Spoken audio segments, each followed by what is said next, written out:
Hello again and welcome to another Morning Glory live stream, and it is gonna be a big one. It's gonna be a big one. I have been thinking about this stream all day. I've been thinking, do I do it as a stream? Do I do it as a video? Do I do it as both? The reason I'm late is because I've been wrestling with this idea, with this thing all day. Do you want to know how serious this is? Do you know how serious it is? I've written 4 pages of notes. I've made notes. I have processed my thoughts, my feelings, my analysis, everything. I've written it down. I've written it down, boys. And let me tell you, today is a big day. This stream is a big stream. And I got to tell you, I'm just going to come out and say it. I'm going to say it, right? For those of you, you know what? I'm going to say, I am going to say it. I'm not going to preamble. I'm just going to say it. Konflikt 47 is Games Workshop's worst nightmare. And some people might say that that's an exaggeration. Some people might say that I'm chatting shit. But I've been thinking about this a lot. I've been thinking about this a lot. And I have to say, Konflikt 47 makes Games Workshop look so bad. It makes them look awful. It is just everything that GW does. It does the opposite, and it's better. It's better. It's a big one tonight, boys. It is a big one tonight, and I honestly think I can say this now after playing a few games, after thinking about it, after deep diving the rules, after talking with you guys about it, after a couple of months of being aware and immersed in this game. I'm just going to say it. I am just going to say it. There's a new sheriff in town.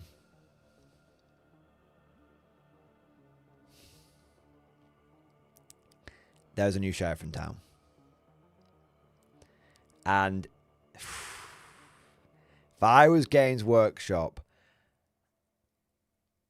a very human chill would be going down my fucking spine right now.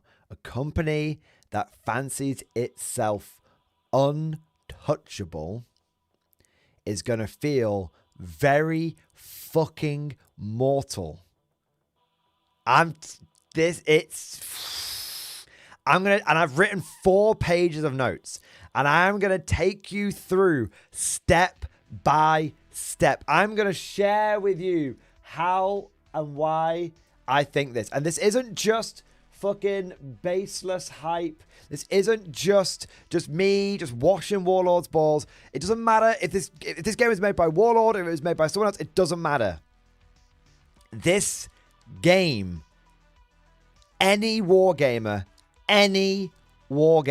who tries this game will instantly become hooked on it, will instantly become addicted on it.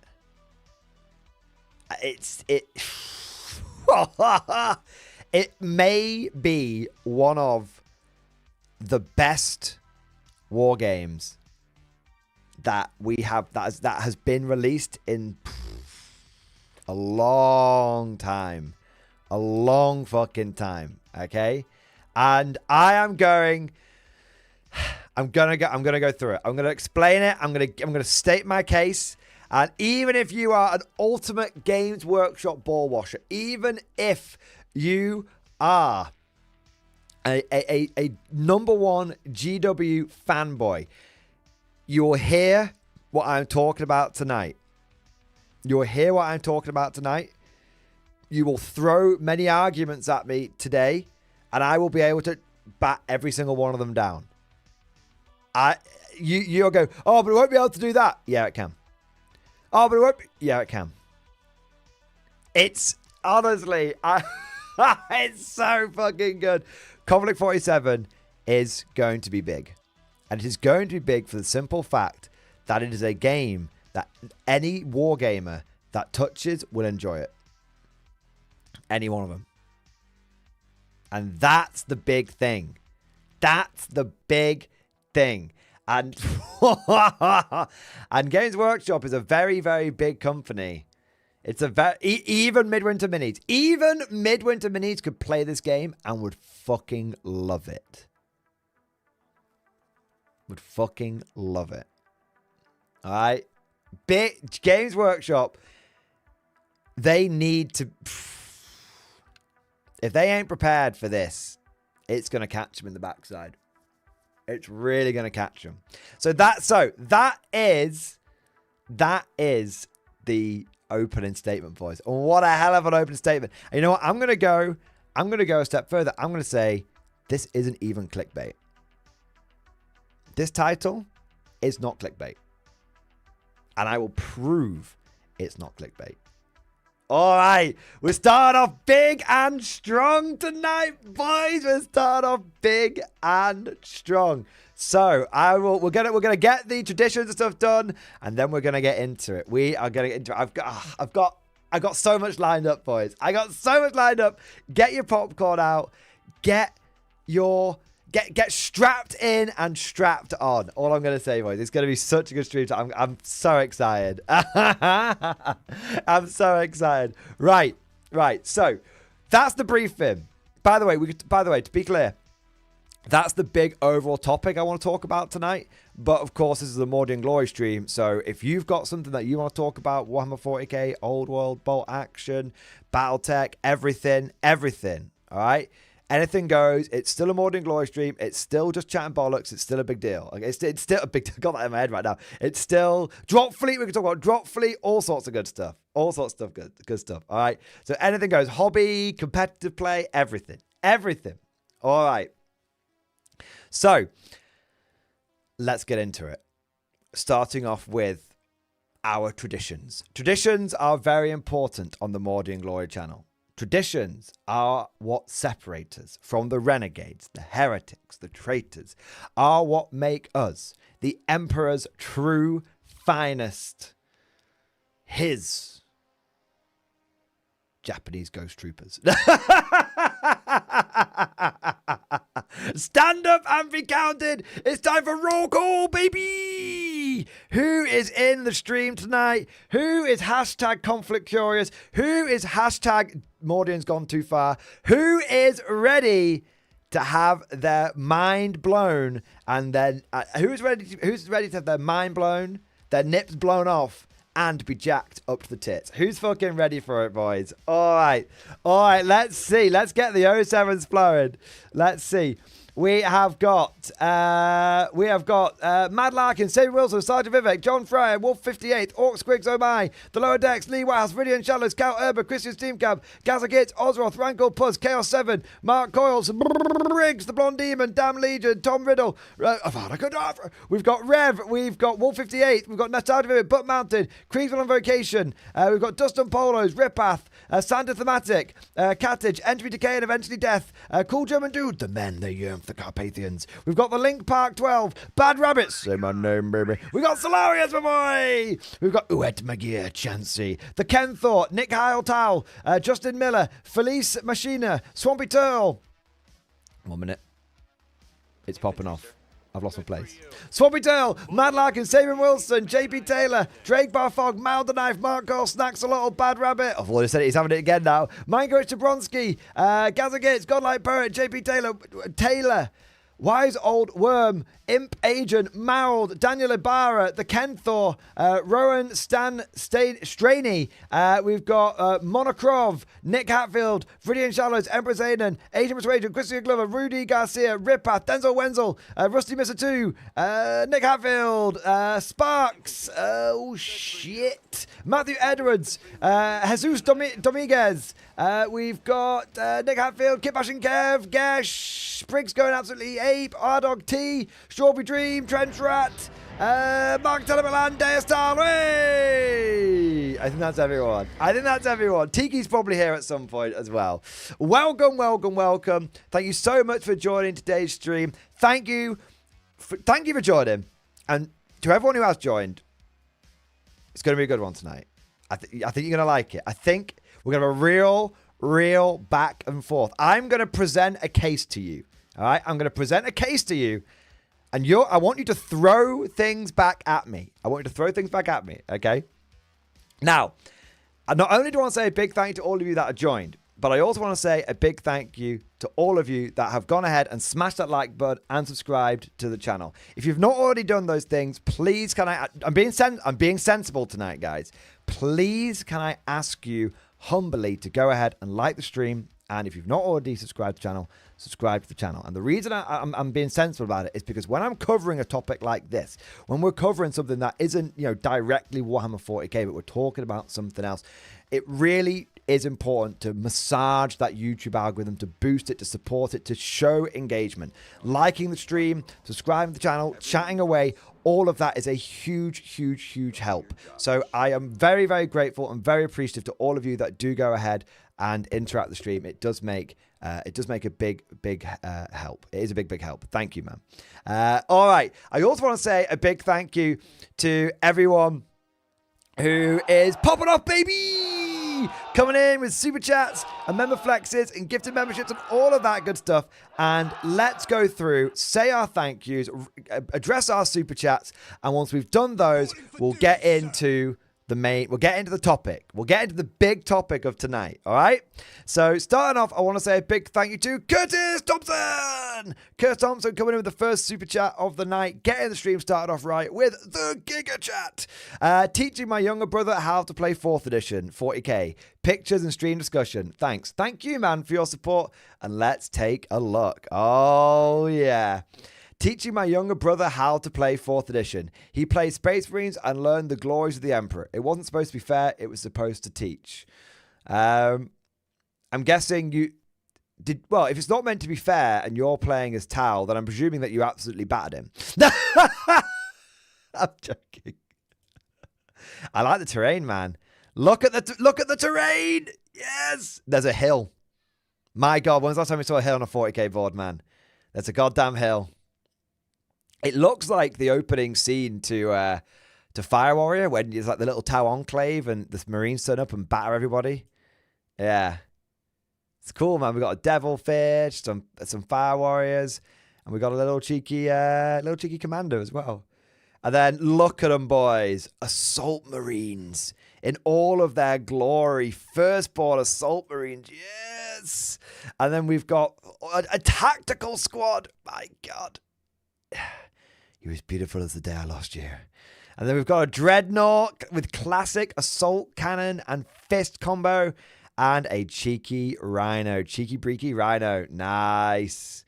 The Tau pushing forward. Looks like there's some Pathfinders getting out of the Devilfish. Assault Marines powering forward. Looks like they're getting a bit smashed already. Will they be able to get into glorious melee combat? Oh, I think they fucking did. Yeah, baby. Look at that chaplain. Yes. Such a cool chaplain model, man. Nice.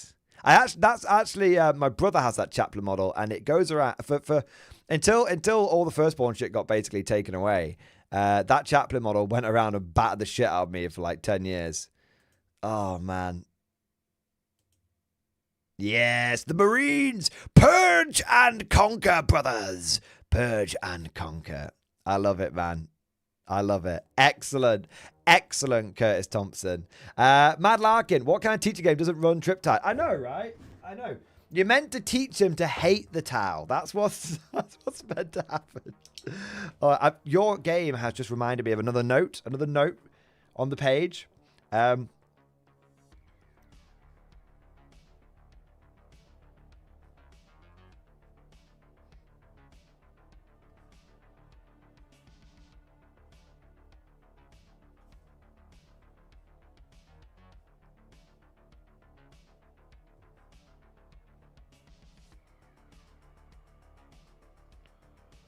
All right. There you go. I made a note. It's an important note. All right. There we go. Thank you very much, Curtis. That's amazing, man. The Blonde Demon. Thank you so much for the 5-month member flex, baby. Yes. Thank you for supporting the channel for 5 months, mate. Thank you for doing your part. Got my Commonwealth starter box on pre-order. Hype. Yes, baby. Dude, amazing. Blonde Demon.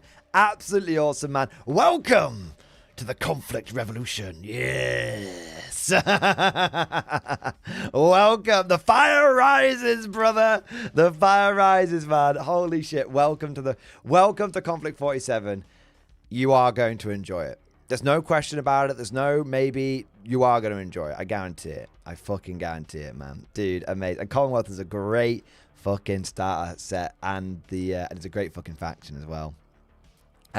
Next, I want to say a big thank you to Meryl, my boy. Meryl, thank you so much for the gifted membership, baby. Meryl is our number one. He is the Ursus Shock Commander. Meryl is the Ursus Infantry. Dude, thank you so much for your support, man. I raised my glass to you, sir. Thank you for another Ursus to throw back the Green Vault. All right. I also want to say a big thank you to Kriegsman on vacation. Do Kriegsmen take vacations? I imagine they do. They go from the front line to the reserve trenches. I think that's where they go on. Vacation, man. Kriegsman on vacation. Thank you for the gifted membership, man. I also want to say a big thank you to Karl Erber. Karl Erber, thank you for the super chat, man. I'm jacked. I'm jacked to the tits, bro. I'm so fucking jacked. I'm so fucking jacked to the tits, man. It's going to be awesome. Dude, fucking Konflikt 47, man. I cannot wait to talk to you guys. Like, I'm very, very excited. But I've got 4 fucking pages of notes. And I really want to hammer home how important that is. I normally have no notes. And normally I don't think about these things all that much. But I have commandeered the family brain cell, and I am using it. I am using it, boys. There you go. Karl Erber, thank you so much for the super chat, and thank you for the 10 gifted memberships, baby. Yeah, buddy. Yeah, buddy. Yeah, buddy. Thank you so much for 10 Totencore, 10 Volksgrenadiers, 10 fine Green Vault soldiers to hold the line. Actually, Karl, I think you're into the Americans, aren't you? Thank you for 10 more Fireflies to descend upon the enemy and to destroy them. There we go. There we go, man. Oh, man. Oh, man. Raging Moonlords. Oh, my God. Morning Glory did his homework. We're on to one out. Dude, I did. I've done my fucking homework. Monocrop, listening to the Konflikt 47 ball washing will for sure be some nice background noise whilst doing uni work. That's for sure. It will. The soothing sound, the what do they call it? The ASMR of the loofah washing the balls will be extremely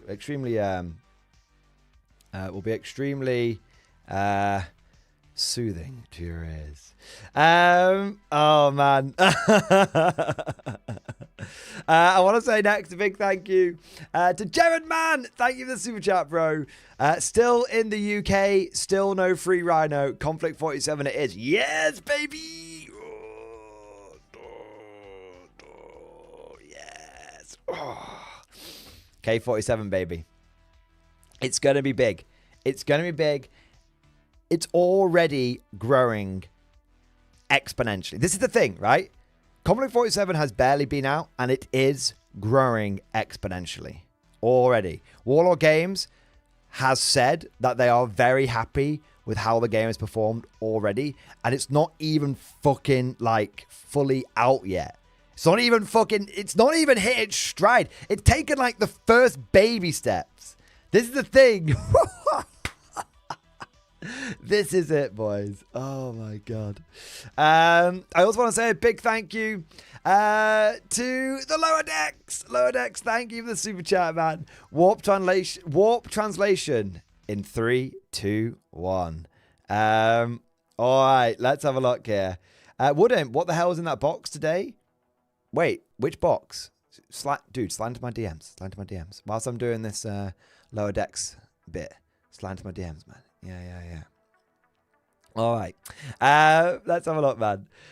Sir, we translate from the warp. A dead world awaits us. Ringed by an asteroid belt, a space station, large by Imperial standards, squats. It's a ramshackle thing with evidence of Xenos manufacture, an atrocity. Ships of many makes and races sweep in and around the station. It is my duty to report that the machine spirit has marked a range of sprint traders and human wastrels. They will be annihilated for the crime of getting caught in such Xenos trading. More disturbingly is the sight of several Dauntless-class light cruisers sporting Noble House colours. The cold trade lies exposed for the lie that it is. We're not the first arrivals, of course, to this benighted system. Per your standing orders, our seeding of bricks locations across system datanets has seen a swarm of fans and superfans descend. Wave after wave of screaming middle-aged holodrama fans burn for the station. Gun ports are open and ordnance fills space with explosions. Operation The Bold and the Bricks has begun. Yes! Send in the next wave. Send every single pleasure cruiser, every single mail courier, every single private ship that can be sent into space and armed will be sent into the fight. There you go. There you go. I love it, mate. I love it. Oh, man. Oh, man. Right. Thank you so much, Lower Decks. Wouldn't pickies and vids to share. Wouldn't you, dude? Why am I here? What am I getting into? Wouldn't you said that? What the hell was in that box today? And you haven't told us what was in the box, and I haven't seen a box. So I'm just saying, like, if you know things, what imp? If you know things, you've got to share them. You've got to share them. You've got to contribute to the Konflikt hype train. Your box, today's video. Oh, it was the Riftbuster Mega Bundle. Yeah. No, do you know what's funny? So I have the Riftbuster Mega Bundle. I've not even started it yet.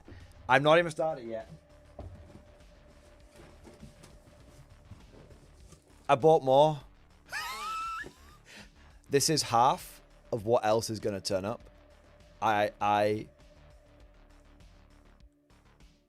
don't have a problem. Actually, scratch that. I do have a problem. The problem is, I don't have everything I want yet. I don't have... The problem is, we've only just got started.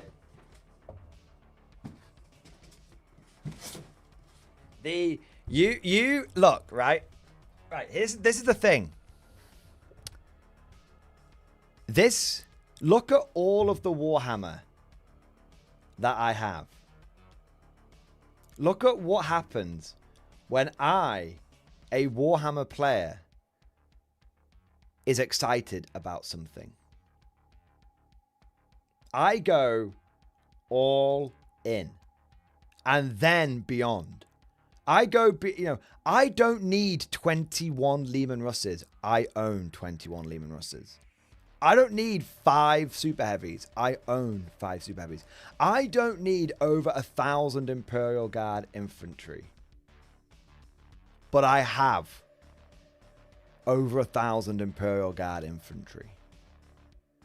When I like something, I fucking commit to it and I put skin in the fucking game. And everything that I just showed off in that box, I bought. The Riftbuster Mega Bundle, I bought. Not been sent to me. So, Warlord hasn't sent anything to me to butter me up. There's no butter in here. It's just genuine. This is it, right? This is why when I talk to you guys about this, I wanna say something that's very, very important. This is genuine. This is not manufactured. This is not... It's not some corpo talking point or anything like that. I am a wargamer. I am always transparent with you guys. I'm a wargamer. And this game is genuinely awesome. It does not need any. There's no like marketing or huge budget or trailers or anything like that. It's just so good I can't stop talking about it. Like that's, you know, I'm not like, you know, it's not like, you know, you've got so, I want to talk about this. You have so many Warhammer YouTube channels where, you know, they've signed the deal with the devil. They've signed the deal with the fucking devil. And no, and so when some like new thing comes out, you can't, you don't know if it's legit or not. And you know, and if I was like every other fucking, and I'm not wanking myself off here, and I'm not shitting on anybody, but if I was being a proper Warhammer content creator, I you know, if I was like, oh well, I've got to put my business first and all this kind of shit, right? I wouldn't be talking about Konflikt 47. I wouldn't be even fucking talking about it because I'm like, no, I must protect this. I must protect this Warhammer 40k thing. It's whatever. If I was being sensible, I wouldn't be talking about this game because I'm potentially pissing off all of the fucking people, the 75,000 fucking subscribers. Think about that. Why the fuck am I talking about this game when I'm not getting paid to talk about it? I'm talking about this game, and I'm going against everything that the playbook of content creation says you should do because I'm just so excited about it. It's just genuine, guys. I'm a war gamer. I've been playing war games since I was 5 years old. I've been playing war games since I was 27 years old. I don't talk about 40k because, oh, I think it's a good way of making money, or I think it's something I want to basically, you know, suckle on that fucking teat. I talk about Warhammer 40k because I like Warhammer 40k, and I talk about Old World because I like Old World, and I talk about bot action because I like bot action, and I am literally creaming my pants over Konflikt 47 because I like it and because it is a war game. Okay. Yeah. So that's, I don't know what the point is, but I'm making it. All right.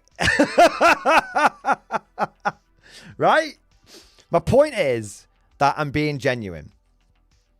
That's my point. My point is that I'm being genuine, and this isn't manufactured. This is just organic. Okay. This is just organic, right? Now,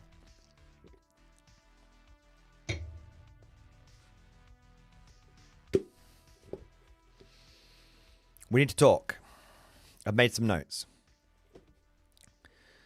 There's two things that I want to do tonight. Firstly, and you guys can kind of pick how do you think which order I want to do this in? I think I'll refer to my notes first, and then there's actually a video that I want to watch because there's a video. It's not Warhammer. It's not directly Warhammer related, but everything that gets spoken about in this video, I felt like the guy was talking about Warhammer 40k. Okay, but it's about video games. But trust me when I say it's a very, very important video. All right. Right. Now,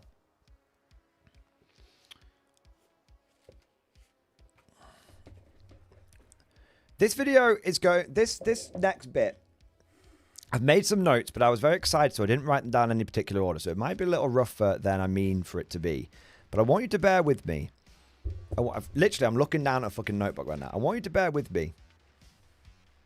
And I want you to understand there's going to be two components to this bit, okay? And there's going to be it's not meant to be beefy or salty, okay?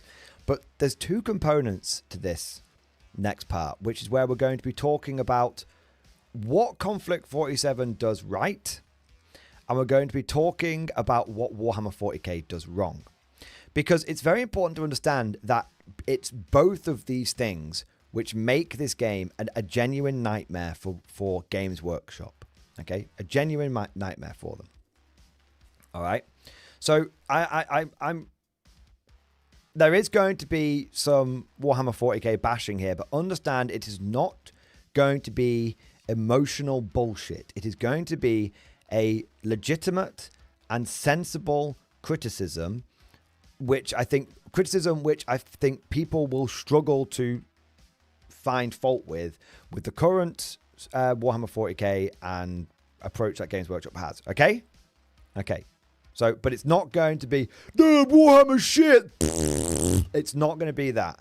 Okay? It's going to be sensible and it's going to be proper. All right? All right, well, semi-sensible. You know what I'm like. But it's going to be well-reasoned. So, I think the first thing that's really important to... the first thing that's really important to address is what is the current climate of Warhammer 40k and Games Workshop, and also how that current climate sort of fits into the bigger picture of tabletop wargaming as a whole. There's only one way to put this. Warhammer 40k players are looking for answers. So what do I mean by this? Whether it's on a conscious or subconscious level. Oh, before I go any further, I want you guys to push back on this or to throw your own thoughts in this. Support it, disagree with me, that's all good. And this is not just me going to be talking at the screen. You know, if you've got a really good point, you know, make it down in chat. I'll do my best to pick it up. If you want to support the stream, super chat comes in, I'll just stop what I'm saying and I'll pick it up straight away, okay? I will keep it extreme, you know, we'll have a good back and forth is what I'm saying, all right? All right, good back and forth. Good engagement. Good back and forth. We're going to do this right. It's not just going to be me riffing at the screen. All right. I want this to have some engagement. All right. So, Warhammer 40k players are looking for answers, whether on a conscious or subconscious level. Warhammer 40k players are looking for answers. Now, what do I mean by that? It actually. They're looking for answers on multiple levels. They're looking for answers to problems with gameplay. They're looking for answers with problems with feel. They're looking for answers with problems with the lore. 40k players are looking for answers. Now, a lot of people are looking for answers within the game of Warhammer 40k. The next balance patch will surely sort things out. The next release will surely sort things out. The next bit of lore that drops will surely resolve something. That, you know, they'll blah blah blah blah blah. There's a lot of problems in Warhammer 40k. On every level, there's a lot of problems with it. And Warhammer 40k players are looking for answers.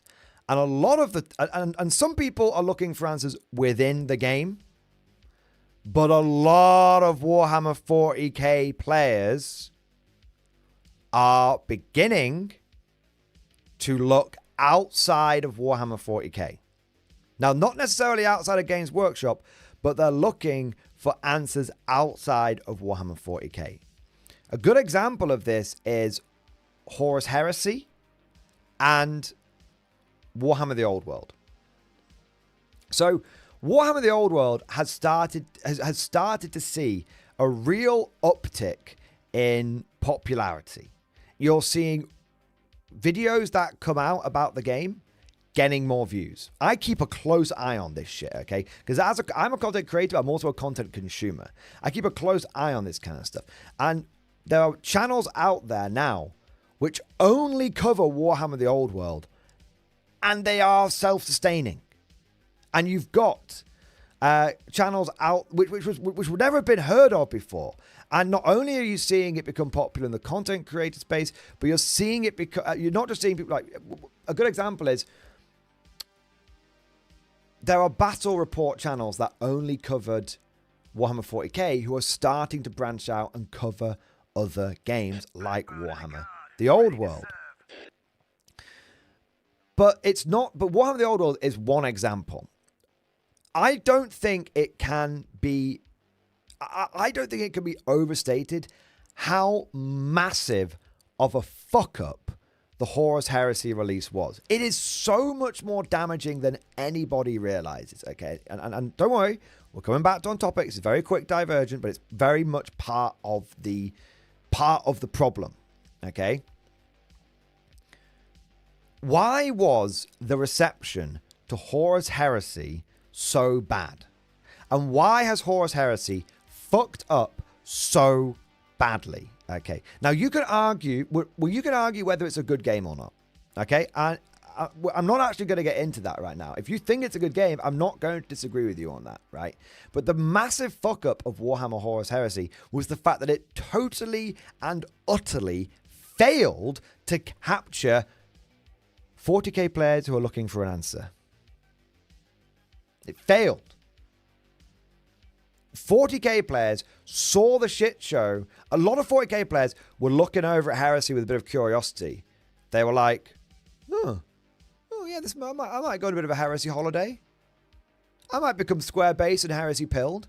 And they took one fucking look over, and then they saw how Horus Heresy 3.0 was, and they were like, oh no, this is just like a shitter version of Warhammer 40k, but it has the major disadvantage of it's not Warhammer 40k. So why would I go to a game which is not? Why would I go to a game which is just going to be worse than the thing I'm in right now? And it's the thing I'm in right now. You know, it's got some problems. That's why I'm looking elsewhere. I'm looking for answers because the thing that I'm in right now has got problems. So that's the first thing to understand. 40k players are looking for answers. And a lot of people are trying to find... Here's the thing. A lot of people are trying to find those answers within Warhammer 40k, but I don't... Right now, those answers do not exist. I won't speak for the future. Maybe Games Workshop will sort something out. But right now, Warhammer 40k does not have the answers to the main problems. It doesn't have the answers to power level. It doesn't have the answers to it doesn't have the answers to armies feeling so samey. It doesn't have the answers to everyone basically, oh, what's your super duper really epic power or weapon? Oh yeah, it does like a mortal wound or D3 mortal wounds. It doesn't have the answers to those things. It may do in the future, but it doesn't have the answers to those things right now. And that's why so many people are starting to look elsewhere. Now, I know I'm over-egging the point here, but that's the first very important thing to understand. Games Workshop, Warhammer 40k, the players of that game, they're looking around. And they're not laser focused. They're looking around. So that's the first thing to understand, right? Got a couple of super chats coming in here. We've got a couple of super chats. We're gonna be going back and forth, keeping it quick. Zimouse, thank you so much for not only subscribing to the channel, but also for becoming a channel member. Well, for renewing your channel membership. Amazing, man. Amazing. Thank you so much, bro. And Entropictivity, thank you for the super chat, bro. New Konflikt 47 content in stream discussion. Let's have a look. Can you talk about this new Konflikt 47 content? Yes, I can. Don't worry. We'll be getting to that. Believe it. Okay? It's a very important part in what we'll be talking about tonight. Don't you worry. I'm going to keep that under my hat for the moment. So don't worry, mate. We've also got a couple of bits in chat here. The Bartage Orc. Games Workshop kills the creativity of the hobbyists with their ruling like only what you can see is what you get. All the lost chapters are Orc clans. Judo is only interested in making money and they don't listen to the community. I agree with that. That's a big problem. Games Workshop no longer feels like a wargaming company. It feels like just a soulless entity. The Warp Force, the biggest issue is that has been the most transparent this edition than previous editions, is that it's the main issue that they have all piled onto, once again, to lethality above all other playstyles. That's what makes it feel so stale. That is one issue. Yeah, the fact that we have had so many balance patches, and yet the balance is still fucking awful. You know, it really is. Like, whether it's internal balance or whether it's or external balance, the balance is fucking awful.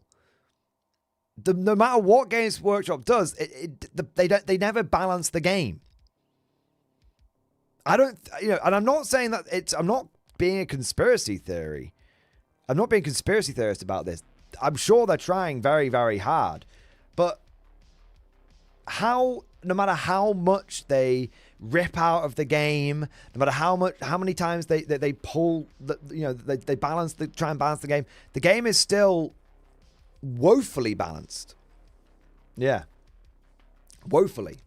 Jack Downpour, 40k is far too stable overall. When Fantasy died, I mourned it, but over the years, AOS has become my second favourite game because it was free to take chances.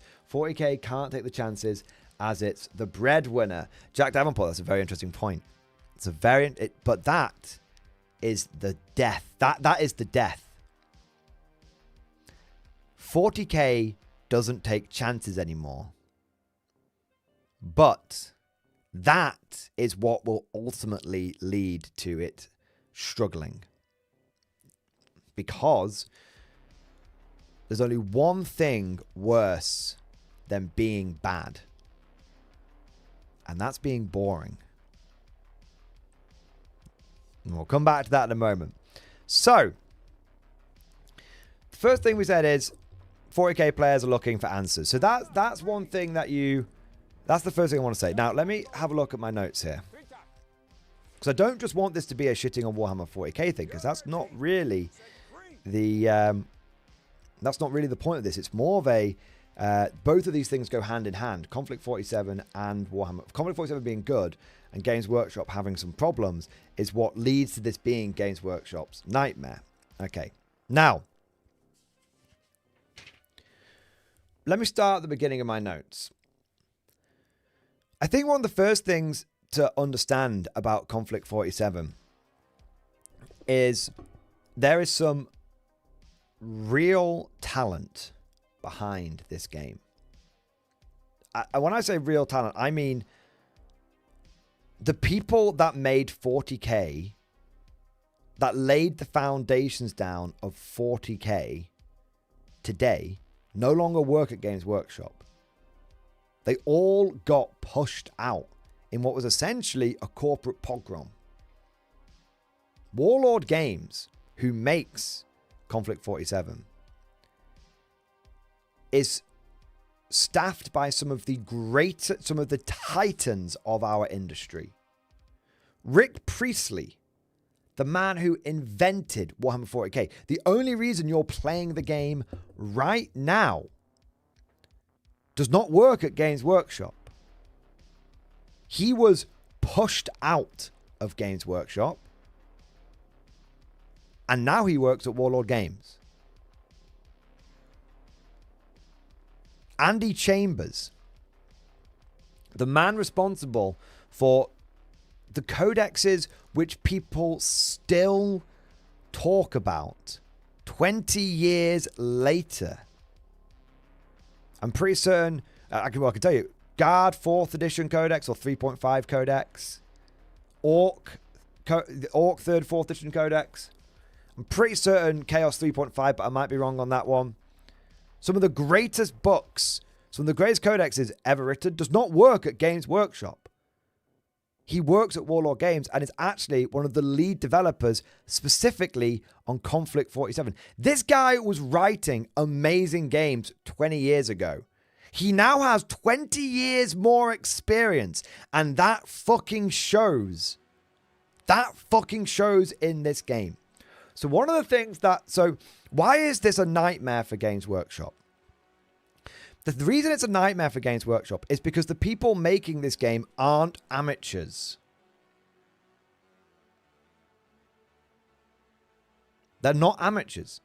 So many other games which have come and gone have at some point made a fatal error. And this fatal error has come from a lack of experience. a lack of just experience. That's it. Lack of experience. The people writing Konflikt 47 have got more experience than the people writing Warhammer 40k. The tables have turned, and this might sound a bit crazy, but Games Workshop are now the amateurs, and the people some of the best rules writers for tabletop games that have ever existed don't work there anymore. They work at Warlord Games. So why is this game a nightmare for Warhammer 40k? Why is this a game a nightmare for fucking Games Workshop? Because the people making it aren't fucking amateurs. The people making it know more about tabletop games than Games Workshop does. That is such an important thing to understand. And when I say big names, we've got Rick Priestley, Andy Chambers, Gav Thorpe, Bill King. You know Gotrek and Felix? You know arguably one of the most recognizable Black Library series ever made? Ever made? Yeah, the guy who wrote that doesn't work at Games Workshop. He works at Warlord Games. He helps write the lore for Warlord Games. He's going to be writing fucking novels for Konflikt 47. Okay? And these are just 4 names that I have picked out. If you go into the front, and this is an important thing as well. If you go to the front of Konflikt 47, there's a whole list of credits. The first thing you see, a whole list of fucking credits right there. So you can see I ain't chatting shit here.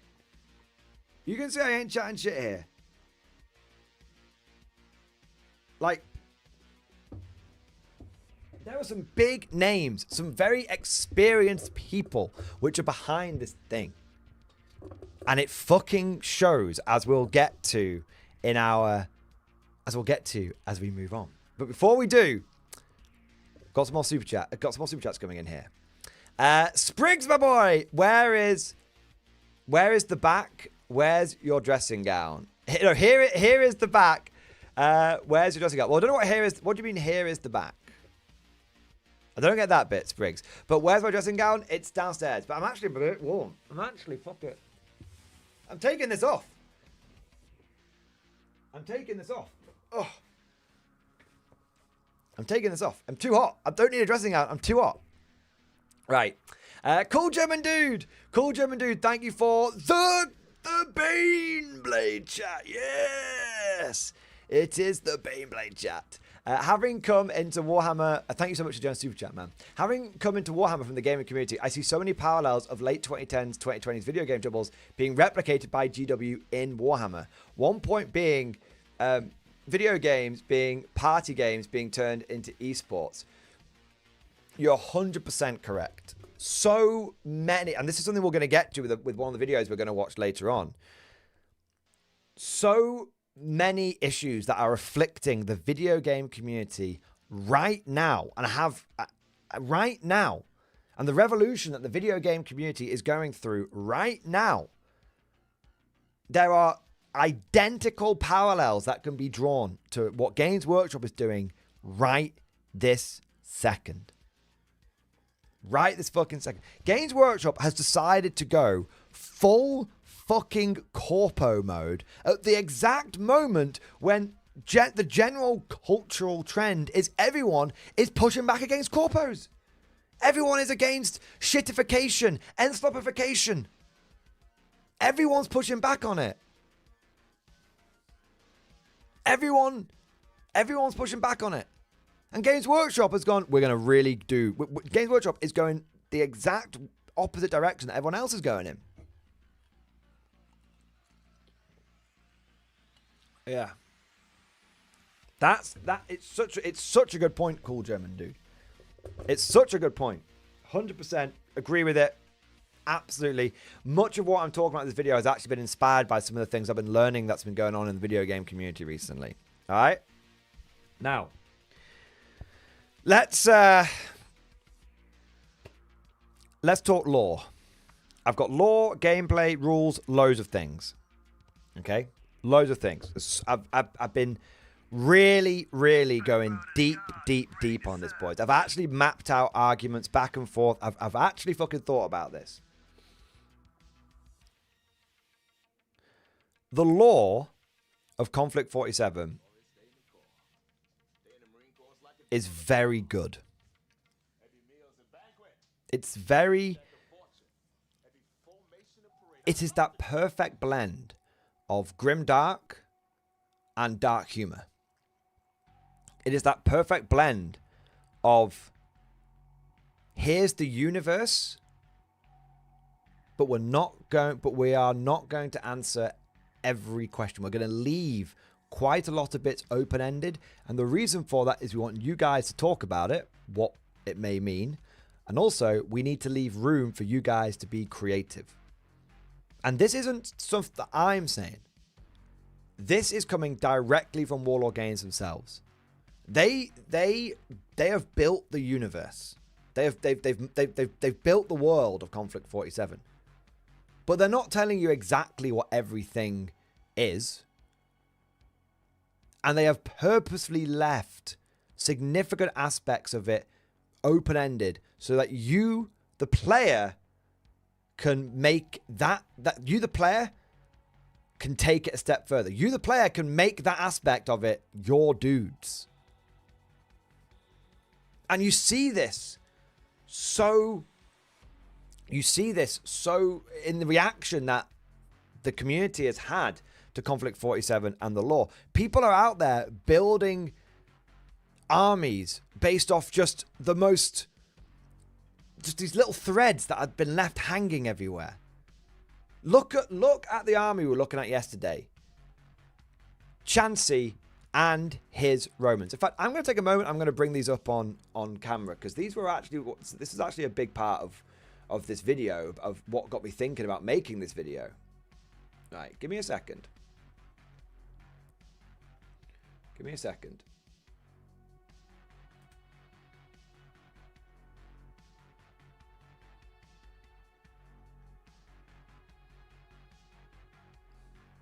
Just go scroll back up through the Discord. Look at this, right? Look at this.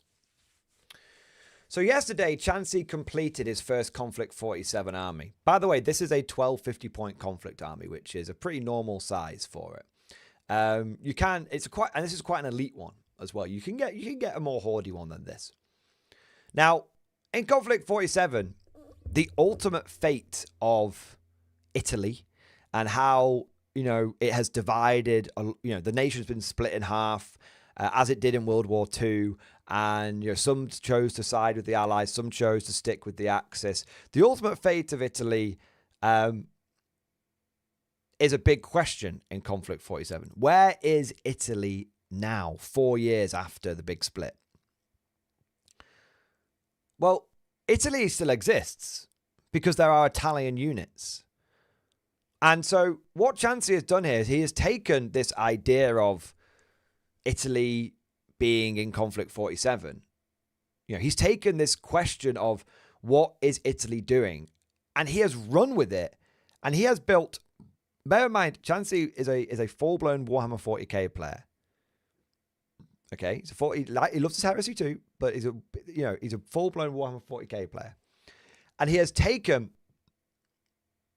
the idea of what is Italy doing in Konflikt 47 and turned it into an entire army of his dudes. We have got power-armored Roman centurions. We have got these crazy Italian shock troops down here. We've got these look at these guys. Look at these motherfuckers.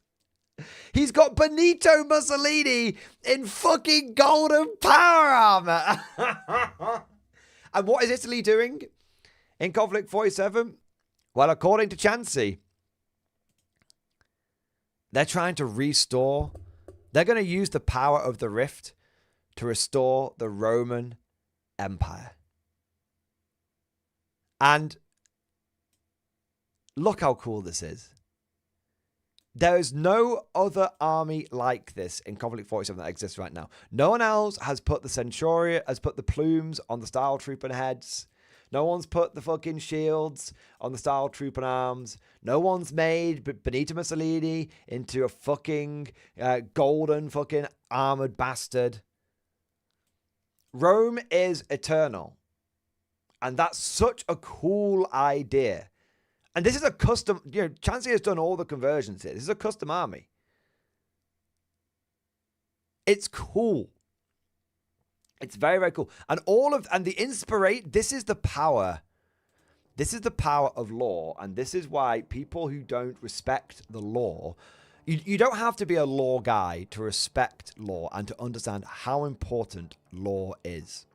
Law inspires. Law sells models. Good law sells models. Bad law is unbelievably damaging. Do you want to know an example of why? Do you want the evidence for why law is so important? What are the biggest Warhammer 40k channels out there? They're not battle report channels. They're not tactics channels. They're lore channels. The stories in a game are so important.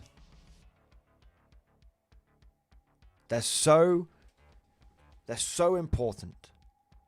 And the law of conflict, the law of Warhammer 40k it's been catching a lot of L's recently. It's been catching a lot of L's. People saying it's getting less grimdark. People saying that it takes itself too seriously now. That 40k isn't even really satire anymore. It's transcended its own original roots and all this kind of stuff. So that's one of the big problems that Games Workshop has right now, is that the lore is getting worse, not better.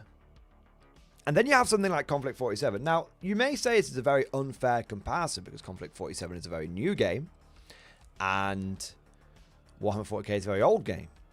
But even if you just compare recent lore, Konflikt 47 its lore is fantastic. Firstly, it is very grim dark, but it's not grim derp. The whole vibe of Konflikt 47 is that how far will humanity fall? How what are humans willing to do to win the war? Do the ends justify the means? And is humanity falling so far that it's actually becoming something else? Look at the monsters that are being created. Ursus Bear Infantry, they're not even human anymore, man. Undead actually exist in Konflikt 47 because of the power of the rift and because something that is absolutely horrible is something that needs to be done to win the war. And or are people doing it to win the war? Or are they doing it because they're sadistic fucks that are using that as an excuse? But what I love, a good example of this is the science cities. So if you go over, give me 1 second. And then I've got a couple of super chats coming here that I want to do. So if you go over to the Soviet army list for the Soviet army list for Konflikt 47, every army list is all the army rules are free online, by the way, and every army has just one page of lore for now. More will come. One page of lore to get you to wet the whistle on the army. To wet the whistle. Now, the way this is written, it feels like it's been written by the propaganda department of the Soviet bloc, which is amazing. But one of the things that I like about this as what do I mean by grim dark is the Soviet Union has developed something called science cities. And obviously everyone who goes to the science cities are volunteers. Obviously they're not people that would have gone to the Gulag but now have been sent to the science cities. And the idea is that basically the Soviets don't have access to a rift which they can pull technology and energy from directly. So now they're having to try and come up with new technology in a different way. And one of the ways they're doing it is they are conducting horrific experiments. And one of the things that, as it says here, Stalin saw the potential and continued to specifically back the experimental programs at Science Cities 913. He allegedly said, if we must spend 10,000 counter-revolutionary lives to create one Soviet Superman, so be it. That is grim dark. That is grim dark. And the reason why that's grim dark and not grim derp is because you can understand why they're doing it. The Soviets will send thousands upon thousands of people to the science cities. Their own people, prisoners, other people. It doesn't matter. Anyone will go there. And it doesn't matter how many they have to sacrifice. If they create a Soviet Superman, if they have a technological breakthrough that will allow them to win the war, it will be worth it. So you can understand why they're doing the horrific things. Now let me draw a contrast to a recent line in the Black Templar Codex. Grimaldus was, I think it was en route to Armageddon. And no, that's not even it. There's two actually. Grimaldus like released acid onto a bunch of people for reasons. Because, oh wow, that's so grim. Like he just like melted all of his own people. Okay, bit of out of character for him. And then you've got the whole thing about how the Black Templars now treat their psychers like shit. Now, the reason why the Templars treat their psychers like shit now is because that's grimdark. That's so dark. Ooh, they keep all the astropaths like chained away, and then when they need them, they just sort of get them out and like do magic shit, and then the moment that they're done, they fucking throw them away again. Which is, if you know Black Templar lore, it's so fucking stupid. If you know how important like astropaths and stuff are, then you understand like you can't black astropaths are the will of the Emperor. They have actually communed with the Emperor. Like Black Templars hate psychers and they hate witches, but there is no reason for them to just like shit all over their own astropaths and own navigators. It makes no sense. Why would you shit all over your own navigate? Why would you shit all over your own navigators? Why would you shit all over your own astropaths? You're only doing this line only exists as grim derp. It's dark, but it doesn't make sense. That's the issue with a lot of the way 40k lore has been going. This is the way it is. Why? Because it's dark. That doesn't make sense. It should be, this is the way it is because of this. Yes, that's very dark, but I can understand why that is the way it is. That's the issue. And what I love about Konflikt 47 lore, and what I think is so good about it, is that it's not afraid of having a bit of dark humor thrown in there. So there's two examples that I want to draw upon. Firstly, the Ursus infantry which are half man, half bear. And the line about Ursa's infantry is hilarious. The ferocious half-man, half-bear warriors of the Ursa's squad stand shoulder to shoulder with their human comrades in the fight against the oppressors. Unrelenting and savage in their battle against the enemies of the motherland, they would never harm loyal comrades. Oh, well, obviously, this fucking mental bear mutant thing has been wilding out and has just been fucking, like, eating people. But you know... No, that would never happen. That would never happen. No. RBMK reactors don't explode. You didn't see the graphite on the roof because it doesn't exist.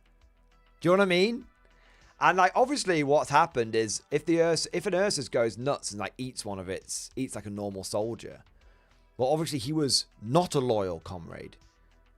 Yeah. If one eats you, you were not loyal then, I guess. Yes, exactly. Which is, you know, grim, dark, and funny. And then you've got the whole thing about the Style Trooper. How when the Style Trooper were first introduced, they were, the Style Trooper, the giant Axis power armor guys, the walking tanks.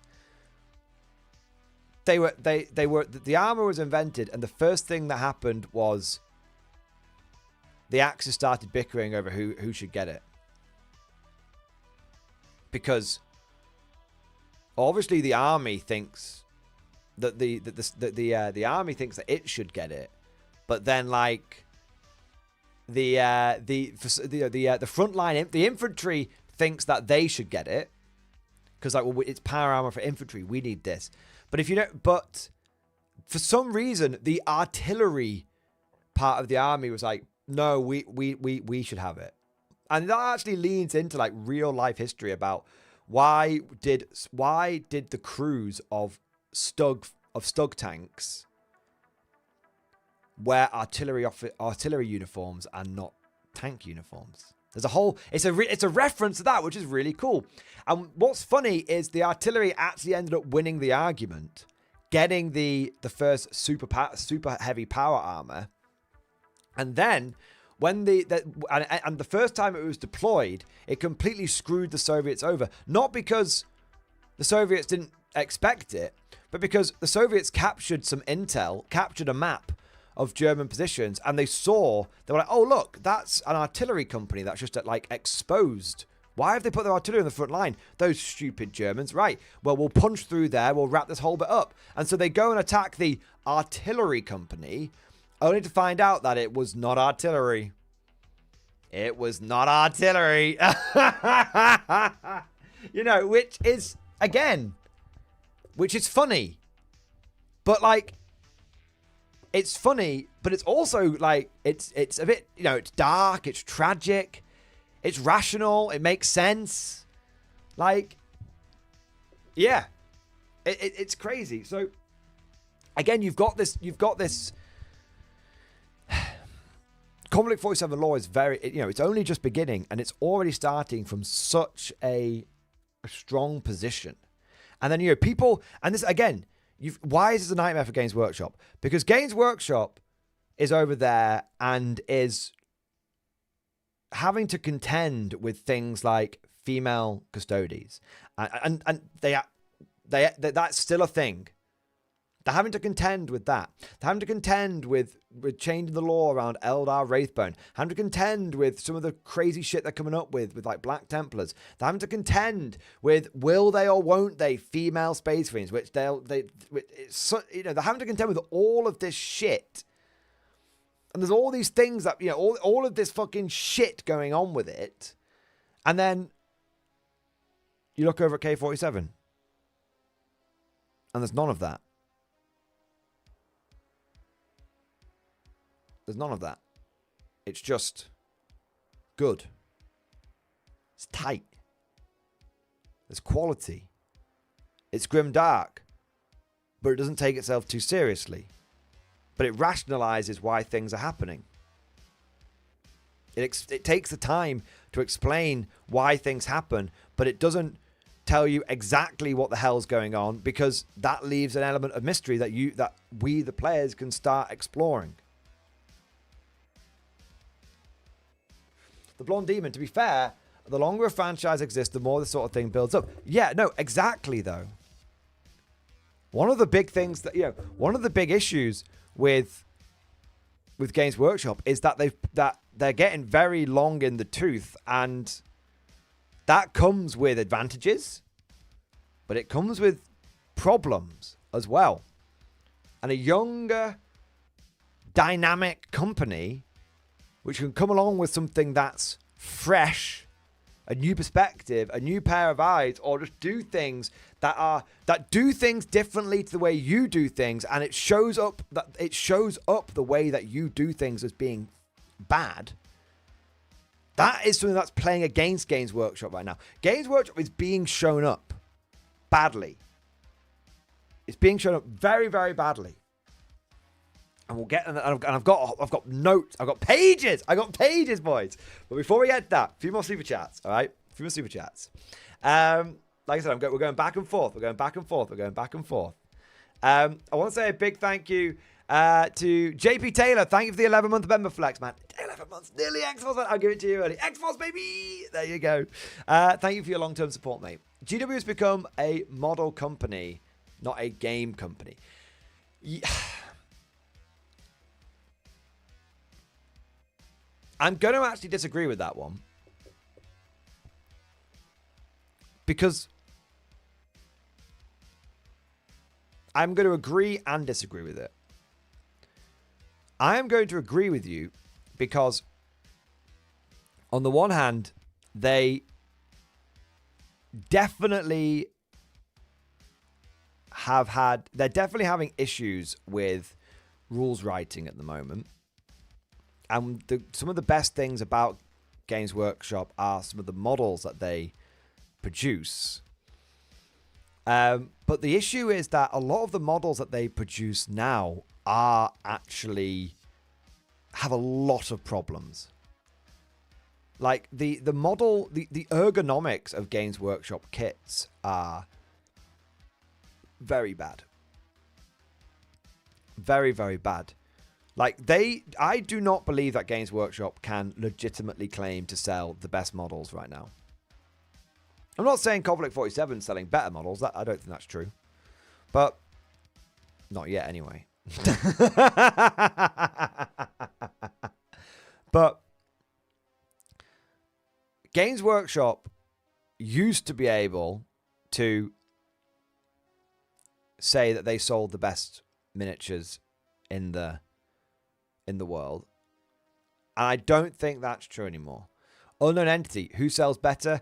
I could probably point you to a dozen people, a dozen 3D printing artists that do better. One-man bands that do better. I'm not saying Games Workshop models are bad. Don't get me wrong.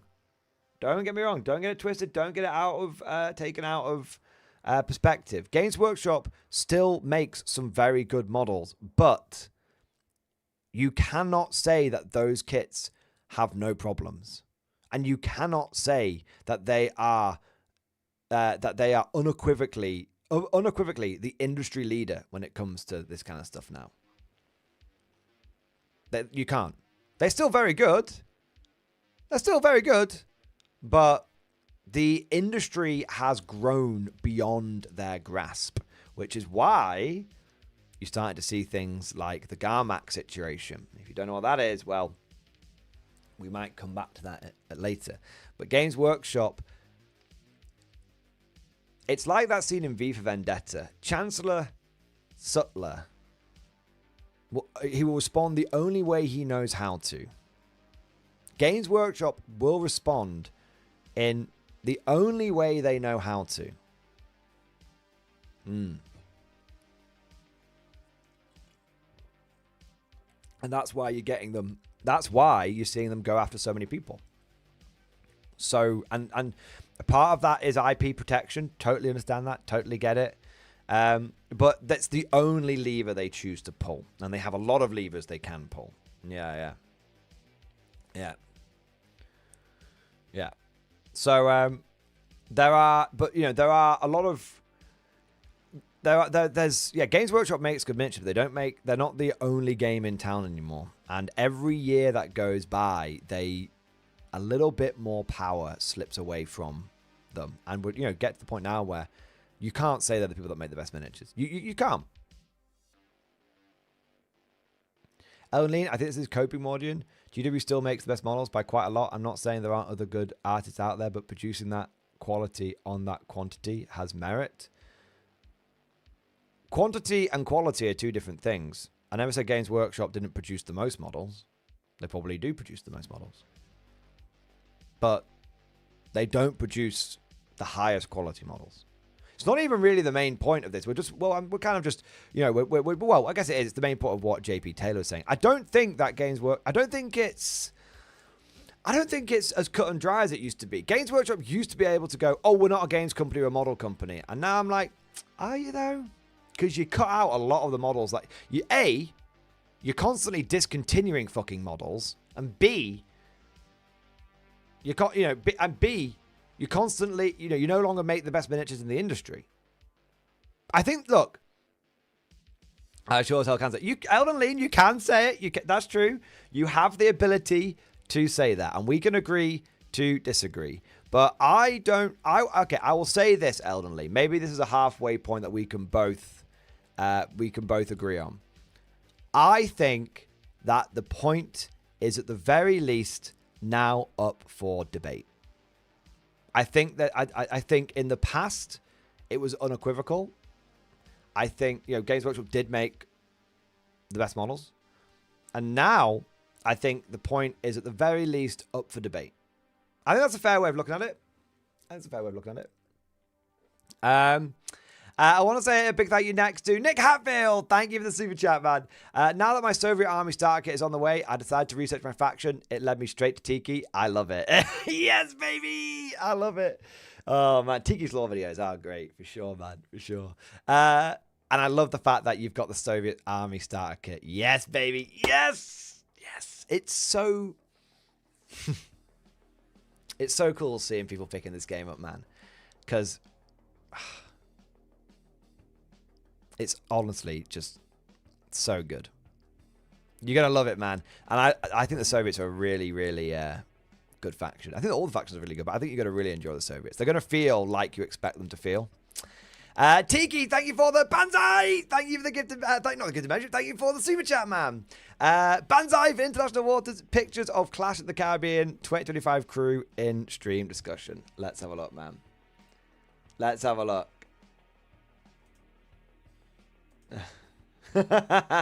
4 armies, 2 days, not enough booze. Oh, man. Yeah, baby. That's so cool, man. That's so cool. So Tiki is hosting a bolt action tournament on a cruise ship. And the whole thing is it's a cruise first, but also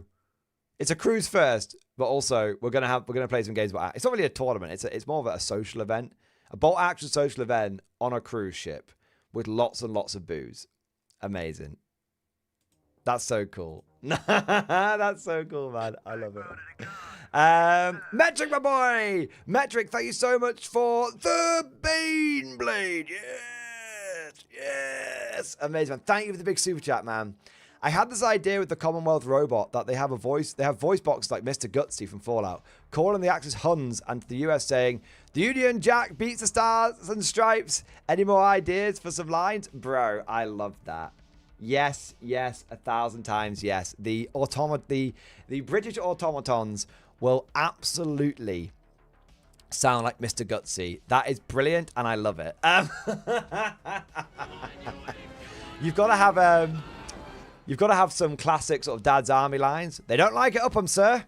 They fix bayonets, boys. They don't like it up 'em. They don't like it up 'em. Everyone in chat, throw some good Konflikt 47 Mr. Gutsy style lines down in stream chat, and let's throw some ideas towards let's throw some ideas towards Metric that he can use. Yeah. I love that. Brilliant. And dude, that's absolutely right. That's what I'm talking about. There are robots, and in your mind, they're Mr. Gutsy style. And yeah, 100%. 100%. That's cool. Love it. That's now my headcanon. That's now my headcanon, man. Love that. Yeah. Some people are going to see them as like... Some people are going to see them as like the Roger Roger droids from Star Wars, like Roger Roger and all that kind of stuff. But some people are going to go in a different direction with it, and that's just awesome. Yeah, yeah. Stiff upper lip, chaps. Let's give them 6 of the best trousers down. Sir, do you think that is wise? That's brilliant. You gotta have like, yeah, you gotta have like an automaton like advisor. Yeah, that's so cool. At 300 yards, volley fire present. Yeah. By George, they're shooting back, sir. Bosh, sir. Hundreds of them. Yeah, yeah. So good. So good. Yeah. The war started because of the villainous Hun and his vile empire building. I love it, man. And this is what's so good. This is the power of lore. Where... This is the power of vibes. This is the power of a game passing the vibe check. The moment that players start getting the vibe of the game, they run with it and they start making it so much more than what it originally was. And that's the big thing. That's the big thing. Yeah, yeah. I want to say a big thank you to Godlike Poet. Godlike Poet, thanks for your chat. What was the Community Homebrew Crusade game name? It wasn't a Community Homebrew game. It's a game that's a full-blown game with models that's actually coming out, and it's called Martyrdom. So Woodimp will be able to point you in the right direction for it, but it is called Martyrdom, and it's coming soon. Yeah, yeah, coming soon. Raspberry, thank you so much for the 26-month member flex. Double X-Force, baby. Thank you for supporting the channel for over 2 years. You fucking hero. How do I choose with the Soviets and the Axis? Why not both? And I know what you said, Raf Safari, but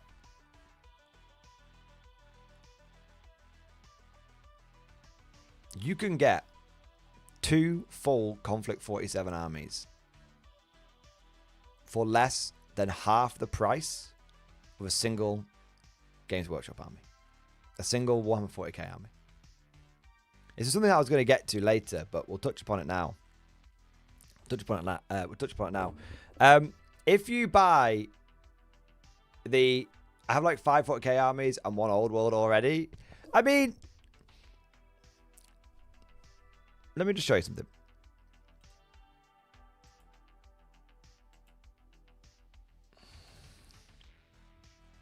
Konflikt armies are reasonably sized. This is pretty much a standard Konflikt 47 sized army. Maybe 1 more tank to make it up to 1500 points. That will fit in half of a shoebox. You could fit 2 Konflikt 47 armies inside a single, you know, one of those easy to store boxes? Yeah. So, how much would that cost in question? So, if you wanted to make an army like this, you can get a Konflikt 47 army on average for about £150 to £200. Okay. And bear in mind that will more than likely include the rule book and stuff. All right, so let me show you guys. Okay, it's very easy, very quick. I wasn't even going to talk about price first, but price is a really, really big factor. But I wasn't even going to talk about that this early on. But let me show you.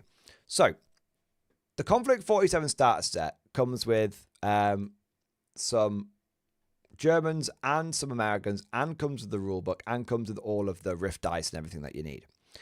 If you bought this Konflikt 47 starter set, and then you bought the Axis starter army, you would have a 1,250 point army.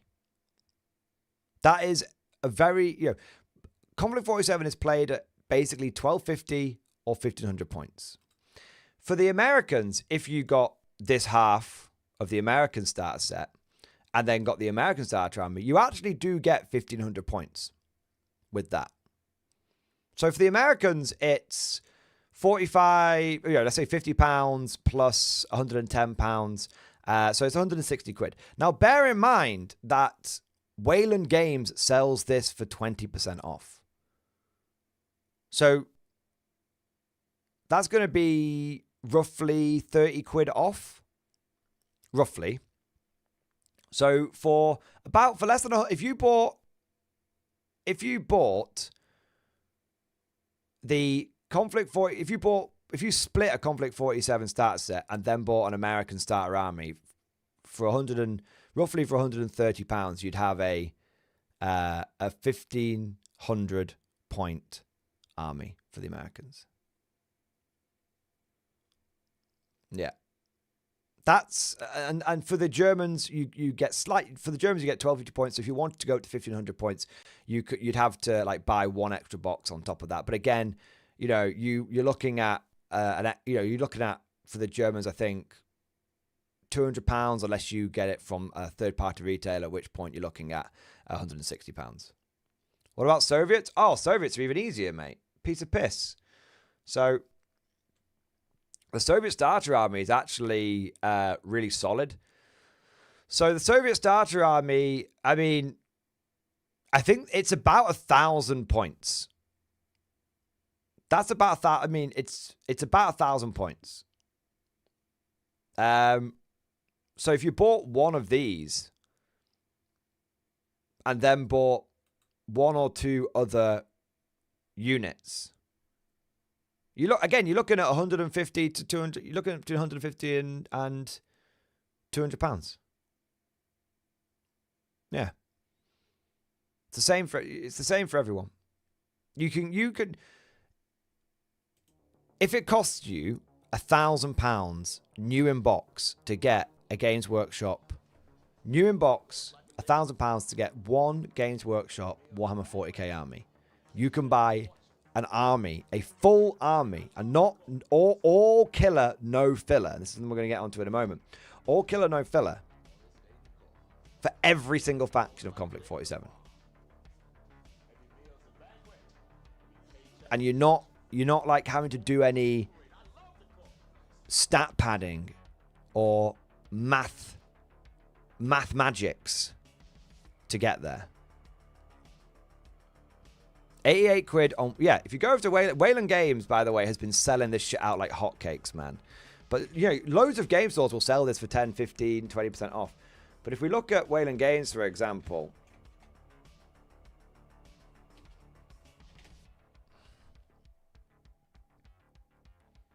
there's actually an introductory set which comes with 12 Fireflies and 6 Style Trooping. And it teaches you everything about how to play the game. You get the order dice, you get everything that you need, and that's 34 quid. This is the really dip. Also, for all you old grognards out there, it does come with two paper mechs, like the cardboard dreadnought, like the paper dreadnought. But yeah, Wayland Games, I think, does sell the Soviet starter army. I have to have a quick see if I can find it, but I'm pretty certain it does. I might have gone past, actually. Oh, yeah, no, Soviet Bloc Starter Army. 88 quid. Honestly, man, from Wayland Games, I'd buy 2 of these. And you will have about, I mean, I think you'd have close to 2,000 points for the Soviets if you did that.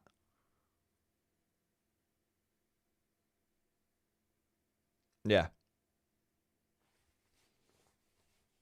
You can buy the equivalent of a 3,000 point 40k army for 180 quid new in box. And it's all, and let me make something abundantly clear. Every unit in here is good. None of it is bad. There's no, I don't want that character. I don't want, look at all these cool Terminators. And they've bulked it out with some fucking intercessors that I don't want and stuff like that. Look at that Dark Elder Combat Patrol. The Dark Elder Combat Patrol is all filler, no killer. Yeah. And you're getting, and here's the thing, you're getting decent sized armies as well. Plus you get a great commander holding a flag. Exactly. And if you don't want 2 flag commanders, do you know what you do? You just cut that fucking flag off. And you just have him just like with his assault rifle. And he's just an extra assault rifle guy. Do that, paint his fucking skin blue, and you've got an extra one of those terror troops running around.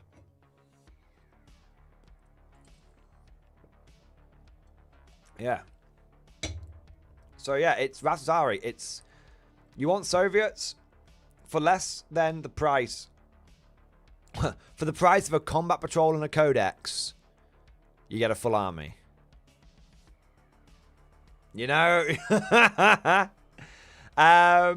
Big North, thank you for the 5 gifted memberships, baby. Thank you, man, for the 5 gifted memberships. Thank you for the 5 terror troops. Thank you for keeping us fresh stocked with new conscripts. Amazing, man. Thank you, bro. Big North, are the terror troops new or an updated model? They are an updated model. So you're not, so if you have the old ones, you're not shit out of luck. And you can get the new ones if you want to. Yeah. Yeah. I want to say a big thank you to Mini Dingbat. Thank you for the 9-month Prime sub on Twitch, baby. Yes. Commonwealth or Japanese for Konflikt 47? I can't pick. I mean, I'll say the same thing I said to Rafsari. Why are you picking? Why are you picking? So, if you had to twist my arm, I think that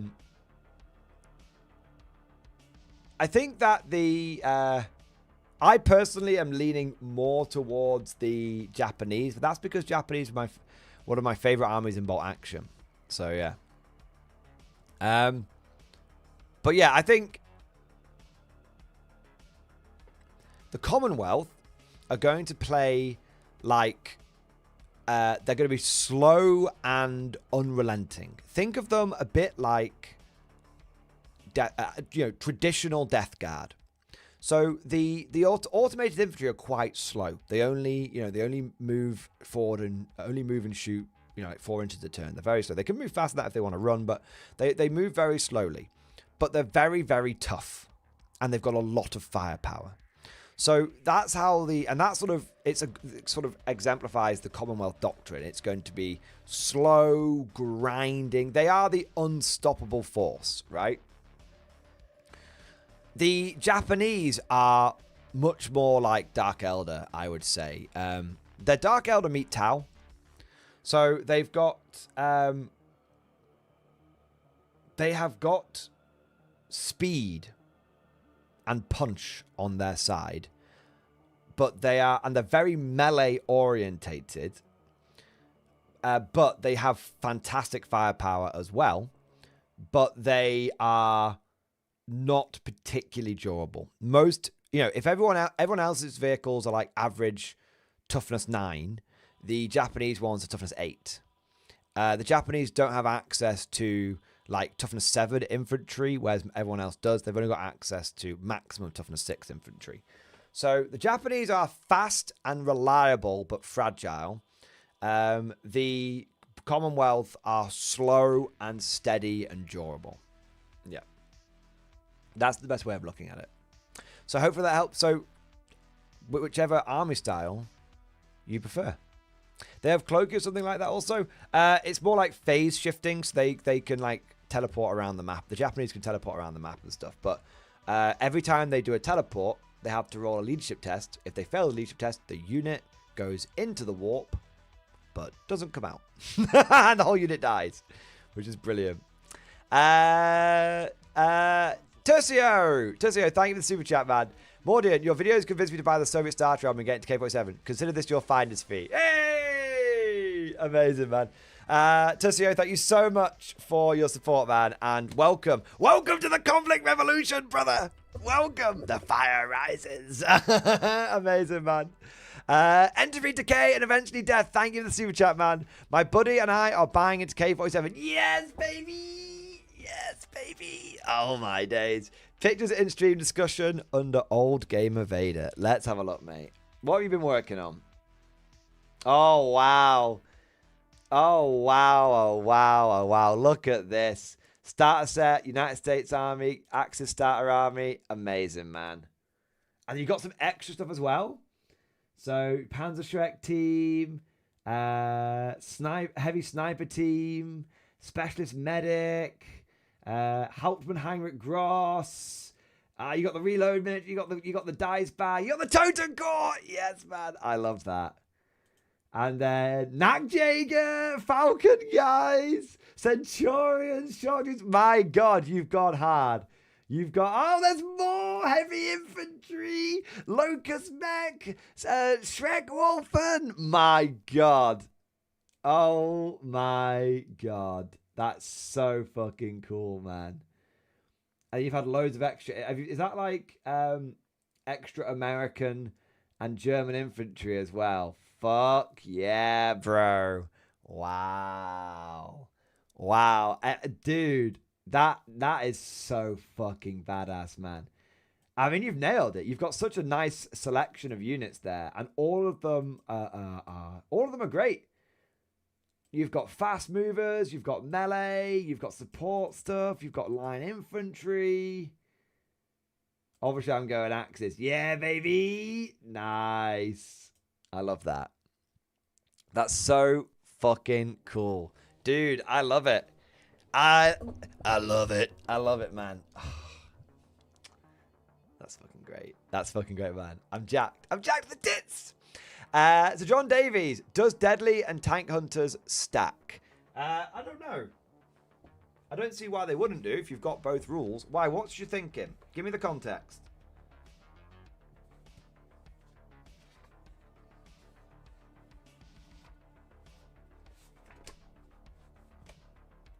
I always get leery of people asking rules questions without context, because it's like, yes, but what are you trying to achieve? What are you trying to break? I know you're trying to break something. What are you trying to break?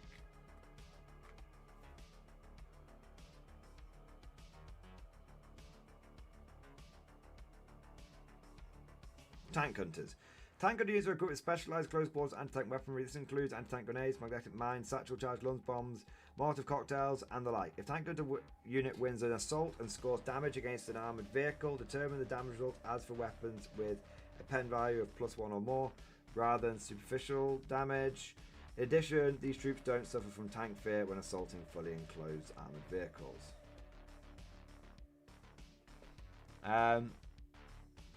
So, if you have Tank Hunters, you get to roll the damage results as for weapons with pen value of +1 or more. Okay, and what does Deadly do? Some combatants are extremely formidable at close quarters due to a variety of enhancements such as preternatural speed or strength. When in close quarters combat, Deadly models roll X number of dice as indicated in brackets damage. For instance, Deadly 2 models would roll 2 dice for each close quarters attack. If a unit of Deadly models wins an assault and scores damage against an armoured vehicle, determine the damage results as for weapons with a pen value of +1 or more. No, I don't think they stack. I don't think they stack. So the reason I don't think they stack is Deadly. What that is, in my mind, what that is saying there is this. If you have Deadly, then you get to roll on the full damage table when attacking a vehicle. If you have Tank Hunters, you get to roll on the full damage table when assaulting a vehicle. Both rules just let you roll on the full damage table rather than the superficial damage table. That's my interpretation of that. It's not giving you +1 pen. It's letting you roll full damage. That's what, rather than superficial damage. Okay? That's the important. It's not rolling as if you have +1 pen. It's rolling. What about tank fear? Yeah, you would ignore the tank fear bit. Yeah. So that's why you'd have the advantage of having Deadly and Tank Hunters. So Deadly would give you the benefit of the full damage, and Tank Hunters would still give you a benefit of not shitting yourself when charging a tank. Yeah. That's why having both is good, because one gives you more attacks and can hurt vehicles. One gives you can hurt vehicles and aren't scared of vehicles. Add them together and you get more attacks that can hurt vehicles and you're not scared of vehicles. That's the way of looking at it. All right. So John, I hope that helps, mate. I hope that helps. Ghosts have deadly 2 and 18 aids. Yeah, so your ghost warriors would be deadly, so they would get to extra attacks and be able to damage vehicles full damage, and then they don't have to take a shit themselves test for attacking enemy vehicles. Yeah. There you go. All right, now, where were we? So we've talked about what we talked about so far. Quick recap for those of you that are just joining the conversation. Okay. We've talked about how 40k players are looking around right now. That's why the backlash Taurus Heresy was so strong, because people were like, I really wanted to go over there, and now they fucked it. And the people were, the backlash Taurus Heresy was disappointment. That's what you have to understand. It was disappointment.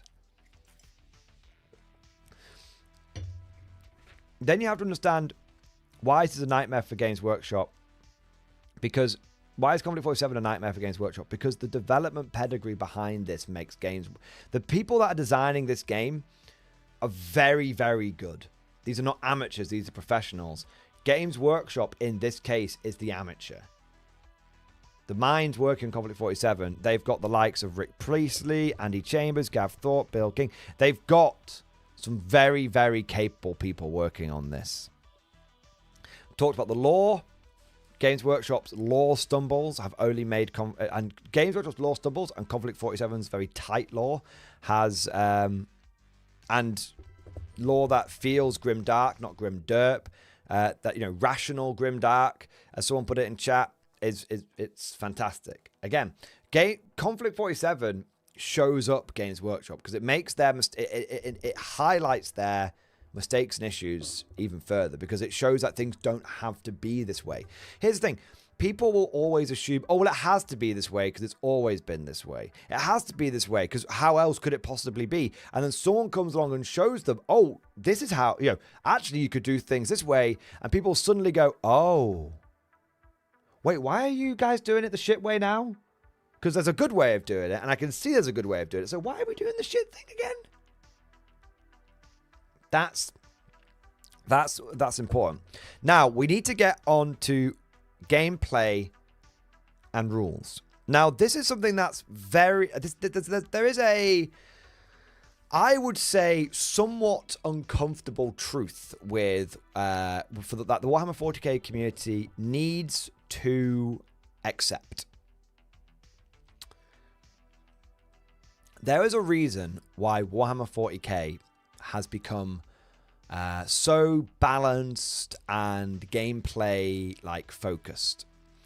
It is because despite how important lore is and how big lore is, and despite how big and important like new models are and hobbying is and all that kind of stuff, fundamentally the entire Warhammer 40k community is led by the players, the people that play, not by like, it's a people's movement. I don't mean it like that. What I mean is it is led by people who play the game. This is often expressed through the mantra of the competitive scene leads the casual scene.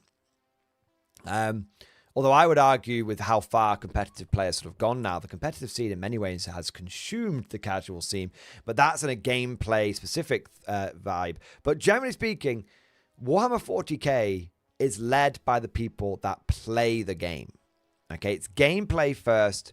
It's rules. It's gameplay first, rules first. The most common thing that people talk about is balance and gameplay, and this unit is this powerful, and this unit is weak, and this unit is good, this unit is trash, and all that kind of stuff, right?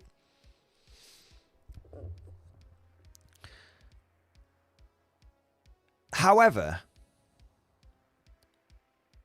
despite this fact, the balance, rules, and gameplay of Warhammer 40k are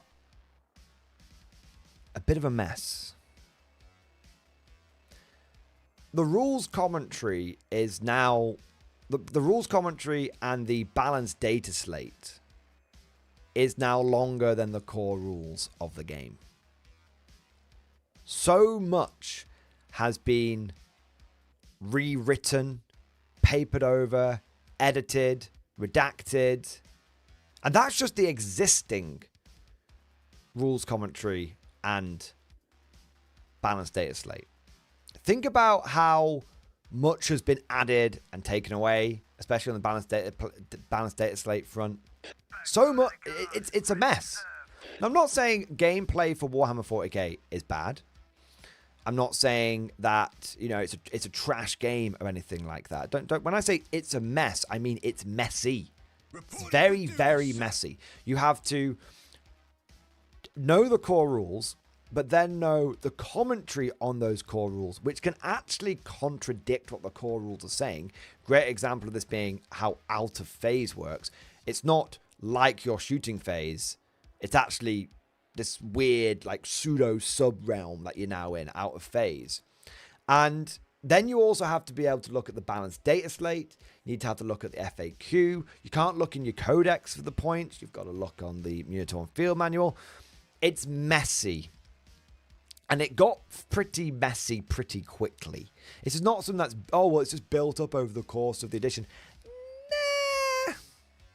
It's been messy since day one. The core rules launched, and day one, the rules commentary launched.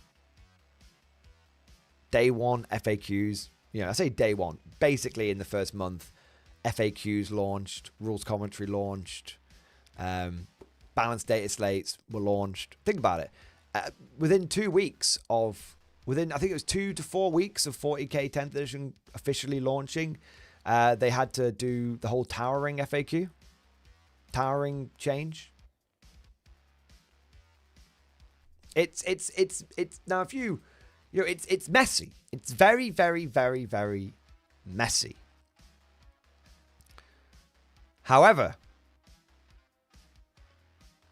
Konflikt 47 is very, very tight. The rules are they're very tight. And the game, I think the thing is, the game does not suffer pedantic cunts. Well, actually, the rules are written by human beings and normal people for human beings and normal people. The rules are written for the wargamer crowd, not the actually crowd. But also, the rules themselves are just very, very tight and well written. If, you know, I had a rules question before. Does Deadly stack with tank hunters? And I just read the rules as they were written, and I got the answer.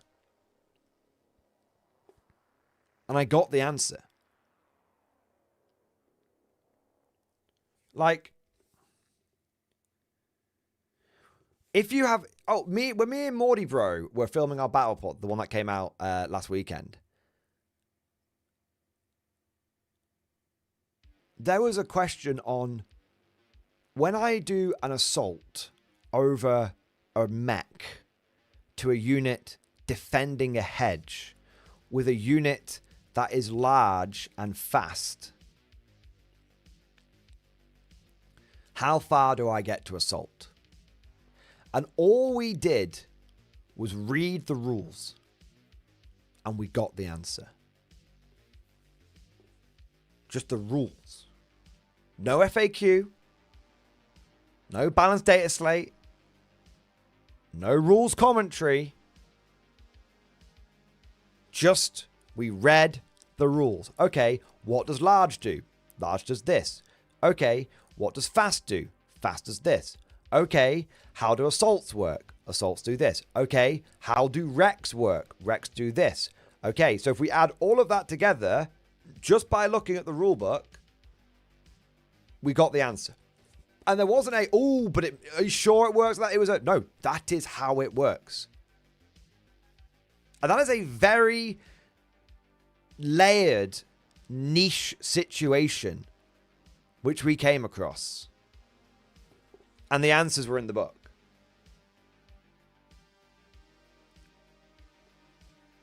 The rules of this game are so fucking tight. Warlord Games said that they have done a lot of playtesting on this, but they've also come out and said, we know they've said we've done a lot of playtesting here, but we know the moment it goes into the wild, you guys are going to find stuff. But hopefully we've got the big bits, and if anything really egregious comes along, we'll be able to resolve it. Okay? But the game's been out. We've not got a rules commentary. The rules are just very tight. They're very tight. And so the rules are very, very tight, very intuitive. And what's really nice is they're not written with any legalese. There's not, this unit is large. That makes it a large model. No fucking shit, Sherlock. No fucking shit. Now, I've got a pushback here. Now, 40k is pretty tight too. The more people play it, the more niche situations come up. If K47 are the same amount of players, the more and more niche situations happen. It's a valid point, Pete Jobson, but I will push back slightly. I will acknowledge that it's a good point and that I agree with you. I agree with you up to a point. But out of phase activations is not niche. One of the number one criticisms that one of the number one what moments that I get when anyone starts playing Warhammer 40k 10th edition and Warhammer 40k for the first time is, you can't do that. No, I can. It's as if it's my shooting phase. Yeah, but it's out of phase. What does that mean? You can, to this day, you will still have new players that go, yeah, but I can do death befitting an officer because I've got big guns never tire. No, you can't. Why? Because you died in combat. But yeah, I've got big guns never tire. Yeah, but it's not actually a shooting phase. But it says as if it were my shooting phase. Yeah. But that is actually countered by the rules commentary, which says it's actually out of phase. Do you see what I mean? That's not a niche situation. That is not a niche situation. Out of phase is something that you can encounter every single game. From Overwatch to Death Fitting an Officer to blah, blah, blah, blah, blah, blah, blah, blah. Oh, no, you don't get lethal hits that time because it's out of phase. But when it's in your turn, you do get lethal hits. As an example. That's not in reference to Guard, by the way, because we do get our lethal hits all the time. But that's the thing. Some people get them all the time, but some people don't. Because some people's are out of phase, but some people's are written differently.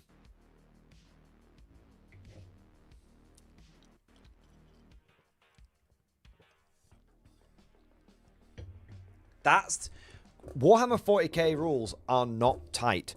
The core rule, if you only look at the core rules, you could say they're tight, but you can't only look at the core rules. Because the game is not just the core rules. Yeah. So firstly, I'm going to say the core rules are very well written. The rules are written to be intuitive. There's no legalese. They're very clearly laid out. If you look, you will find the answer. And then we have to get over to some of the other bits, which I think is worth pointing out, which is Games Workshop at the beginning of 10th edition released the free Warhammer app, and it was amazing. And they showed that they could do things the right way. And then, a few months in, they paywalled it. And then they double paywalled it, because not only did you have to pay for the app, you had to pay for the codex on top of it as well.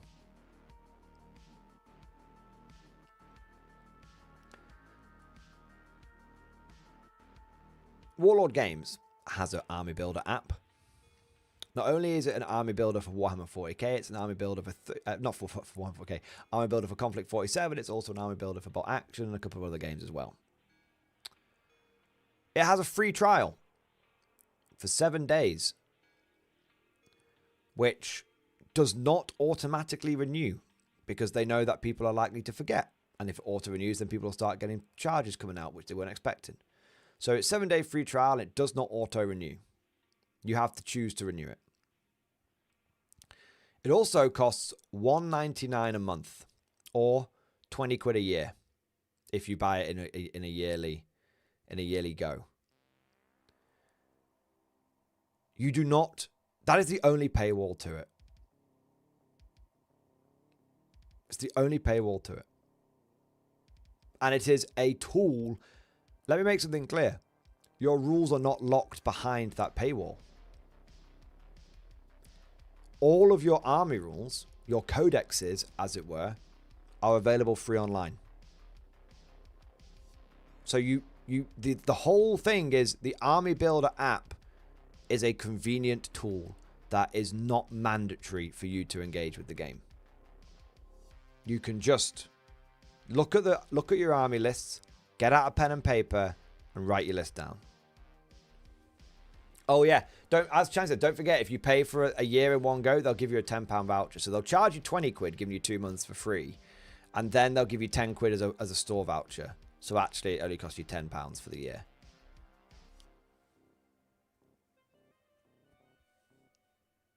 Warlord Games has a better army building app and a better digital rule system than Games Workshop does. And let's make something abundantly clear here. Warlord Games is a newer company, but there's a lot of old school grognard longbeard wargamers that work there. They're not, but even these guys, these are old school wargamers, okay?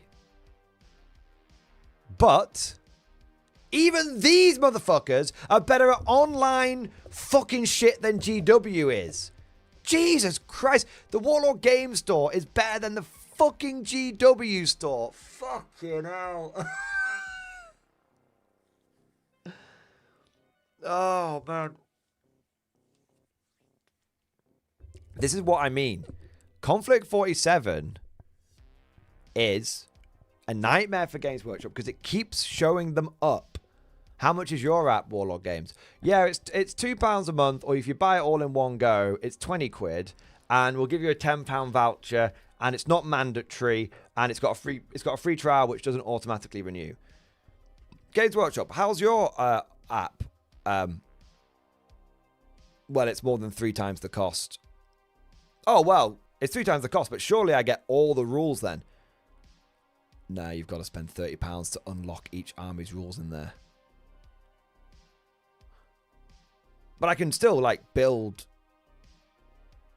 as many lists as I want to, like, play around with armies, try before I buy. No, you can only build one. You can have one free list.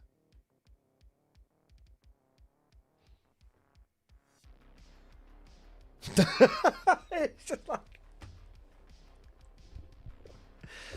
It's a nightmare because it makes GW... It shows GW up for the fucking money-grubbing bastards that they are. That's the big thing.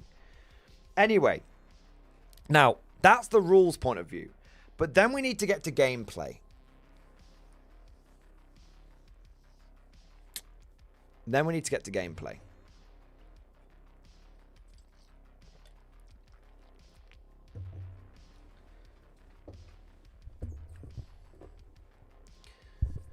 Gameplay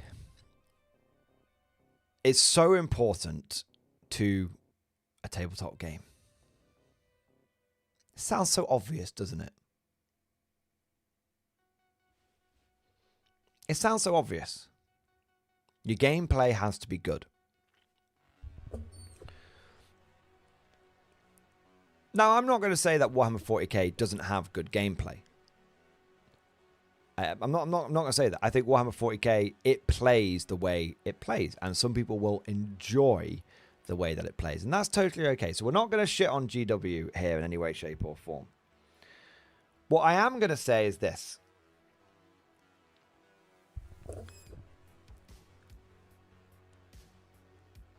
Konflikt 47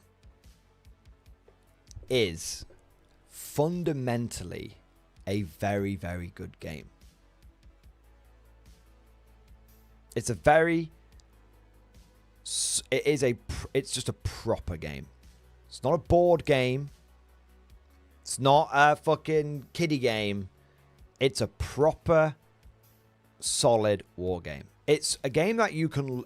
and the best way of describing it is it is easy to learn and a pleasure to master. Most people pick up how to play Konflikt 47 after one game. I don't think anyone can learn Warhammer 40k and how to play it after one game. You got to play Combat Patrol, which teaches you how to play the game wrongly, and then you have to go and play the proper Warhammer 40k game. But if you are a Warhammer 40k player, you will probably pick up Konflikt 47 after one turn. That's how intuitive, and that's how intuitive it is. Now, not only is it not so, again, this is something that kind of shows up Warhammer 40k. And I said I wasn't going to shit in it. That was a lie. You can't learn how to play 40k in one game. You can learn how to play Konflikt 47 in one turn. But that doesn't mean, oh, is it simple? Is it shallow? No. This game will appeal to casuals and competitive players. Because if you are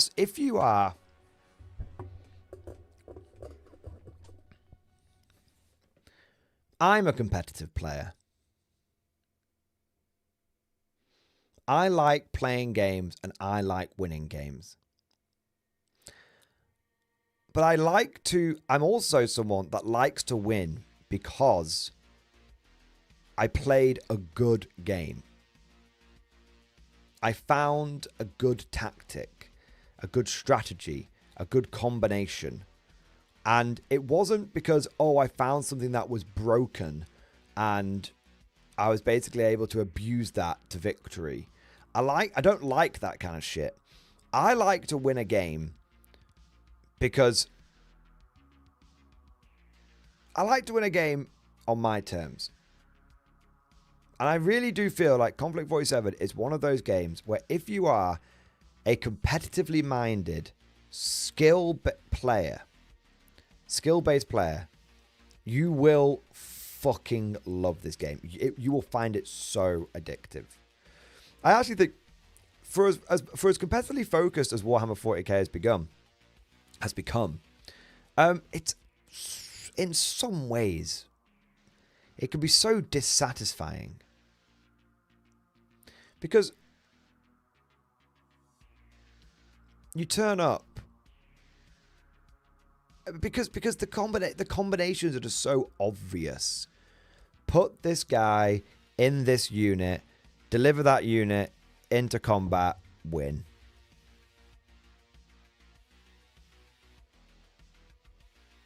A plus B equals C. And skill's still very good. And skill is still important. But if you're a competitive player, or if you're someone who likes deep and rewarding gameplay, but not complex and impenetrable gameplay, I think this game is exactly what you're looking for. I'm now speaking to not just the vibes-based players. I'm speaking to you, the competitive player. You like Warhammer 40k because it's become more competitive? Take the fucking training wheels off. Come over to Konflikt 47. I challenge you. You're a competitive player. You should accept the challenge. I challenge you. Come over to this game and start writing lists. Start playing games. Start working it out. Every time you think you'll have it nailed, I guarantee you'll find something else. I guarantee you, you'll peel back another layer. Oh, this unit's so broken and overpowered. Then you go into a game and you're like, oh, wait, no. Why didn't that work the way I thought it was going to work?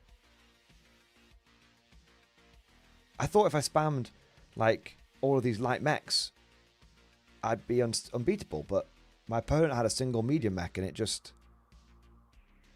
countered me. Okay, how can I counter that with... How can I counter that? How can I do this? What do I bring next time? If you are a competitive player, everything from building your army lists to pulling the fucking dice out of the bag has a strategy to it, has a tactic to it. That you will be able to get your fucking weaponized autism into, and you will love it. Okay.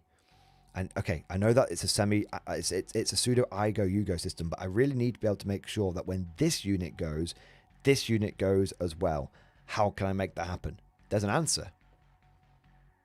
You can manipulate that dice bag multiple times in a turn. Do you go Brits and just pick a dice out once per game? How do you go platoon commander? Do you go company commander? How many points of guts is the most efficient amount? Do you take guts or do you take riff mastery? I guarantee you, if you're a competitive player, this is an all-you-can-eat fucking buffet.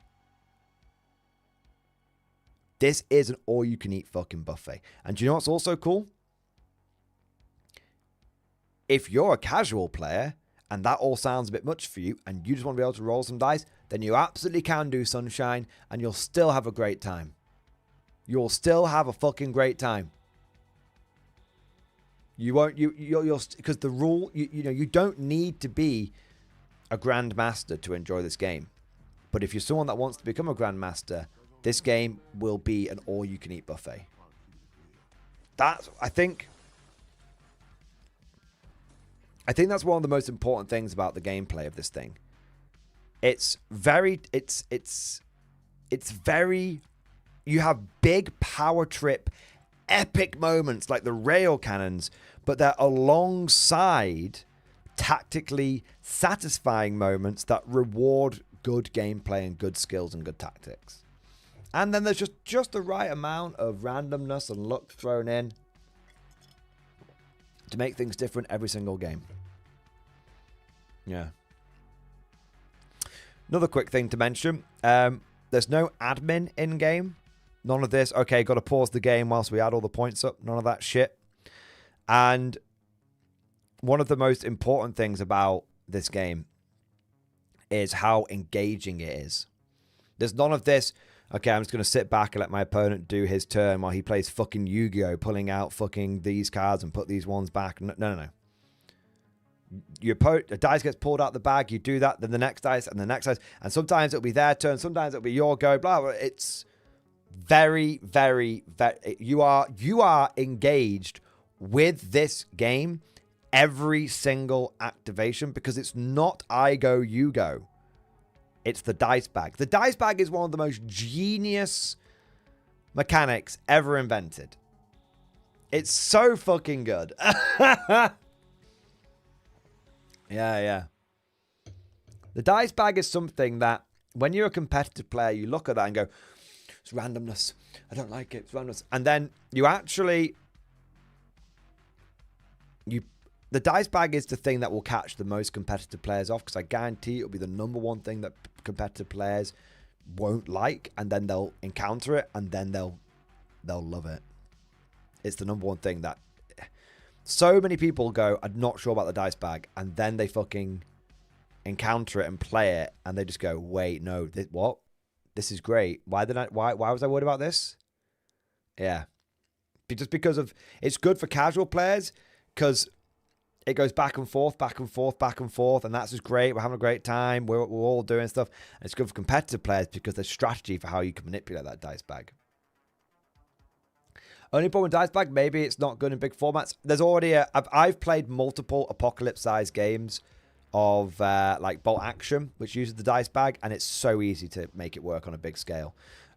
what you do is, well, it's how we have done it is when we've done like big apocalypse games like 5v5, you put, you have like a dice cap in the game anyway, which is very normal.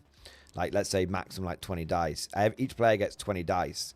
And then when you pull a dice out the bag, let's say you've got like, you then put the maximum dice that one player needs. It's hard to explain, but basically you pull a dice out and everyone on that side activates a unit. And then you pull another dice out and everyone on that side activates a unit. Yeah. So, and how you could do that on single player is you just do it by platoon. You could do it like that as well. Yeah. It's very easy to come up with ways of making the dice bag work at big scale. Yeah. Right, so we've talked about gameplay. We've talked about rules. We've talked about lore. We've talked about development pedigree. Now we've got some. Those are some of the big bits. That was page 1 of 4. That was page 1 of 4. All right. We've got a lot of... I'm telling you, boys, I've gone deep on this. I've gone fucking deep on this. All right? I've gone deep on this. You know? Remember, the whole theme of this is Konflikt 47 is a nightmare for Games Workshop. We're not saying with the Konflikt 47... What we're saying is the way that Konflikt 47 does things, it shows up the way that Games Workshop does things. Because if we look at gameplay for Warhammer 40k, there's constant admin in the game. Gotta add the points up, draw the cards. There's so much stuff that stops you from just playing the game every turn. And then you've got the fact that there's not constant engagement at all. There's not constant engagement at all. You've got the fact that the rules are not tight and fast-paced. You cannot claim that 40k is a fast-paced game. People can't get 5 turns done in 3 fucking hours. 40k on a casual level takes a whole day. It takes 5 hours to play a 2,000 point game. Yeah.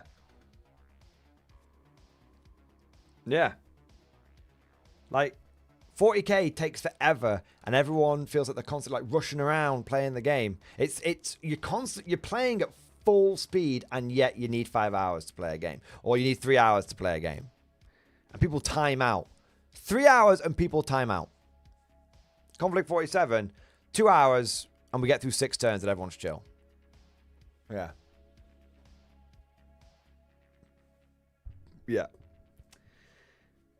It's a nightmare for GW because it's like, oh, well, no, 40k has to be this way. Why?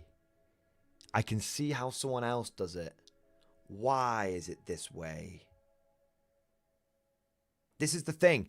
Konflikt 47 is a nightmare for Games Workshop because the way that it does things raises questions about the way that Games Workshop does things.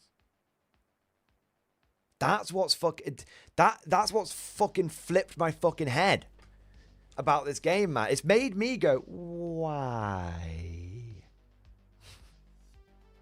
Why? That's the big one. Yeah. Anyway, got a few super chats coming in, so we're going to catch up on those first. Let's have a look. Ibram Gaunt, thank you for the 11-month member flex, man. Nearly Xbox, baby. K47 in stream discussion. The Britbots play the MIDI Brit Grenadiers. Let's have a look, mate. Let's have a look. Ooh, let's have a look, baby. US reinforcements and TTC progress. Yeah, baby. United States Starter Army, baby. Amazing, man. Amazing. What else have we got here? Paragons, Armored Officer, Heavy Infantry, Bazooka Team. You got the Soldier of Fortune defending Stalingrad. That's cool as fuck. You're working on some Fireflies. Yes. So cool. Oh, man. I love that color scheme on the Style Trooper. The red armored plates work so nicely. And I like the red glass you did on the linebacker. That's cool, man. Hey, cheeky little fucking Jackal Jump Walk as well, man. Nice. Dude, fantastic. Ibram, The British bots, when not spouting Dad's Army one-liners, play MIDI British Grenadiers, Hearts of Oak, Men of Harlech, and other patriotic songs to inspire human troops. Also, Brits are going to be done as Rorke's Drift, Praetorian Guard, British Colonial Infantry, pith helmets and all. Ruskies will get big Cossack hats, and the Axis are Wolfenstein Stormtroopers. Yes! Oh! Yes. I love it. All of this is awesome. I want to see it. I want it now. Inject it into my veins. Amazing, man. MP Bros, thank you so much for the 25-month member flex. Double X Force, baby. Thank you for supporting the channel for over 2 years, mate. Holy shit, man. Drop some stuff in stream discussion. Let's have a look. Good evening, sir. It's been a month since I last shared my Dark Angels 30k army. Nice. I finished printing my Inner Circle Knight Cenobium and all 20 are built. I built a Fellblade, fun kit, but a bit over-engineered. I now have a new quest, and that's to print a nephew some of the Black Templars characters. If any of you have any of those files, DM me. Poor Chonkules got nuked within 30 minutes for trying 07. Another announcement is just celebrate 2 years of mine to my wife. Hey! Amazing, man. Now that I've shared the highs, now come the lows. Sadly, I'm going to get laid off from my job. Oh, that fucking sucks, man. That I've been working for the last month. I've been enjoying the handyman business, and I like the crew and the boss. Sadly, a lot of the jobs we worked went over schedule, and the business didn't get any of the big projects they were hoping to get. So my buddy and I got cut because it wasn't in the budget. No ill will towards them. Favorite job I've had. It was just a month. Oh man, that's a bit of a pisser. That's a bit of a pisser, mate. Hopefully you will. Now that you've got a bit of experience, a bit of a taste for it. Hopefully you'll be able to get another job in in a similar industry. Fingers crossed, mate. One door closes, another door opens, man. I find that. Nice. It's a beautiful model, the Fellblade. Yeah, I like how you've upgraded it as well. Oh, wow. So cool. So unbelievably cool. So cool, man. I love it, MP Bros. Thank you for your support, mate, and hope everything turns out all right in the end for you, mate. Fantastic. Jay, my boy. Jay, thank you for becoming a channel member. And thank you for subscribing as well. 07, you magnificent bastard. I want to say a big thank you to Sir John Davies. Sir John Davies, thank you for the super chat, man. Your BT game should do double blind. It's amazing. When you say BT, do you mean Battletech game? Or Black Templars? John Davies. Battletech game. I've only played like 1 or 2 games of Battletech before, and it was reasonably fun. But I don't know anything. I don't know what you mean by like double blind or anything like that, man. I mean, I'm happy to give it a go, but I don't understand the context. Yeah. Within Battletech, I don't understand the context. Like not knowing what mechs we're gonna get. Is that like a mission that you do or something?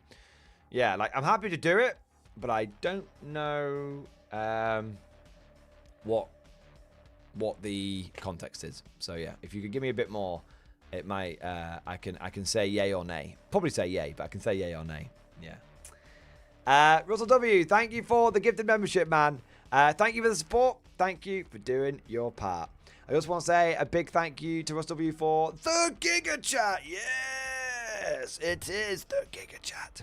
07, here is my fee for missing roll call. Also, worst hobby stream ever. No song request, no epic Napoleon being painted. Isn't even a hobby stream. It's not a hobby stream. Not tonight. Hobby stream is going to be Thursday, Friday now, because I had to do this. I had to do this. Oh, man. Oh, man. But yeah, thank you so much, man. And appreciate the support, man. Amazing. Riot! Beef! That's the real beef. That's where the beef is. Yeah. That's where the beef is. Crucial 76. Thank you for Super Chat, man. Fever Dream tournament list for review. So yesterday I got home late from work, extremely tired. Remember, just before going to bed, that I signed up for a tournament this weekend, and cut off list submissions was that night. So at 9 PM and half asleep, I opened the Warhammer app, and this thing is what came before I passed out. I thought Guard MSU would be a good idea, except for one unit that isn't. Have a mix of Catachan and Ogre and party buses, and actually solid armor core, but no TC, instead throwing in a Lord Solar. Right, okay. So it's Cady Gazellen, Commissar, Krieg Command Squad with Grand Strategist, Lord Solar Leontis. 20 Cadians, 2 squads of 10 Catachans, 2 squads of 5... No.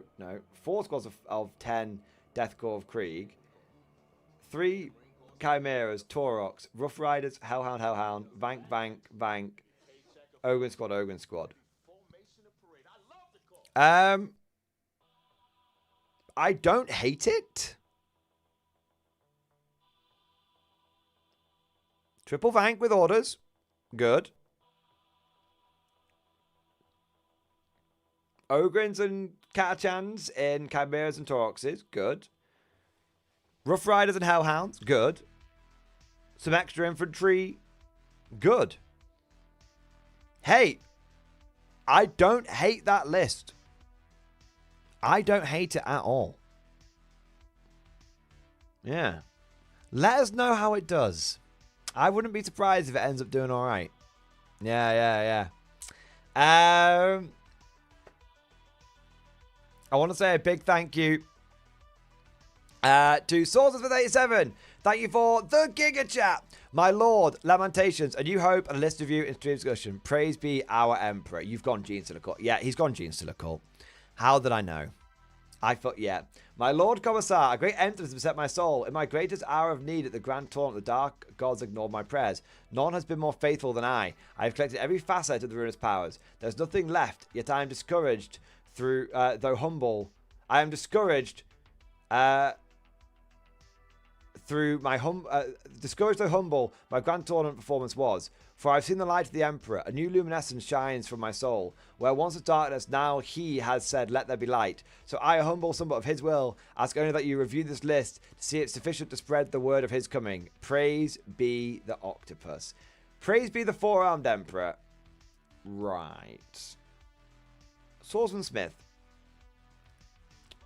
I'm going to give you the number for a therapist. Abominant.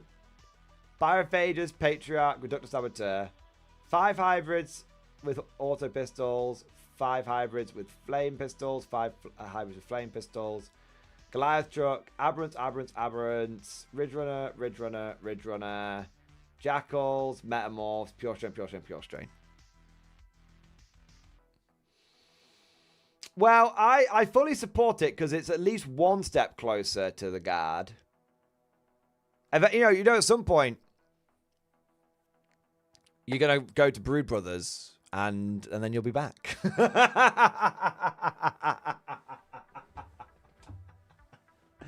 Oh, man. Oh. I actually think it's kind of a cool list. Triple Abominant, triple Pure Strains, and then loads of other, like, shit munchers running around. Interesting. Interesting indeed. No, I quite like it. And it's funny if did the GT not go well? Did things go a bit funky?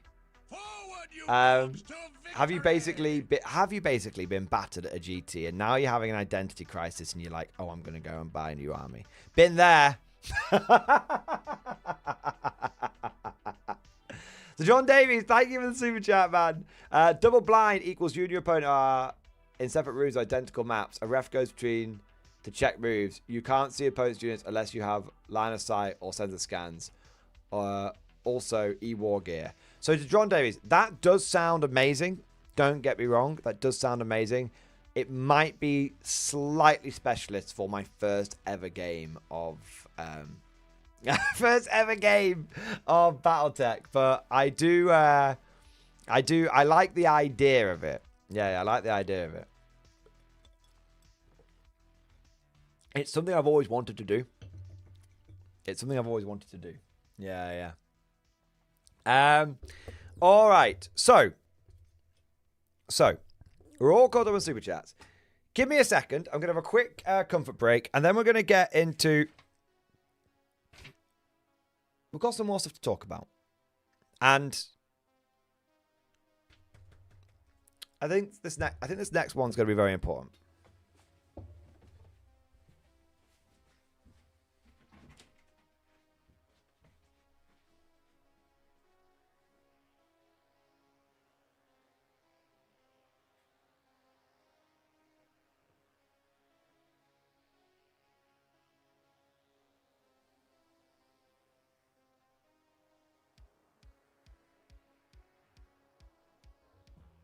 comes to fighting crime, there's only one man keeping the streets safe, while keeping it real.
Just gonna grab a quick refill. Was the cat on my desk? Brilliant. You're on my desk.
Ugh.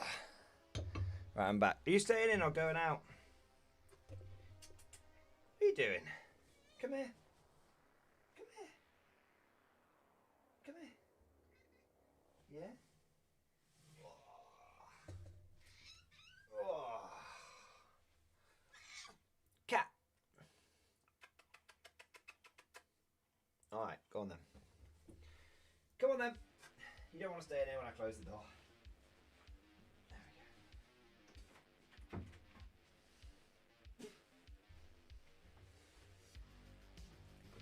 All right. So, I have to go back and check the footage of when the cat jumped on the desk. Oh man. Okay, so where were we?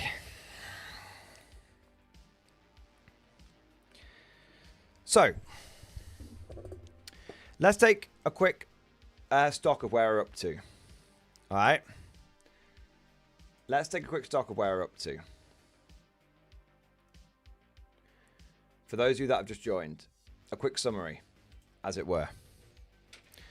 So the whole thing that we're talking about tonight is Konflikt 47 is Games Workshop's worst nightmare. And the reason that it's... And the reason for this is it shows up Games Workshop and it starts causing players to ask questions. Right now, and what we've talked about so far is right now 40k players are looking for answers.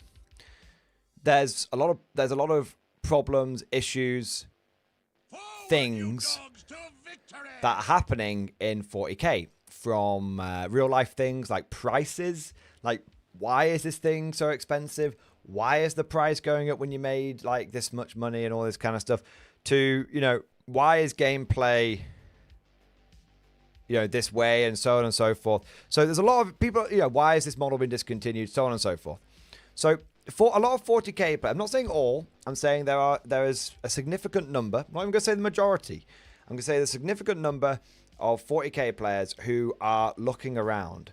And that's why one of the reactions to like Heresy 3.0 being, you know, a bit of a shit one was bad, and why the launch of Heresy 3.0 is a bigger failure than people realize, because the whole point of Heresy is that Games Workshop knows that these problems exist, and so they wanted people to go over and have a Heresy holiday, hence why they tried to make it more like Warhammer 40k and all this kind of stuff, and it didn't work, and so on and so forth.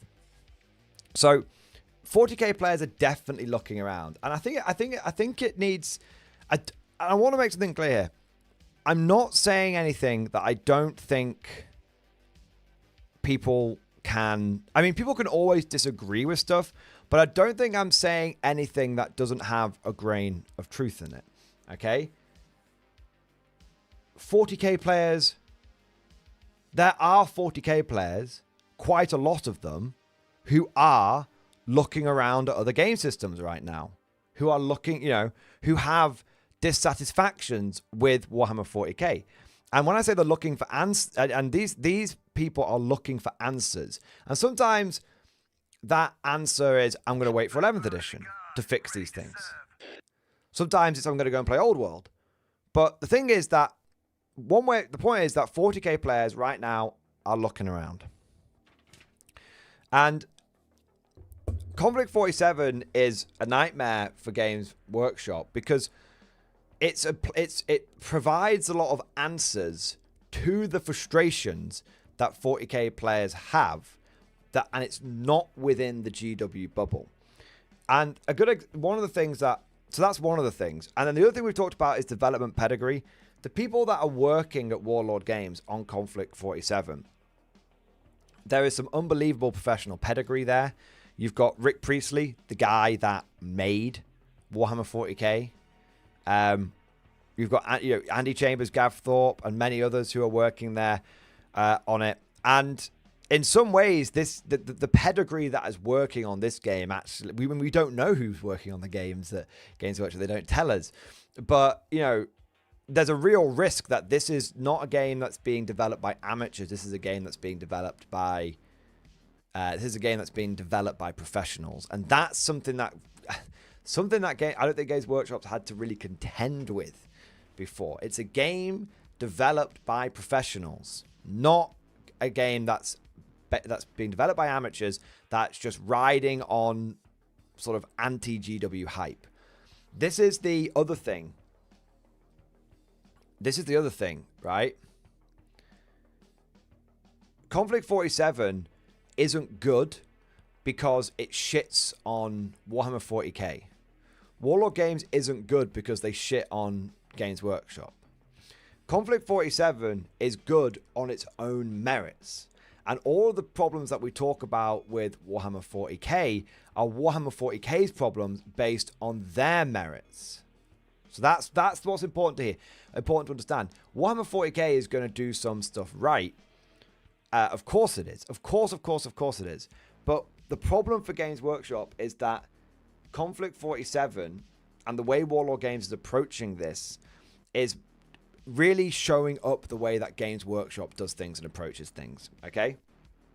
We've then talked about the lore and how Konflikt 47 lore feels Konflikt 47 law versus, not really versus, but Konflikt 47 law, 40k law issues. We've talked about like gameplay. We've talked about rules. Okay. Now, that's where we're sort of up to so far. All right. Now, a couple of quick super chats, then we'll get to this other one because I don't want to fall too far behind. All right. Cosmic Drew, thank you for super chat. More beef. What is this time? No beef, mate. I've just got all of my thoughts down on this topic into one place, and I'm just talking about them all in one go. Everything that's been coming into my head over the last 2 or 3 months. So it's no beef like that. It just, I mean, beef alert because this topic is always naturally a bit beefy, but no need for a banana up the bum. Don't worry. Red Oras Boris, thank you for super chat, man. It reminds me of when War Machine came out and 40k players were left en masse. I don't think Warlord is going to make the same mistakes Privateer Press did either. That's a great point. I think this, but a lot of people left Warhammer 40k, and there was only sort of one game in town that they could go to, and that was why I think War Machine blew up. And then I think War Machine. I feel like it's had to die to come back. But I think there's a big difference between, as you said, sort of War Machine and Privateer Press and Konflikt 47 and Warlord Games, because Privateer Press made some big mistakes. They made some big mistakes. And I'm not saying that, 40k, I'm not saying that Warlord Games won't make mistakes. But I feel like you can look at what happened to Privateer Press and go, okay, we need to avoid that shit. And because that happened to them, you can avoid it happening to you. And Privateer Press is, it's a good example.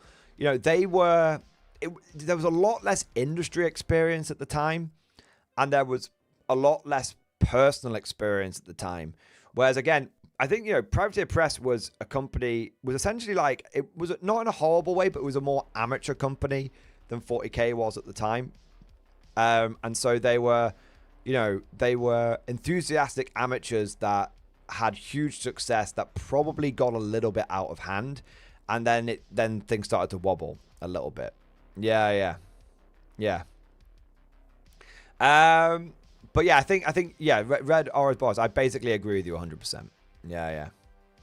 Derek Belanga, is Konflikt 47 anti-printer? Can't use custom or prints. Konflikt 47. There are 3D prints available for Konflikt 47, of course. And you know what? I did say something before, a couple of months ago. I said the moment that you see 3D printing people jumping on this game is the moment you know it's going to be big. It's the moment you know. And there's a lot of 3D printed stuff coming out for it. Now, I would say this. I own a 3D printer. I 3D print a lot of stuff. For the time being, I am choosing, this is a personal choice, and it's a choice that all of us will have to make individually who do own 3D printers and who are interested in Konflikt 47.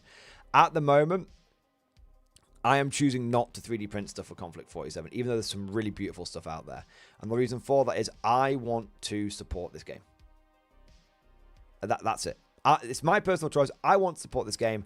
I want to put money. I want to vote with my wallet in a positive way. Yeah.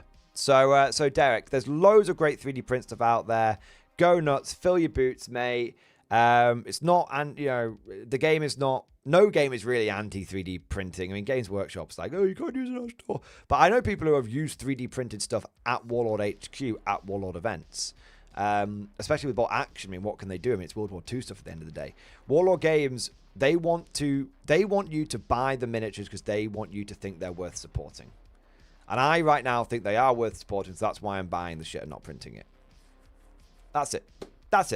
It's that simple. So, if you want to 3D print a whole bunch of shit for it, that's fine. There's no issue with that whatsoever. It's like I said, it's a personal choice, and I'm not going to sit here and lecture you or try and sit on my high horse or anything like that. I'm not going to say I'm never going to 3D print anything for Konflikt. I probably will do at some point. But right now, at this point, I'm choosing to buy rather than print. Yeah.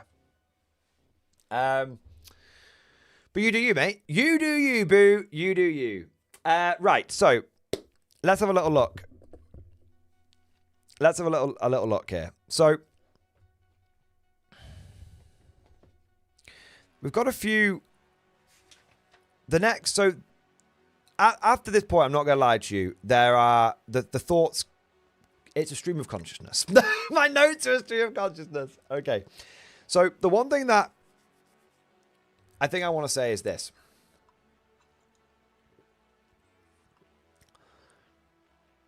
I mentioned this a little bit earlier, but I want to touch upon it again.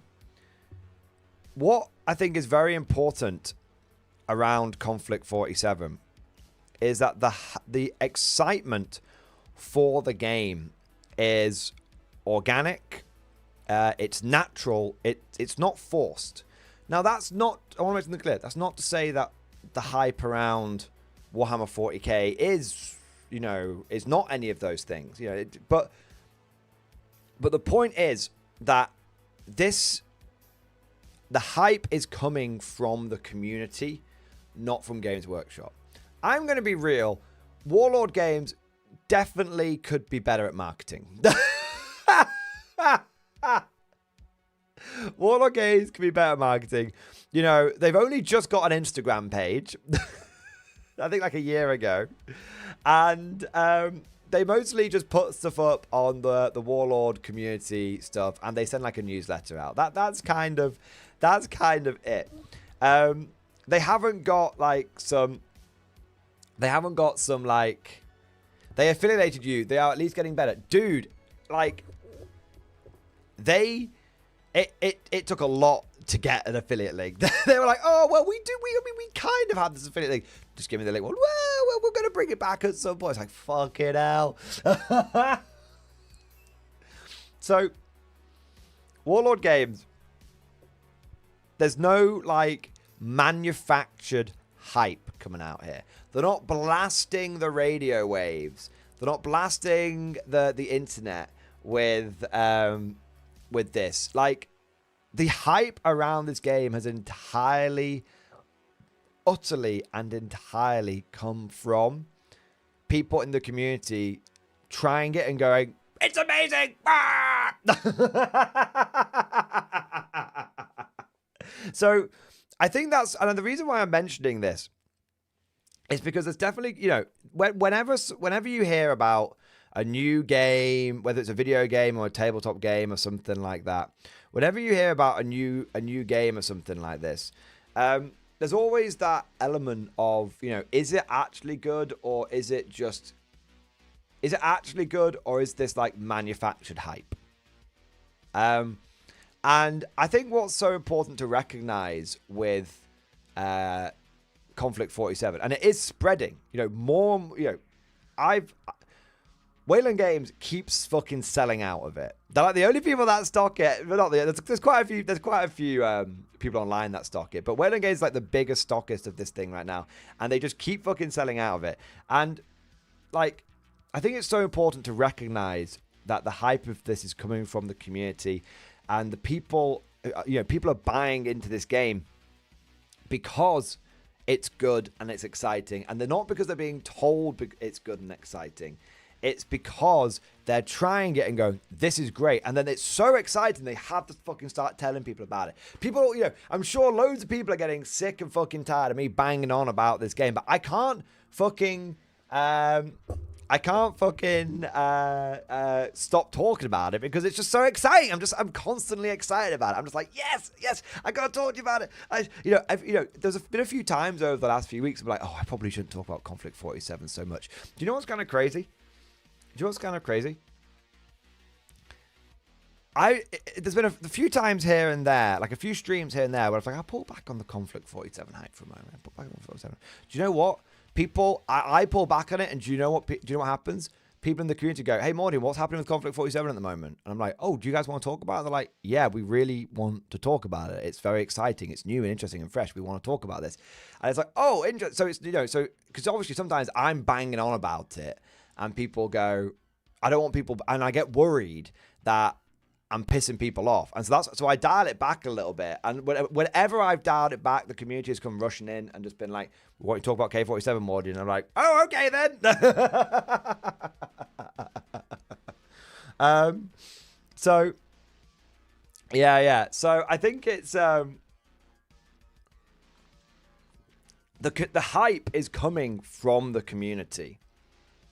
The hype is coming from the community. And, I just think that is very important to recognize, because I think it lends an air of genuineness,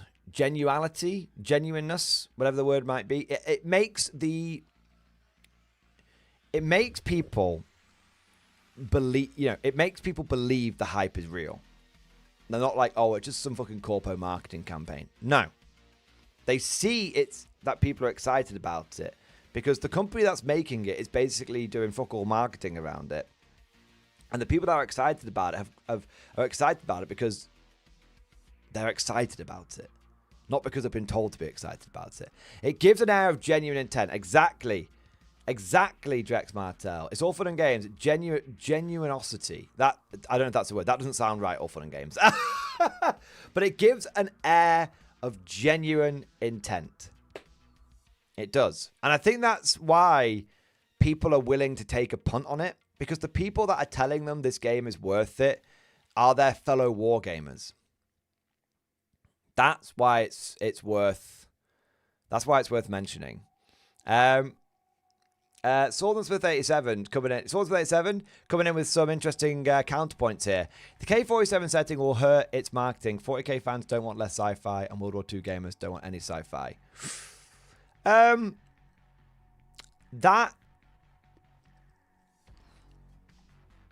That is one of those points that sounds good on paper, but I don't think in reality really translates. Because Konflikt 47, because a game for everybody is a game for nobody. Konflikt 47 is not trying to... Konflikt 47 is just trying to be Konflikt 47.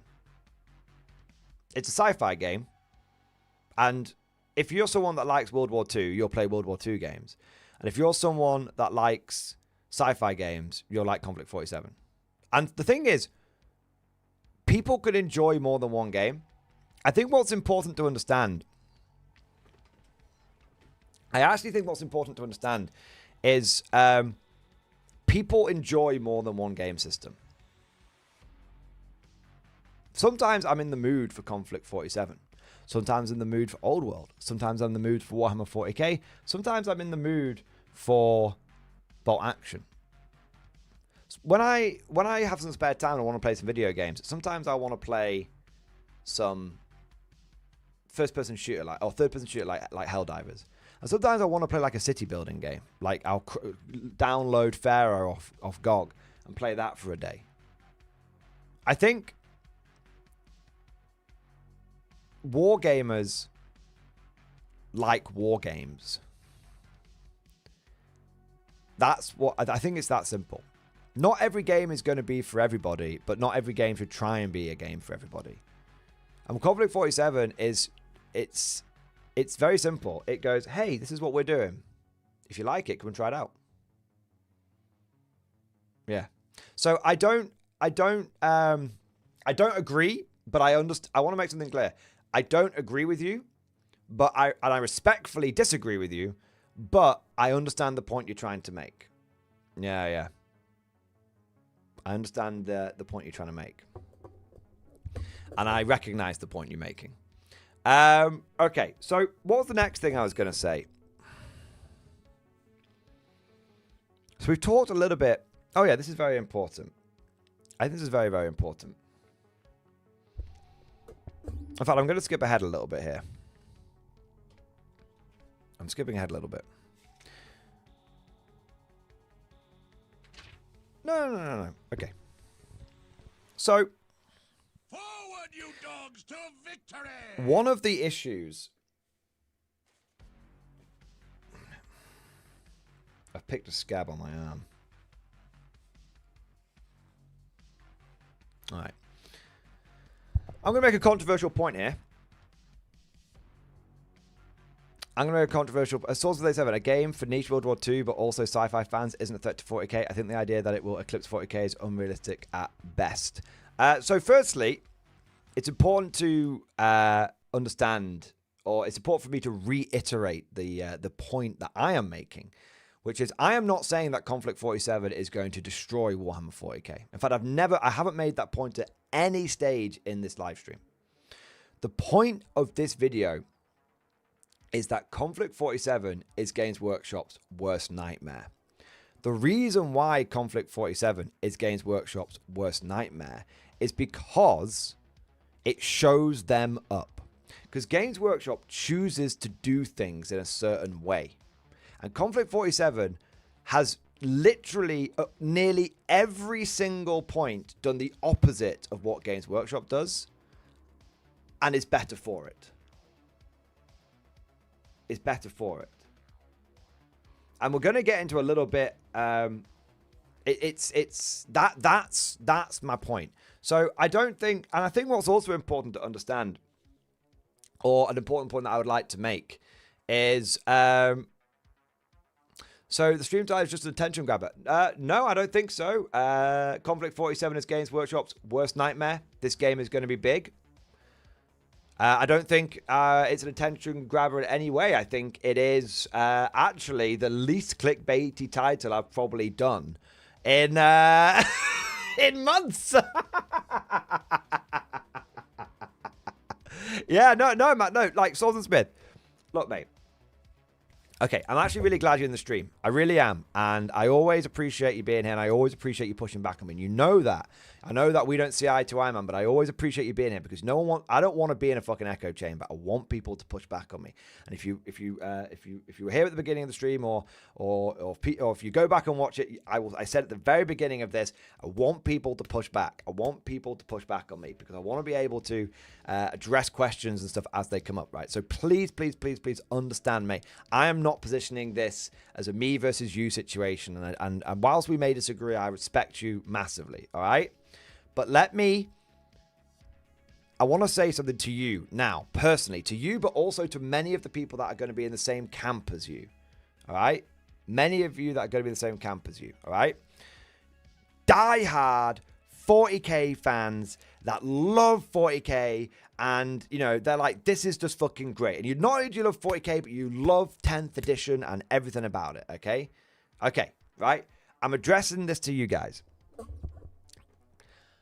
I am not saying that Warhammer 40k is bad or trash, and I'm not trying to like shit on Warhammer 40k or Games Workshop or anything like that, just for the sake of doing it. Okay, just for the sake of doing it. What I am trying to do here is address some of the legitimate, and I think somewhat indisputable, issues that Warhammer 40k has, whilst at the same time showing that Konflikt 47 is, whilst talking about how Konflikt 47 and Warlord Games is showing us a new way. Okay, so there are many things that I think Warhammer 40k does right. And I think the regular balance patches and stuff are great. The fact that Games Workshop is really in tune with the game, of course. But 40k has problems. Games Workshop has problems. And we should be able to talk about those problems honestly. And if you go back through everything that I have said, I don't think anything I've said could actually be... You might not agree with it wholeheartedly, but everything that I've said, there is a grain of truth or a possible middle ground. I'm not lying.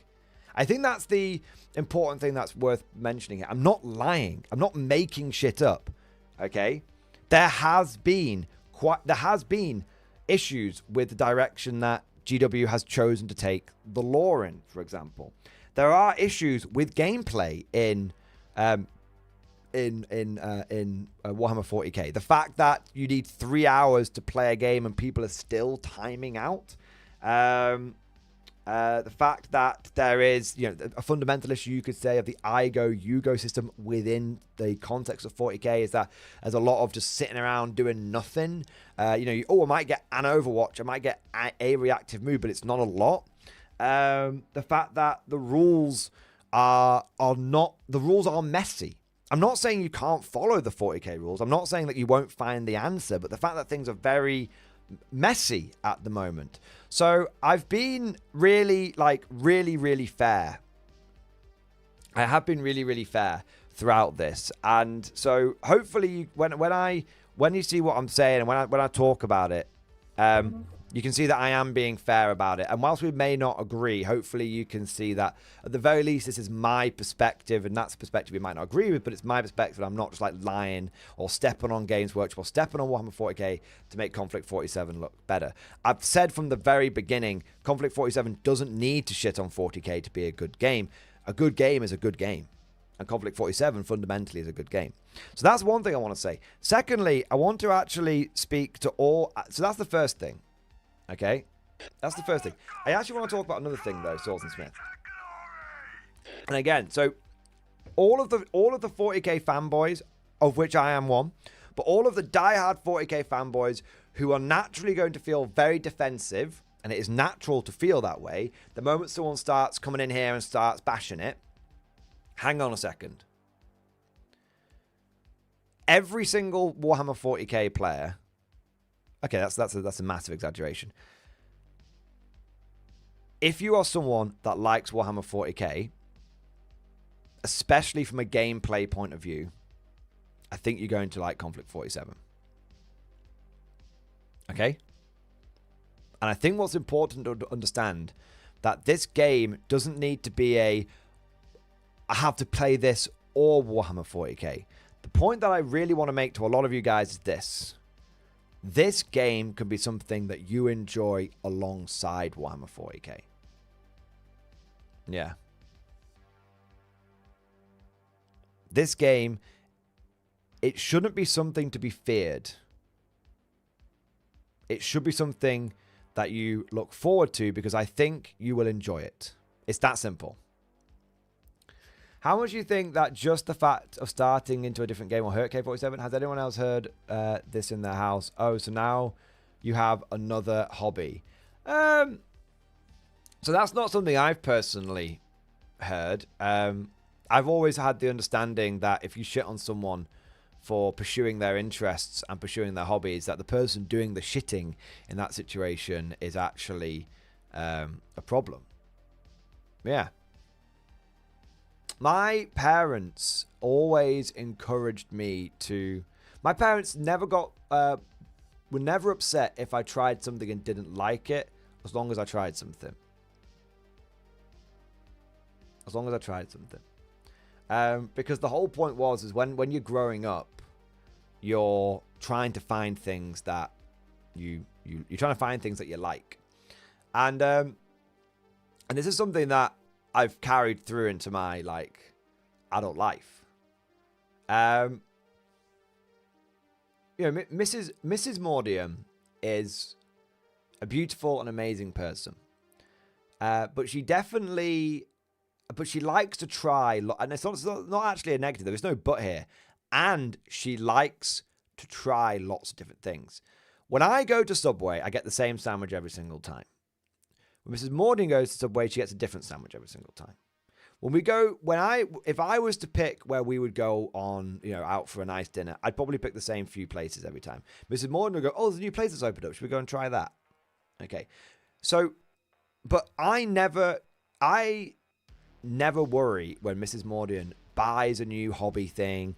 She did quilting for 1 week, and then a month later she did felt making felt animals and all sorts of stuff, and she's done like paint by numbers, and she's done a bit of she's even tried a bit of hobbying, like tabletop hobbying, and she tries all sorts of different stuff.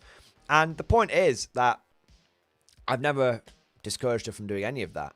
I've always said, hey, as long as you can afford it, and as long as we can afford it, then there's no issue with it. Explore your interests. Doesn't matter if you do it once, then never try it again. Hey, you did it once. So that might just be, but your mileage may vary. Yeah. Your mileage may vary. Yeah. Fun Jacob, I think, is making an interesting point here. I don't see where the disagreement is coming from. Both are great games. One demonstrates that the current industry leader has gameplay flaws that the other demonstrates can be fixed with effort. I think, Fun Jacob, that is an amazing point. Amazing point. Really, really important. Yeah. Both are great games, but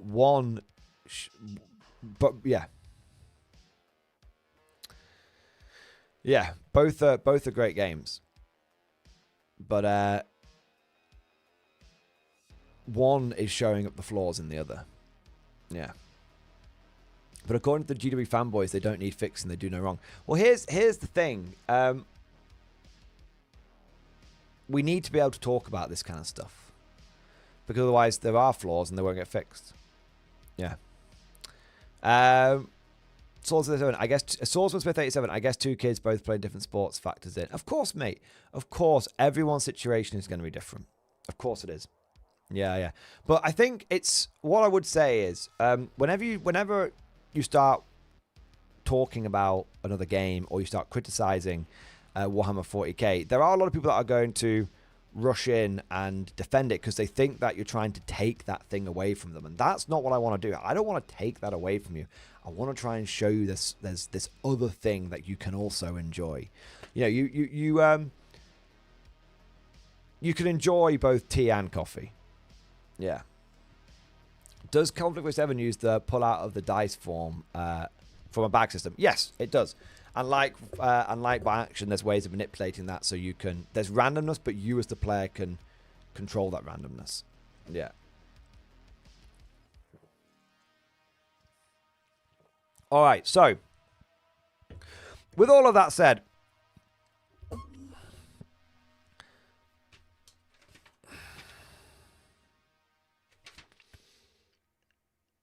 that's a flaw. Do you know what's really funny, man? Before you join the stream, I actually preempted this. No, I did. A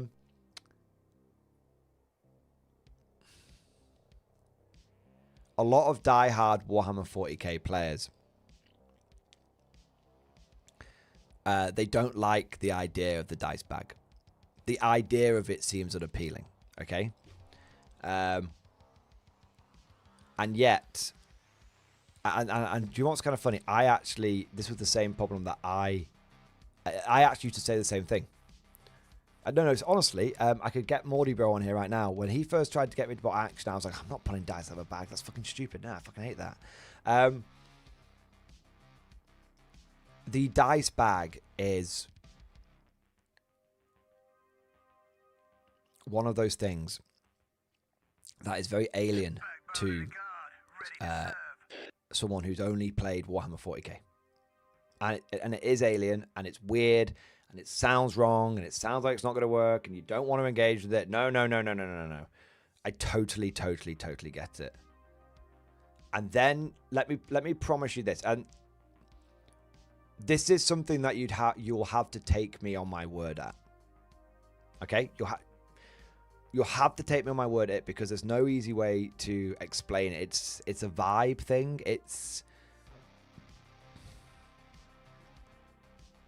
You don't like the idea of the dice bag, but I promise you, if you tried it, you would like it. As a war gamer, as a competitive player, as someone who likes Warhammer 40k, you would really like it. Yeah. And that's not to say that it's better than I Go, You Go. I think I Go, You Go is actually a perfectly okay system. And I think Warhammer the Old World shows that I Go, You Go is great. So, yeah, no, I'm not shitting on I Go, You Go. What I'm saying is, I'm a 40k player. You're a 40k player. I'm a competitive player. You're a competitive player. I had the same thoughts you had. I promise you I did. It's one of the things that when you it doesn't really make sense until you try it and then you go, oh, no, this is great. Yeah. Yeah. So you'll just have to take me at my word at that one. You will do. But I promise you you would like it. Yeah. All right. We got some more. I'm not getting to my points, but that's okay. I got some more super chats coming in here. What have we got? Anthony Williams, thank you for the super chat, man. The models hype themselves, sir. All I've done for 7 weeks is paint Konflikt 47 and Bolt Action, and I post pictures on my local hobby shop Discord, and people are asking, what models are those? I'm like, Bolt Action / Konflikt 47, baby. Yeah, man. I think I totally agree. I just love painting Konflikt models, man, because I really like the because they're just sci-fi. They're just sci-fi. Why wouldn't I enjoy painting up this motherfucker? Why wouldn't I? It's a cool sci-fi mini. Why wouldn't I like painting it? Why wouldn't I enjoy painting up this motherfucker? Look at him. He's great. He's got a giant fucking power katana. Why wouldn't I enjoy painting him? You know? Yeah. Anthony Williams, I totally agree. The models... I think a lot of the old photography that Warlord did for the models wasn't great. I think the way you see the new stuff, like the way they've photographed the Moraz Ghoul is just awesome. Yeah. I think this picture right here just sells. I think this picture right here just moves so much Konflikt. I could just leave that on screen. I could just leave it on screen all day. You know, look at the glow on the eyes. I could just leave that on screen all day. You know? Yeah. I might just leave this on screen. There you go. Yeah. I might just leave it on screen. All right. Uncle Clumsy, thank you for the super chat, man. Promise to Commander HHL kept in stream discussion. Let's have a look, man. Let's have a look.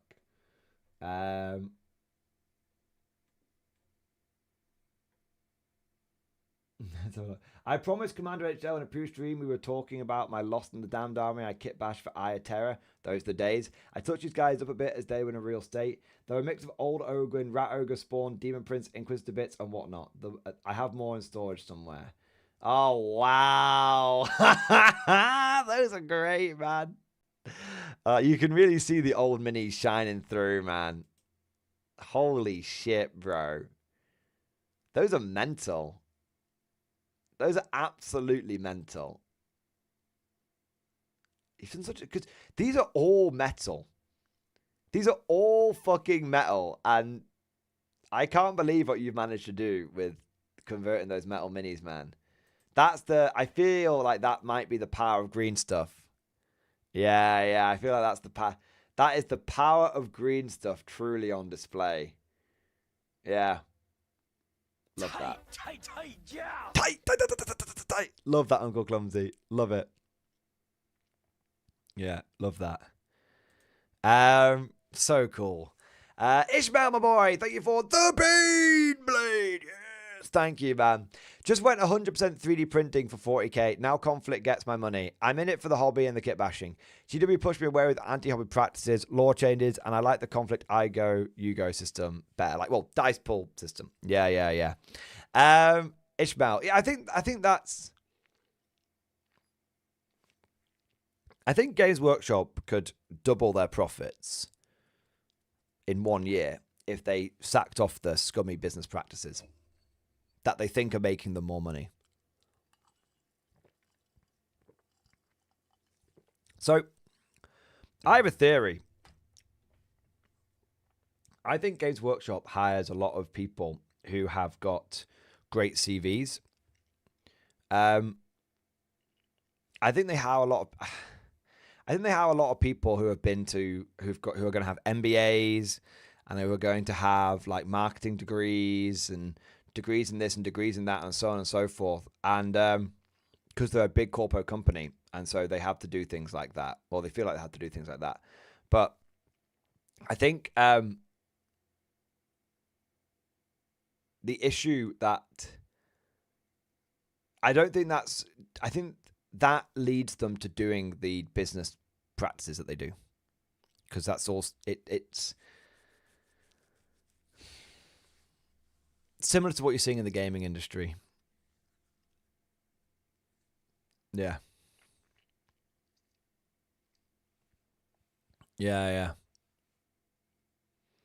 Ishmael Thompson. And I think the problem is when you piss people off, they feel justified in going and 3D printing and stuff. Whereas if you are nice to people, then they feel like they want to support you. Not everyone. Some people will always 3D print no matter what, and that's fine. You've got to put yourself first, of course. But I think so many people feel like they've been pushed away from GW more recently. But they could fix it with 11th edition, is what I've been saying. Yeah, Ishmael. Yeah. Kyver's Kane, thank you for renewing your channel membership, baby. Thank you for your support, mate. Thank you for doing your part. Amazing, man. Konflikt Drew, thank you for super chat. You can put your dong in the dice bag in Konflikt 47. It's true. It's true. Yeah. Technically, you can put your whole cock and balls in the dice bag. There you are. Jax Martel, but MG, you know the cycle. Don't let them placate you with the new edition fix that is promised. I mean, that's a good point, Drex. I've seen the cycle so many times now. But I always say if Games Workshop does things right, I support them. And and if they do things wrong, then I lambast them. But no, I'm not going. I will, and that's the policy I'll always have, and that's a flexible policy. So it's like Games Workshop can do things right at the beginning of the edition, and I support at the beginning of the edition. And if Games Workshop start doing shitty stuff at the end of the edition, then I stop supporting them at that time. Yeah. That's how I do it. You've got to be able to do that. Spriggs, thank you super chat. Volume trickly. Volume, is that even a word? Volume trickly. Multiple dicks for the dice bag.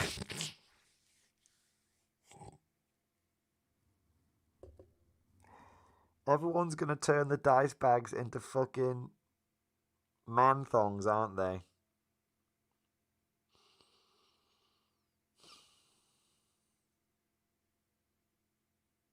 Multiple dicks fit in the dice bag.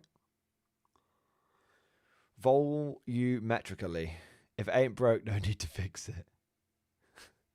But what if it is broke, Swords and Smith? I mean, we may disagree, but hypothetically, what if it is broke? Anakin, the Sith are evil. From my perspective, the Jedi are evil. Then you are lost. Who's Anakin? Who's Obi-Wan in this scenario? You guys decide. Okay.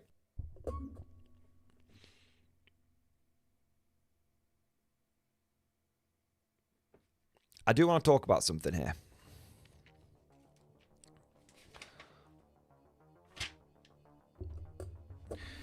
We're going to keep things on a gameplay sort of level at the moment, but I do at some point need to touch upon some of the real world stuff that's happening.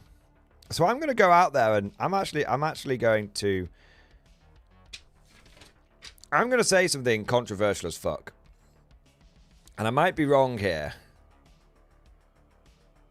Oh, there's so many bits I want to say. So many bits.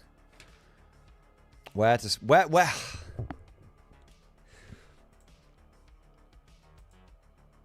because I don't want this to become a GW bashing stream, but there is some unavoidable moments here. So, I'm going to say something controversial. It's definitely going to be a bit of a lightning bolt, but I'm going to say it. Swords and Smith is really not going to like this, but I think I've got to say it. I think Warhammer 40k is creatively bankrupt. I think they have... I think they've run out of new ideas. We'll see. And I'm happy to be very, very proven wrong on this. Happen to be proven wrong on this with 11th edition being the edition of Gain. But the reason why I'm saying this is if you look at what games, if you look at what the stuff that Games Workshop produces, they don't,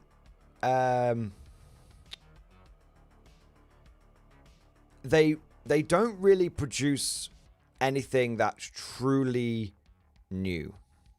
All right. Now this is gonna sound very wrong, but I'm gonna try it. It's gonna sound very wrong, but some people are gonna immediately point to look at all the new factions they've released. Hang on.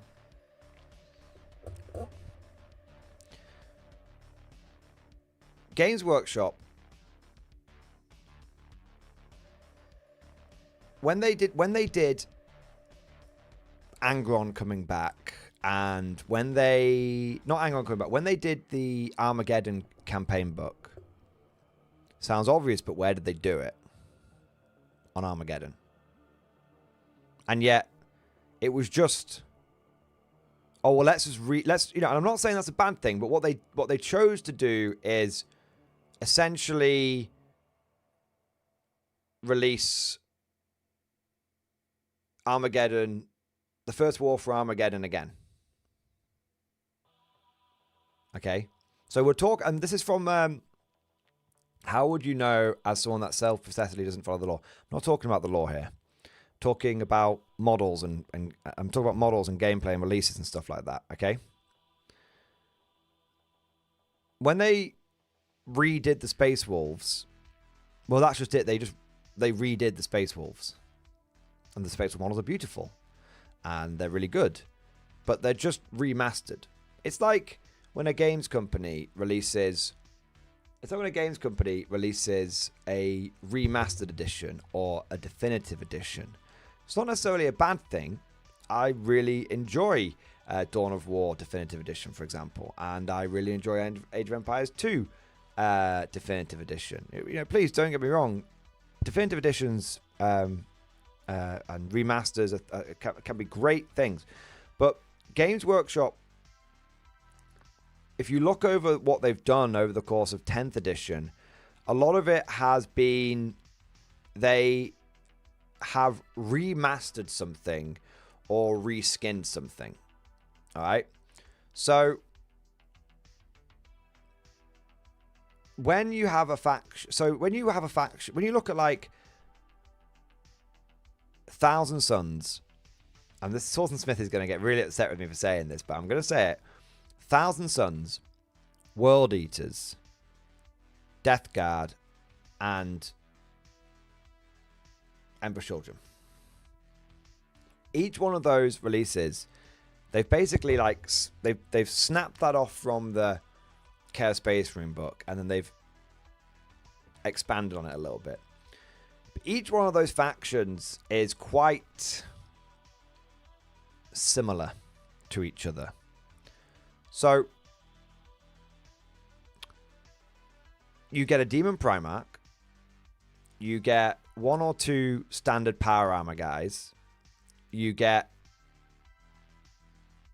some kind of Terminator or Terminator equivalent as your new models, and then you'll get a bunch of stuff from the existing Chaos Space Marine range to help flesh you out. So if you look at Death Guard, for example, you've got Plague Marines, power armor infantry, and then you've got a couple of kind of Terminators, and then you've got Mortarion, and then you've got some Death Guard are pretty decent, but Death Guard I'd say are actually an example of when Games Workshop made something truly new, because I think then you've got the Blight Haulers and you've got the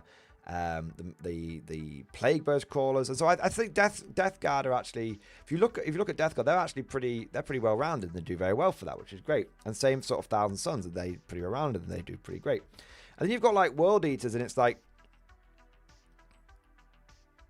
you've literally got two kinds of 8-bound and Berserkers. And then you go to Emperor's Children, and you've got two kinds of Space Marine, and you've got the Flawless Blades. And those are basically... Flawless Blades are basically 8-bound. Now, they're different, but in terms of what that model is meant to do, be an elite melee unit, it's the same as the 8-bound. Now, yes, they're going to feel very different, and of course. But the point is that when you look at the releases, when you look at the things they're releasing, it's either remastered or it's reskinned. Flawless Blades are basically reskinned 8-bound. And this is just from... This is my opinion. You might disagree with me, but this is my opinion. If you look at the Krieg release for the Guard, everything there is basically remastered or reskinned. Plastic Engineers, remastered. Death Riders, remastered. Artillery teams are just the old, a sort of a combination of the old Earthshaker batteries, and then you've got like the Thud guns and the heavy mortars. They're basically just a combo of that. But the idea is that, my point that I'm trying to make here is that when it comes to like creatively what Games Workshop releases, they often choose to remaster or reskin things rather than making something truly different and unique. There are exceptions to this. I thought the Votan release is very good. The Earthshaker, the Underground Mortars, really good. I think the Votan release is one of the best releases Games Workshop's done in a while, which might be kind of controversial, but I think it is. They got some new artillery, they got some new vehicles, they got some new infantry. A lot of it was totally like new and different. So I thought the Votan release was actually surprisingly good. Swords with Hakadens and Krieg are the same. Yeah, they are. Basically. Kriegers and Cadians don't feel massively different on the tabletop. Both get a few special weapons. Kriegers get a few more. There's not a mass, one stickies objectives, one shoots slightly better when upset. They're not that different from each other at all. Catachans aren't that different. Yeah. So my point is, I just think that so why am I making this point? Why am I making this point? What is the point? Because this, like I said, the point of this is not to shit on Games Workshop, and the point is not to say that the releases they have done are bad. Okay, so a lot of people like the Emperor's Children release. A lot of people like all the new stuff that's been coming. Well, actually, that is a good point that's worth making. Look at how Games Workshop has started adding loads of new stuff in. It's all been for Marines. Now, why? Why? If we go along the premise for the moment that Games Workshop often chooses to remaster and reskin, or and when I say reskin, like Emperor's Children Flawless Blades and Exalted 8-bound in general, that's what I mean by a reskin, because essentially it is a unit that is doing the same thing for two different factions. Okay, the very yes, Emperor's Children will play differently to World Eaters, but Games Workshop has done a model release there. And the model releases have been fairly cookie cutter. Demon Primarch, a couple of infantry, a couple of characters, some sort of special melee infantry, boom. Okay? And, you know, they often make... The point I want to make clear here is I'm not saying these releases were necessarily bad. What I'm saying is these releases were very safe. Why does Games Workshop, why are they releasing so much new stuff for Space Marines? Because it's the safe choice to do so. Because Space Marines are their biggest seller. And so releasing, you know, just doing a new Space Marine release constantly is, it makes sense to them because that's a safe release. But the problem, it makes sense from like a business point of view for them. But the issue is that it does start getting a bit samey. If you only ever do like the safe thing, then, well, safe isn't exciting. So what the point that I'm making with why is Konflikt 47, how does Konflikt 47 come into this? Well, I think one of the reasons why Konflikt 47 has gripped so many people, including myself, and why we can't stop fucking banging on about it to the point where you guys are all fucking sick of hearing about it, is because it's fresh, new, and exciting. And going back to the title of this stream, that is Games Workshop's worst nightmare. Because something being fresh, new, and exciting is going to grab people's attentions. It's going to grab their attention. Whereas when Games Workshop releases another Space Marine kit, it really is diminishing returns. Like Games Workshop released that Christmas box set for the Space Marines, one with the 2 Dreadnoughts in it and stuff. And I honestly just went, huh. And compare that to when we saw that Terminator one, and I was like, ooh. So the point is, like, when they released, the Terminator one was quite interesting, but there's been so many Space Marine things since the Terminator one that now I'm just like, meh. And then Konflikt 47 comes along, and it's like everything's new and interesting. And this explains one of the phenomena that I've seen with people with Konflikt 47. They go, Warhammer 40k has got 26 factions, and I only want to collect one of them. Broadly, you know, collect chaos. That would include like worldies and thousands and stuff, but I only want to collect one of them. Konflikt 47 has 5 factions, and I want to collect all of them. I can't decide which one to pick.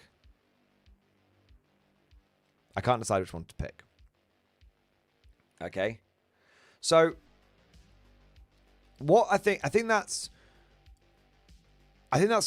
a really important thing. I think that's important. Playing it safe does make sense for Games Workshop, but Konflikt 47 being new and exciting and novel is a problem because it's a problem right now.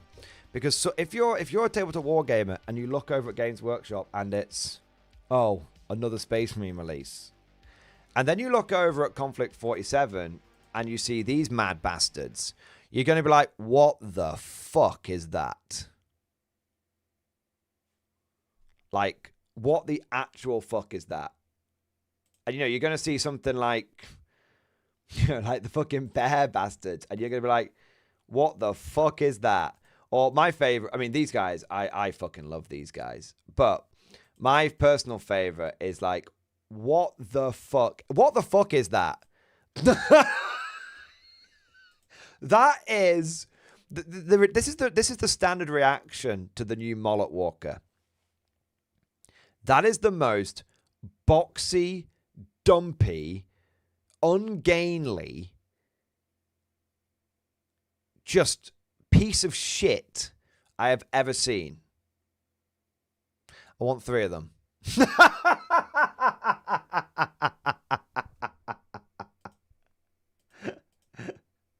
That's the vibe. Like, you look at that and you go, wait, what the fuck does that do? And so this is the thing. I mean, the T-34, I'd say less so because it's a tank with a fucking weird thing on it. You know, like, fair enough. I could definitely accept some pushback on that one. But, you know, you look at this and you're like, what the fuck is that? It's so ugly. I love it. So this is the point I'm trying to make with this whole, like, you know, Games Workshop being creatively bankrupt. I did want that to be sort of a bit of a lightning bolt thrown into chat. And I did want people to, like, push back on that, of course. But the point that I'm trying to make with, you know, this is not the shit on Games Workshop. The point I'm trying to say is if Games Workshop only ever does the safe thing, then people, it's not as exciting. When you've had Space Marine release number 300, it's not that exciting. And especially when a lot of the releases are just like remastered stuff as well. And then you come over, so you're getting a lot of the same shit, and the shit you're getting is basically remastered and reskinned stuff. And then you come over to Konflikt 47, and it's like, I have no idea what the fuck this is, but it's new and exciting, and I kind of want to find out what it's all about. That's the point I was making there. Yeah. Again, this is why I keep trying to draw things back. I keep trying to stay on topic with the stream title. You know, it's Games Workshop's like worst nightmare, not because of what necessarily what Games Workshop is doing is bad, but because Konflikt is doing the opposite. And it's making the way GW it's making GW look bad is kind of the point I'm trying to make. And whilst we're talking about this, the way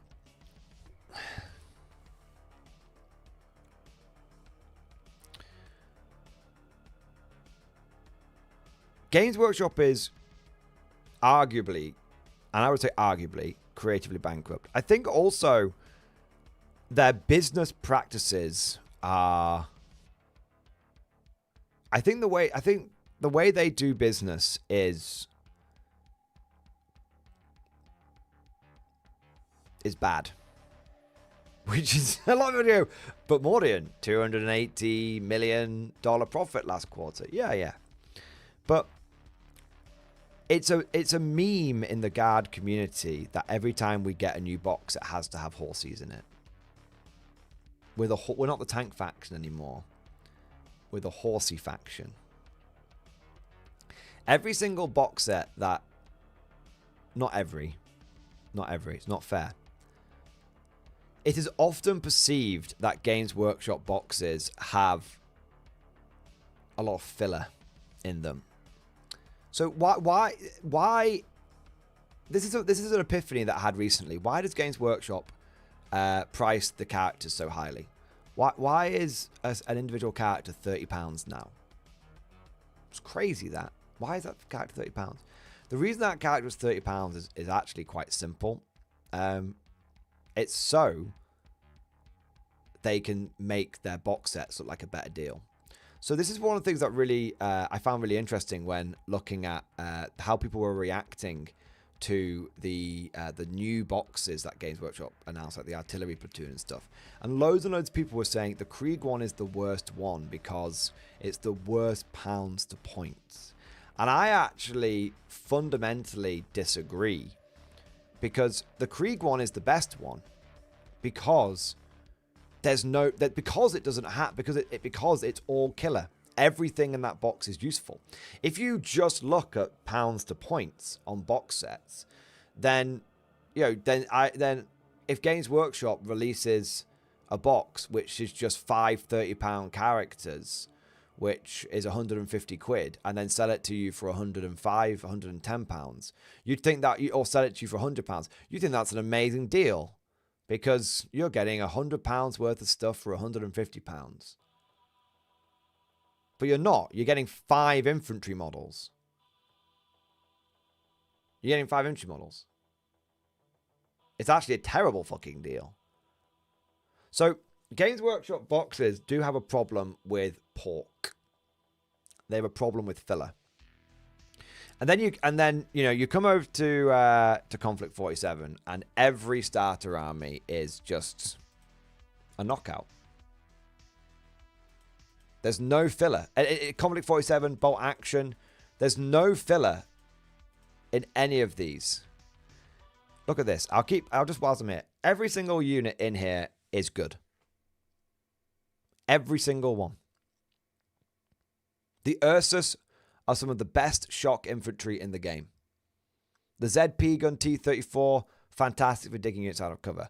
The Mola is just a big, thick, fucking fire support walker. The Morazgul, really fast fieldcraft assault infantry.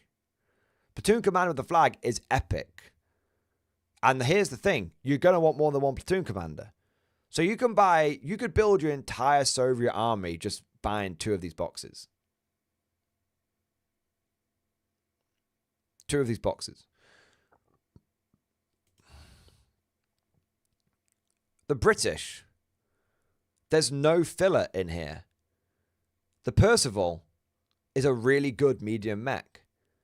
The Humber with the twin autocannon turret is just a really good vehicle. You're getting Mark 1 and Mark 2 robots, which is really good because the Mark 1s aren't very good unless they've got the Mark 2s leading them. If this was a Games Workshop box, those Mark 2s would be purposely sold somewhere else, or those Mark 1s would be purposely sold somewhere else, so that you'd have to buy that after buying your starter army.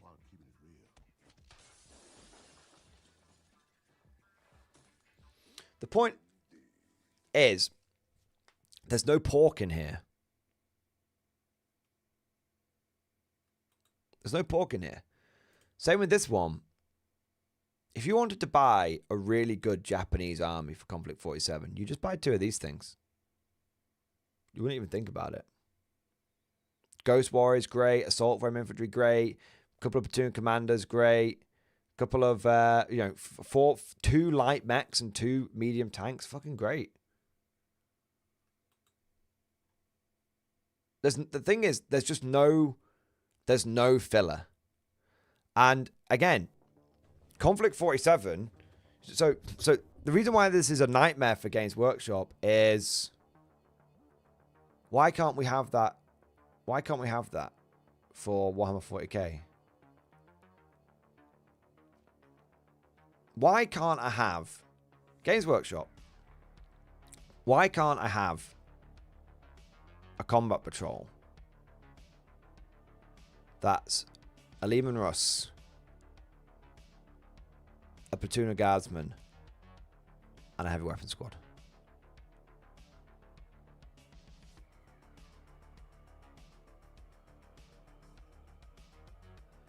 Why can't I have that?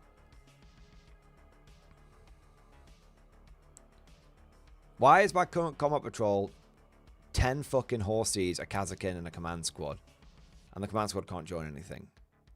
Why is the Krieg combat patrol? Why is the Krieg combat patrol not got 2 squads of infantry in there so I can have my command squad leading a true platoon of infantry? Why do I have to buy the combat patrol and then buy an extra platoon of infantry, an extra squad of infantry to make the platoon?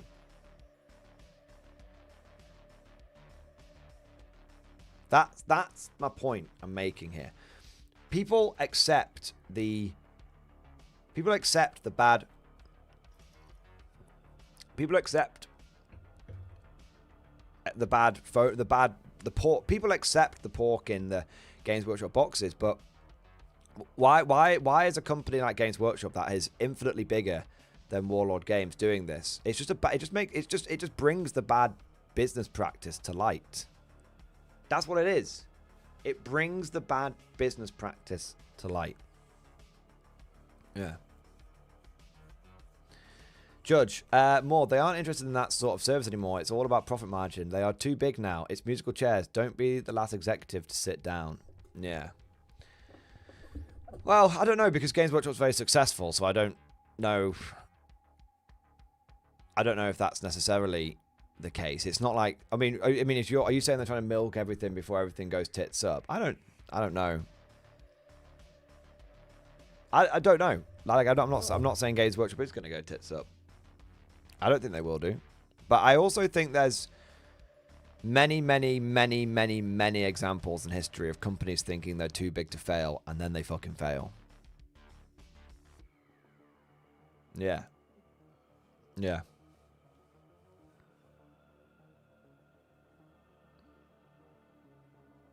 Yeah.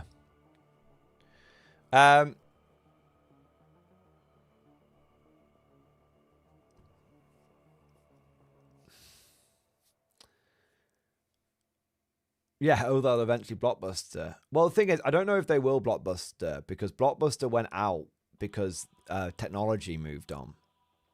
That's different. Blockbuster died because the idea of going and renting a movie was a waste of time because you just stream it on TV on like Netflix and stuff. Yeah, yeah. GW are very good at diversifying though. See PC games, movies, mobile games. That's true. But that is all the side game. Yeah.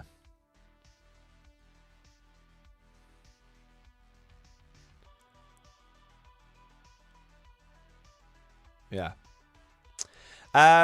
So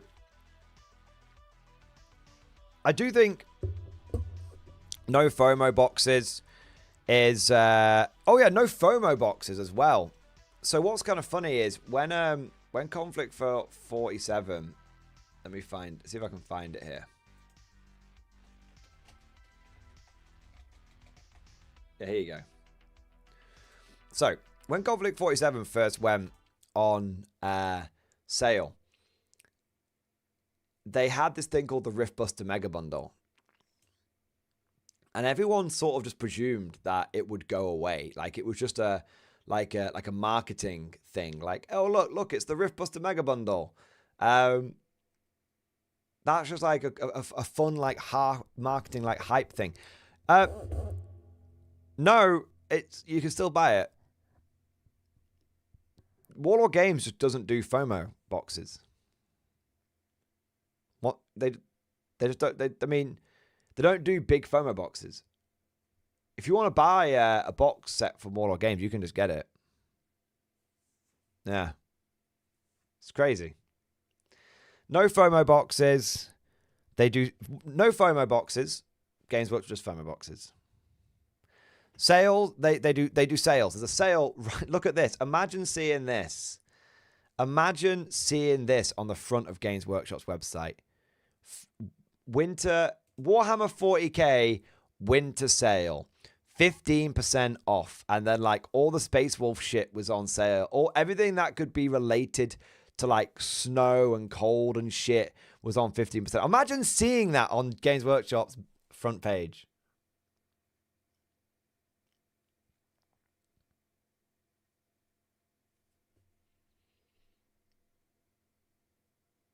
Yeah. Imagine you just never would. You know? Yeah. Yeah. Sales, bundle, yeah. Sales, bundles. Imagine having a policy of no sales.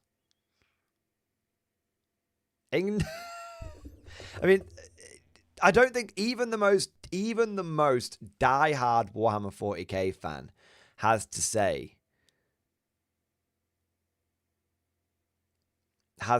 like it would be nice to have a 15% sale. Do you know what I mean? It would be nice. Anyway, I agree with Dice Hate. We are getting a little bit down the route of Games Workshop doom and gloom. You know what it is, boys? I'm getting a bit hungry.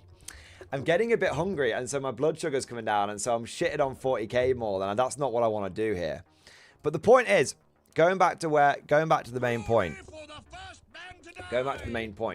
Oh my god, Ishmael. Ishmael, you absolute giga chad. Let's not talk about doom and gloom. No FOMO boxes, sales, bundles, and the boxes that box sets you do get are all killer, no filler. Everything the opposite of what Games Workshop does. That not only makes Warlord Games look better, it makes Games Workshop look rubbish. If October is a thing, why don't we have 10% off all Orc products in October? You know, why don't we have, why don't we have October, Kriegsmas, why don't when you have the new launch of of something, why don't we have like, do you know what I mean? Like when there's like a, oh look, Dark Elder launch. How about we do like, I mean, Halloween? Why isn't all Dark Elder stuff going on 15% off on like Halloween or something, just for like one day, or something mental like 20% off? 30, just something crazy. Have it as like a one-time thing. It never happens again. They make it clear. They're like, look, we're doing this as like a one-time thing. We're gonna do this. Steve Reisman, because they don't have the models.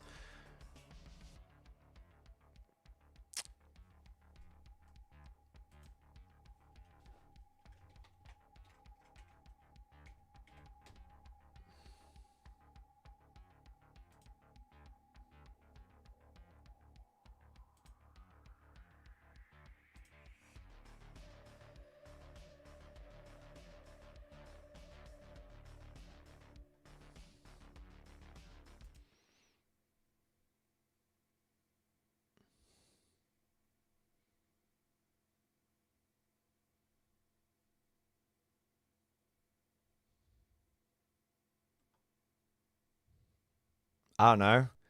They've got a few models there. Shall we? I mean, there's a little bit of stuff out of stock at the bottom. So 1, 2, 3, 4, 5, 6, 7, 8 things out of stock. 1, 2, 3, 4, 5, 6, 7, 8. Won't even count the dice. 9, 10, 11, 12, 13, 14, 15 things in stock. That's interesting. They've got Kabalites here, which are in stock.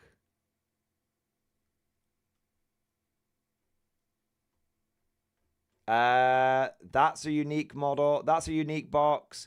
That's a unique box. That's a unique box. That's a unique box. That's a unique box. That's a unique box. Put those two together. Fine. That's unique. That's unique. That's unique. That's unique. They got loads of stuff there. That's just like one example. Amazon, half the range is out of stock. Yeah, but half the range is in stock. Imagine if all of this was out of stock. That would be good, wouldn't it? Maybe I'm wrong. I don't know. I mean, less than half the range is out of stock. More than half the range is in stock.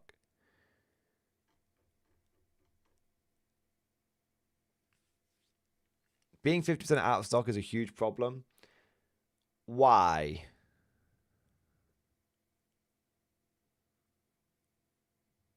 Like, I'm not saying no. I'm saying why.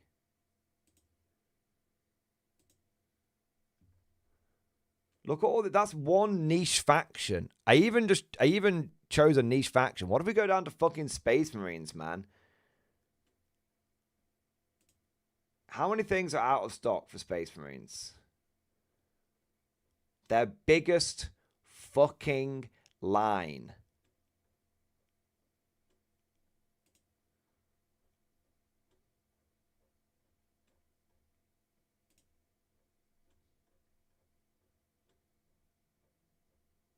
Okay. Let's have a look. The fucking Thunderhawk. Brilliant.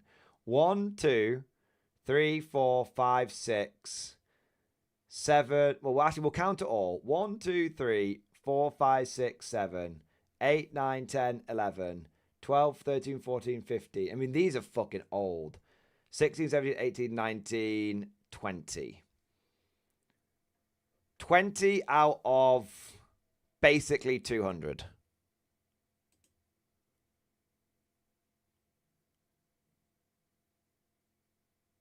I mean, we use, if you use Dark Elder as a niche example, let's take Games Workshop's main product line. Fucking Space Marines. I mean, it's a fair point, Steve. I'm not going to, just not because I'm a dickhead and not because I think it'll undermine my argument. I'm always happy to be proven wrong. I'm not going to look internationally simply because it would take too much time. Okay? Like, I'm happy to... Look, I don't understand why... we should, you know, I'm not saying... What I'm saying is... I think Games Workshop has the models. I don't think there's any way that Games Workshop... I do not understand... But I don't understand. I'm happy to be educated. But I don't understand why... Games Workshop doing a sale on Space Marines 10% off would be a bad thing. They've got the models there. They could sell more models. Maybe my tiny Ogren brain doesn't understand it, and I'm happy to say I'm wrong. I'm happy to say I'm a fucking idiot and I don't get it. Sure. Fair enough. Fair enough. GW are making, and look, and the whole thing of they don't have the model. Okay. You know what? I am gonna push back on this. I'm gonna ask you all, including you, Steve, good buddy Steve. I'm gonna ask you this question. Games Workshop opens the second factory. Hypothetically, all production problems are now solved. Do you think they're going to do a sale?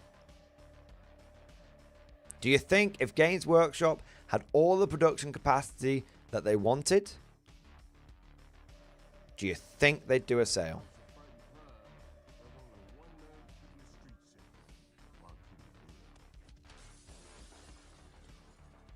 That's the amount of stock they have. I don't think really impacts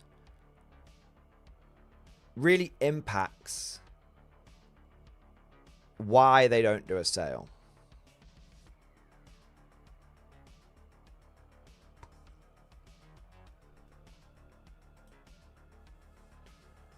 Steve Reisman, why would they? So now we're moving. So Steve, now we're moving the goalposts. Because your argument was they don't do the sale because I'm not trying to shit on you, Steve, but we're having a disagreement and we're having a debate. But I want to make the same thing I say to Swordsmith I'm saying to you. We can disagree, but we don't need to fall out. Okay, and I want to make that clear. I want to make that absolutely clear. All right.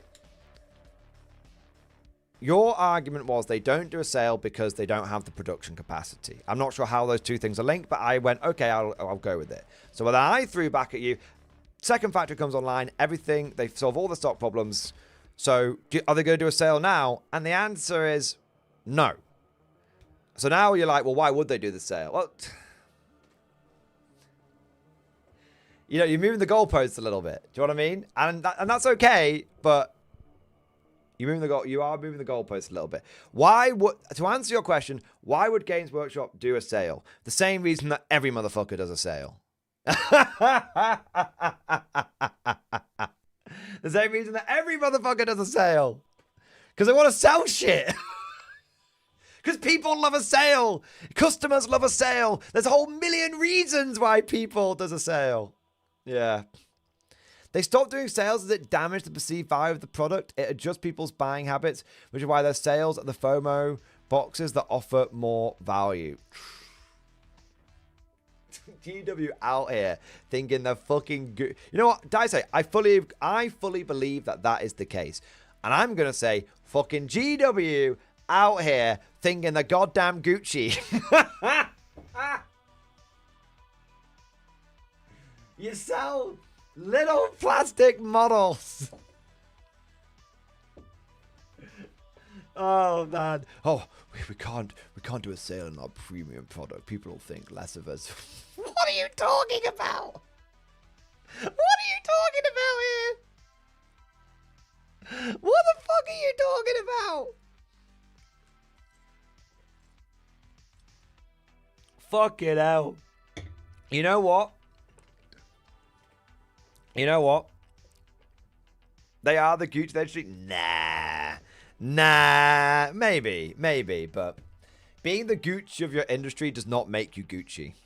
Do you know what it is?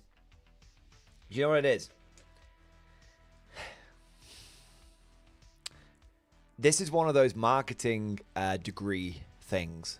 It's one of these MBA things. You know, someone tells you that in a classroom, and then as an executive, you go into Games Workshop and you're like, okay, well, you know, we're not going to do sales because that will damage our brand image. And the reality is that's a load of fucking bollocks. That's how they think, because they're all they have is fucking corporate people working there now. But it's bollocks. Steam does fucking sales and everybody loves it. Nobody goes, fucking Steam. The fucking sale, those cunts.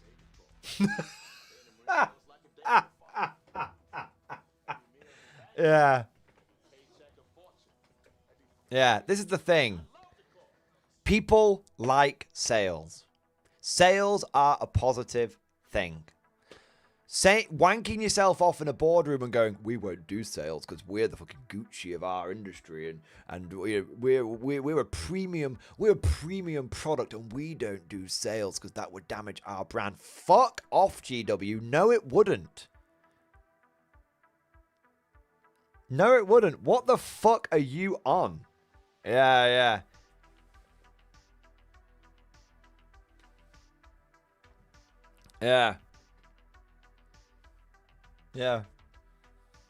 I guarantee you. I can fucking tell you. If Games Workshop had done a 40% off sale on Saturnine boxes, they wouldn't have any issue. They wouldn't have had any issues. They're like, fuck.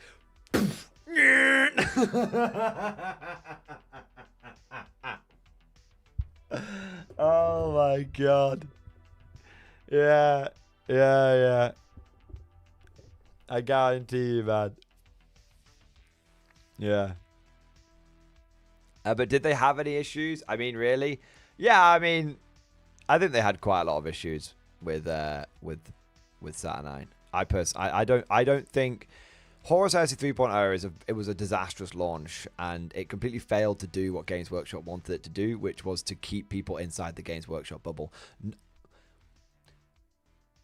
No one would be talking about Konflikt 47 right now if Horus Heresy had popped off.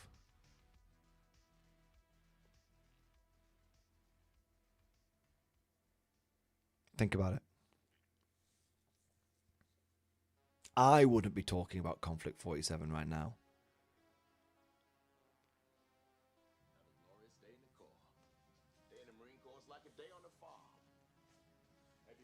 That's the thing. If they'd fucking nailed the Horus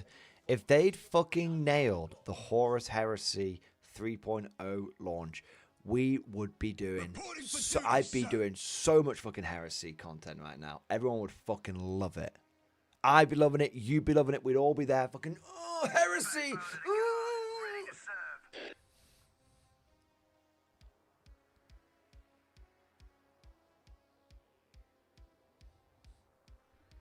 Think about that for a moment. Would we be talking? Our Games Workshop, the 3.0 Heresy launch was a disaster for Games Workshop. Whether they sell the boxes or not, it was a disaster for Games Workshop because it failed to do what it was meant to do, which was keep people in the Games Workshop ecosystem. Keep 40k players who are getting burned out at the end of a 40k edition from looking elsewhere. Yeah.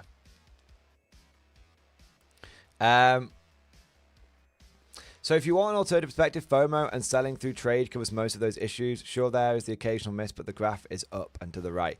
So Dice 8, no, I totally understand what you're saying there. But I'm going to be real with you, okay? Again, let's just keep this. Let's put the corpo bullshit sales speak to one side, all right? Chat, what do you prefer? A FOMO box or a sale?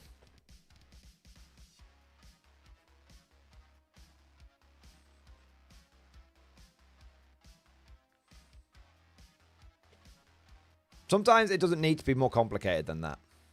Sometimes sometimes there's this perception of things are more complicated, but they're not.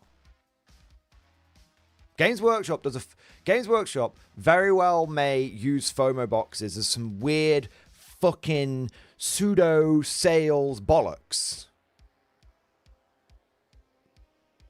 But it's not a sale. A sale's a sale. And what do people aren't going to go, oh, I love the FOMO box. It's like a sale. No, it's a fucking FOMO box. Do you know what I mean? I'd love a FOMO box on sale. Yeah. No, I don't want any FOMO boxes. That Krieg artillery platoon should be permanently in stock. Yeah. Yeah.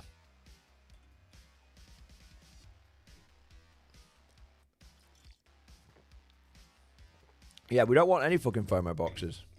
Games Workshop, 40k scalpers only exist because of Games Workshop practices. And you know what? Shit draws flies.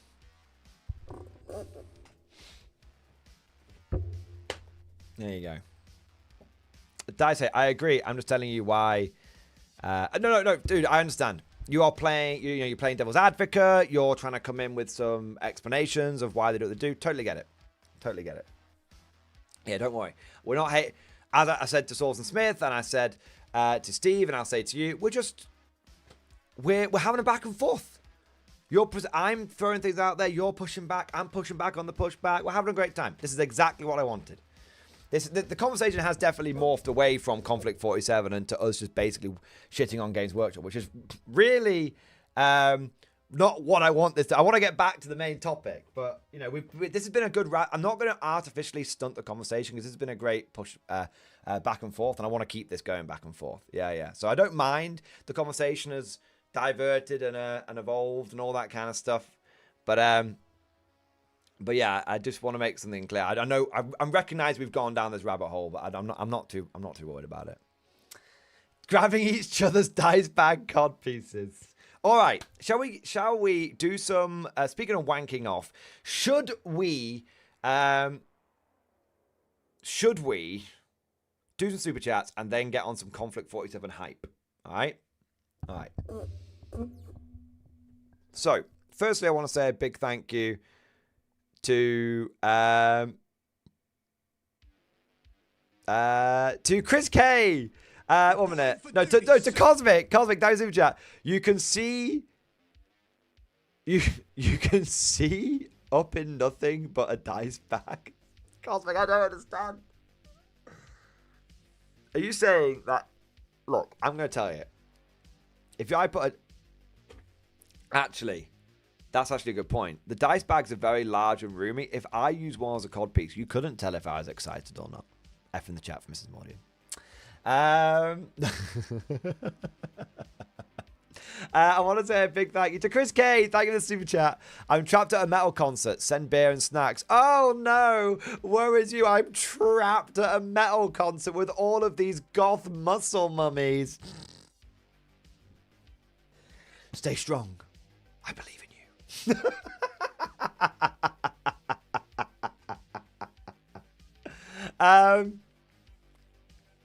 I want to say a big thank you to Ishmael Thompson. Thank you for the double mammoth chat, baby. Yeah, buddy. Yeah, buddy. Yeah, buddy. Yeah, buddy.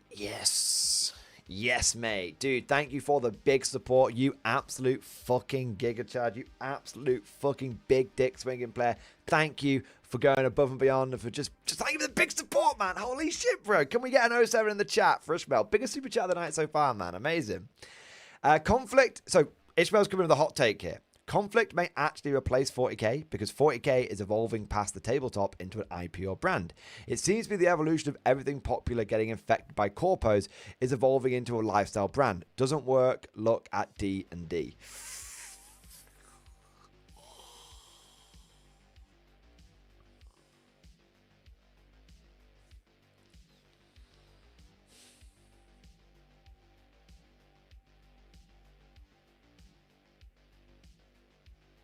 I want to disagree.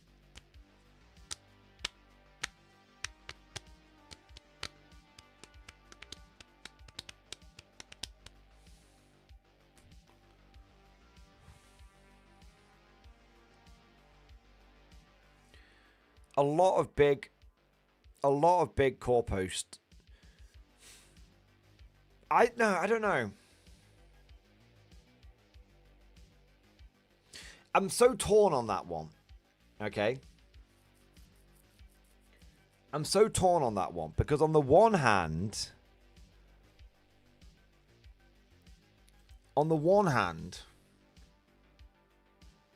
there's so many examples of things going full corpo and then basically just like dying. And then on the other hand, a lot of those corpos still exist. So look at Star Wars and Disney. Disney still exists. Disney still exists. But Star Wars is dead. It's very, very, very unlikely that new Mandalorian movie is going to do fucking anything. It's probably the first Star Wars movie I'm not going to go and see.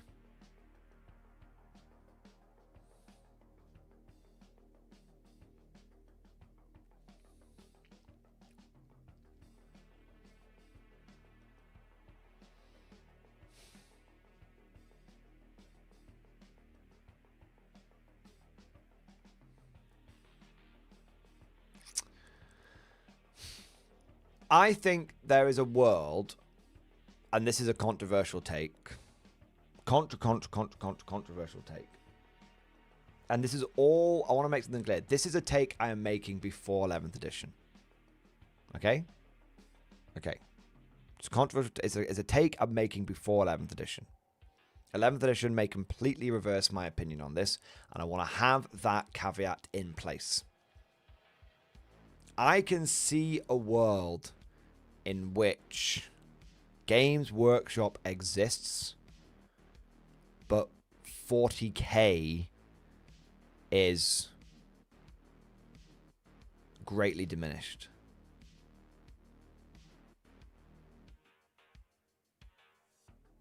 I can see a world in which I can see a world in which that's happening. Not that that's happening right now. I'm seeing that if Doctor Strange is looking through a billion different possibilities, I can see that as one of the timelines. Like, Disney still exists, but Star Wars is basically irrelevant.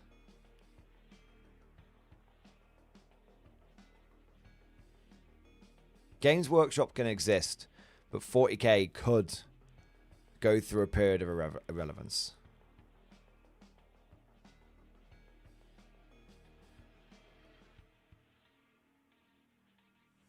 Alesky Weber, we saw that world in 7th. GW is really good at getting their shit together. Yes. Games Work... I think it's important to understand that Games Workshop has essentially killed their games in the past through their own corporate greed. They killed Warhammer Fantasy, and for 8 years Warhammer Fantasy went through a period of irrelevance, and now it's come back stronger. Warhammer 40k basically died in 7th edition. It's a bold take, but Old Hammer basically, Games Workshop basically killed Old Hammer, and they had to, but it didn't go through the period of irrelevance because they managed to get their shit together with 8th edition, but they had to make New Hammer.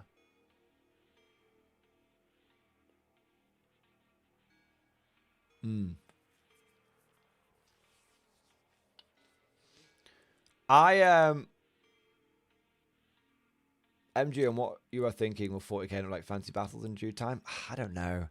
It's I don't know, man, because it seems crazy. It seems crazy. It seems nonsensical.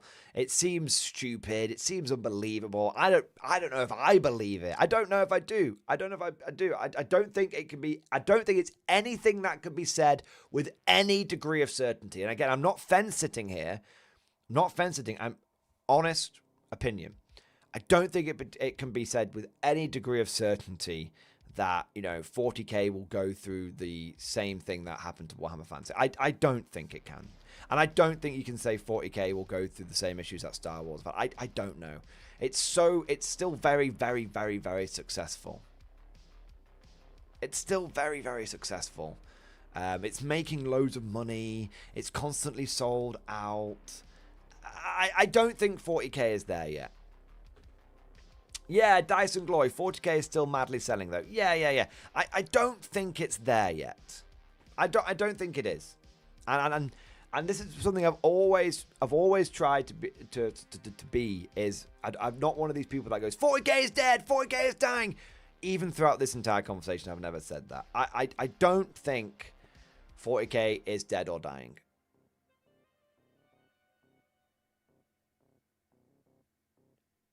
But I don't think it's without its big problems. Yeah.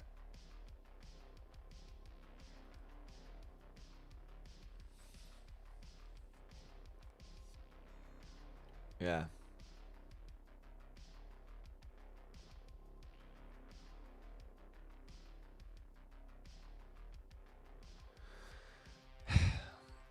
I think 11th edition is really big though.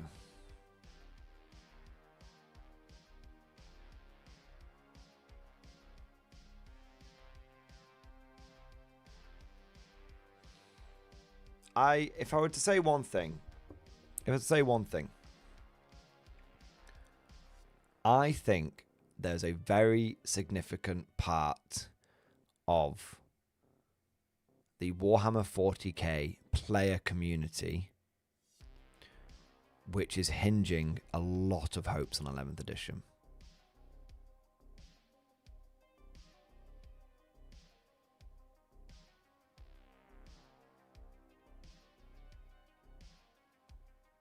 That's the biggie. I think 11th edition is, yeah. Will it be a continuation of 10th edition, a misstep like Horsehouse 3.0, or a meteor like the old world? I think the understanding is that 11th edition will just be the same as 10th edition. It's more of a 10.5 edition. I believe that's the understanding of the rumors. I can't help but feel that's not a good thing. But that could be a good thing if Games Workshop then also floods us with new kits. I think I think Games Workshop can plug a lot of the gaps with new kits, with new exciting original kits. Yeah.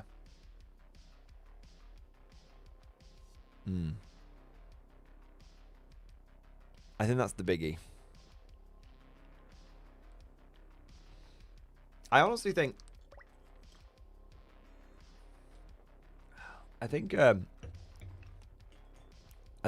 worthwhile quote here to round off the Ishmael Thompson mega super chat is,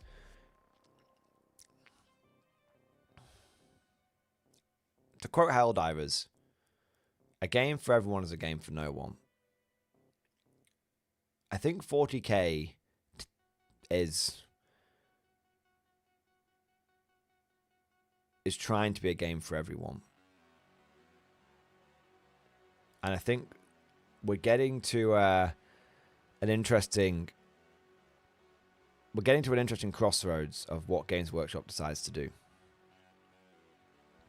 If Games Workshop release something like Epic 40k, that would be interesting. If Games Workshop release Classic Hammer, that would be interesting.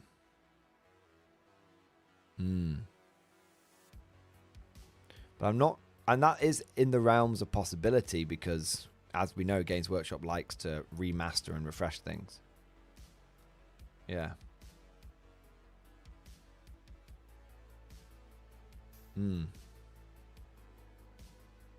Yeah. I think we're gonna move on a little bit here. Ishmael, great super chat though, and a very, very interesting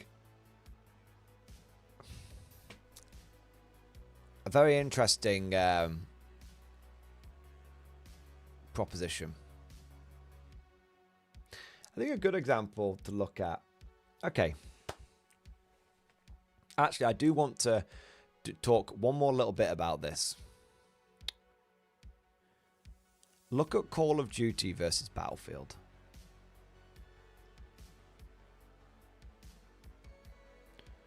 no one would have expected. If you asked me 10 years ago, will Battlefield be bigger than Call of Duty, I would say no. Fast forward to today, and Call of Duty has so unfathomably shit the bed, and Battlefield has just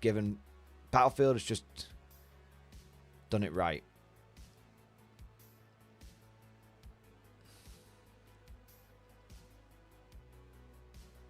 I think even the biggest of brands can, people accept the slop, and this is my take. People accept the slop until something else comes along, until they have an alternative option.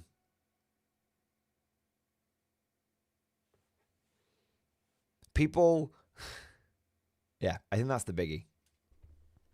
Yeah.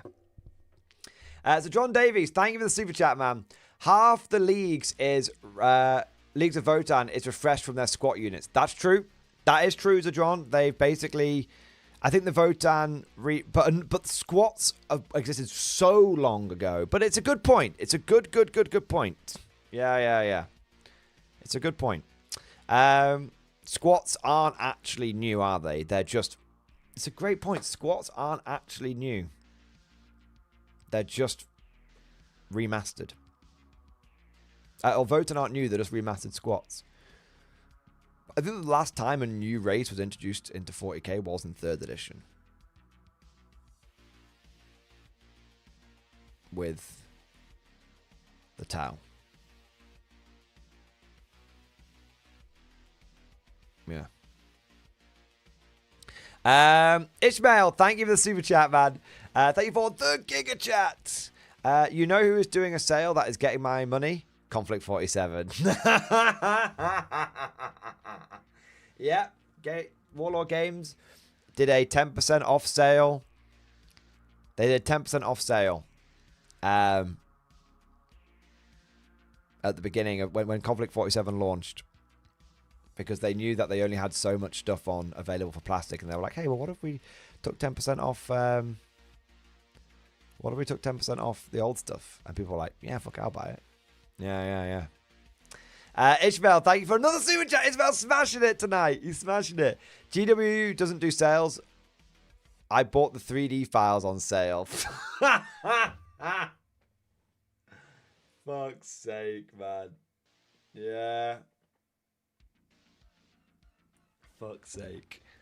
Yeah. Yeah, that's very true. Very, very, very, very true, Ishmael. True on both accounts. The Konflikt sale and the 3D printing sale. Yeah. Zamaus, you good point. Wasn't Admet the last new faction? It was. Actually, you're right. Admet was the last new faction. But that was in 6th edition. So it's still been a lot. You know what? Fair play, but it's still been a long time. Yeah. Yeah. Dustin Ballers makes a good point here. So much what GW is getting wrong is at least influenced by the sheer sprawl of the game. Konflikt 47 is unencumbered, so it's much more freedom to be what it wants. It's true, but this is a very, small dynamic companies can really do well, whilst the big lumbering behemoth struggles. Yeah. Brother of Titans, thank you for the 30 months, man. Triple X Force, baby! Yes! Thank you, man. Dude, fucking 2.5 years. Amazing. You're an absolute fucking hero, mate. I'm into Konflikt 47 now. Roberta Wells and Paragons and stream discussion. Yes. Let's have a fucking look. Yeah, baby. I love it. It's crazy how many people. It is absolutely crazy seeing so many people jump on Konflikt 47. People who are really just wouldn't have. Not that I would have expected it, but this is it. I am one small YouTuber, and Konflikt 47 is popping off in my community. Like, Can you imagine, like, just for a moment? Okay, guys, can we just, like, for a moment, can we just wish upon a star for a moment? Can you imagine if some of the biggest, imagine if this Saturday, just imagine this for a moment. All right, imagine this for a moment. This Saturday, all of the biggest battle report channels, Play on Tabletop, Tabletop Tactics, and a whole bunch more just magically dropped Konflikt 47 battle reports. Just imagine if Loots dropped a Konflikt 47 lore video. Just imagine, Wes Hammer drops the fucking Konflikt 47 lore video. Like, or just these, whether you like them or not, these big names. Just imagine the traction that this game would get. Just imagine the traction this game would get. Yeah. Derek Blank, it wasn't Trench Crusade the next big thing? What if they are both flashes in the pan? It actually does come. I actually do have an answer for this one. Derek, see? 4 pages of notes. I have answers. Trench Crusade fucked it because they made it the wrong scale. They made it a squad-based game, which was instantly killed. I'm playing World War One. I want to have fucking loads of dudes, and also, that was the main one. That was the main one, and then there were, how to put this, some political considerations which did them no favors. And I'm not saying whether I agree or disagree with the politics, because it's the politics free zone, but it's the year 2025. So sometimes you've got to best to avoid it. Best to avoid it. Do you know what I mean? Yeah. I think that's the way of putting it. Best to avoid it. Yeah. So I think that fucked them. They did a double doozy. They made the game the wrong scale, and they made the game the wrong scale, and there was some. I think honestly, you know what? Not in the political stuff. It's just they made it the wrong scale. It really should have been platoon sized or company sized. Making it squad size killed the game. No.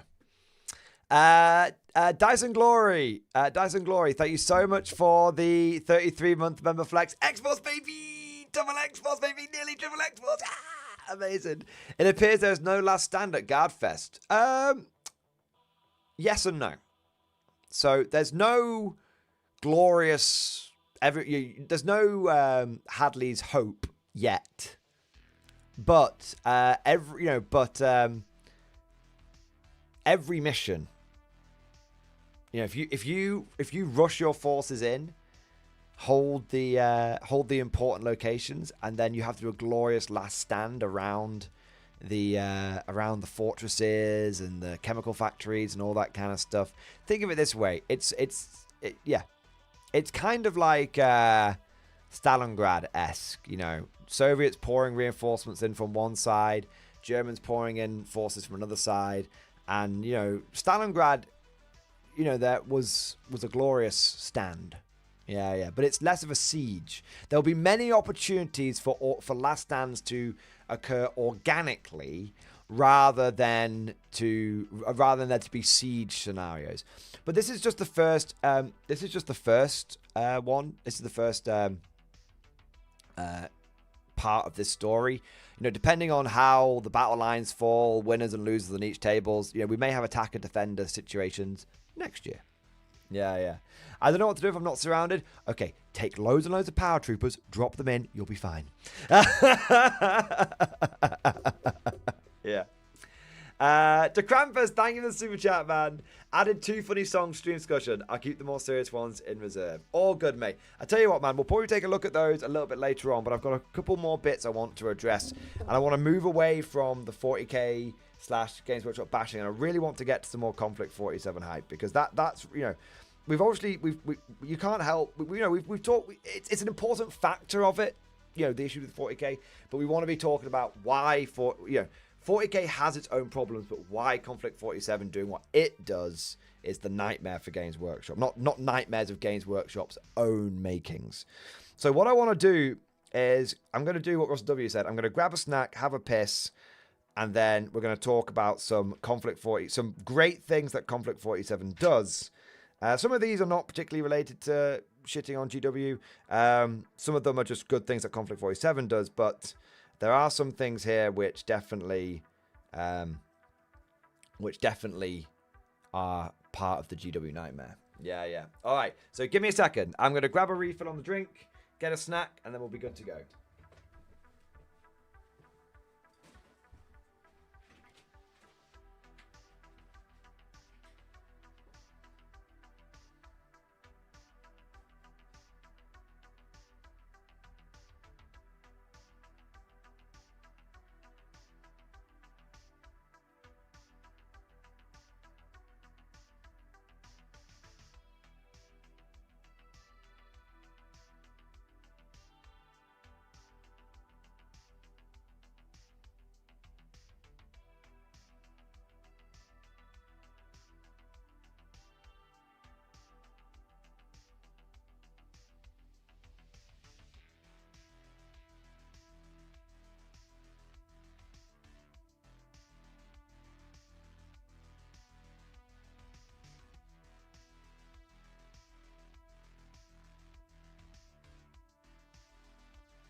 All right.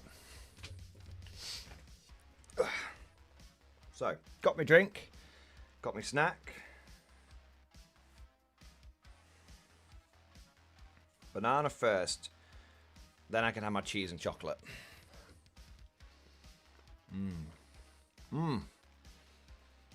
I need some of this potassium.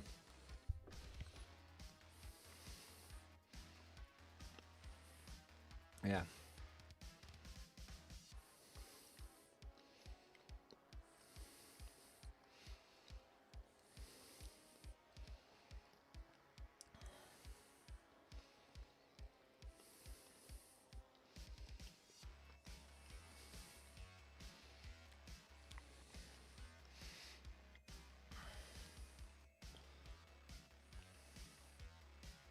There's no need to be uncivilized.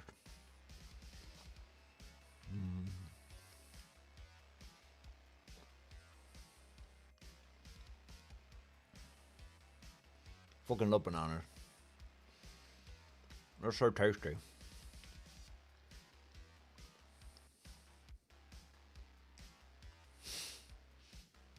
Is that banana or are you just excited to talk Konflikt 47? Both. There's 2 bananas in this room right now. I'm eating one of them, and there's no custodies.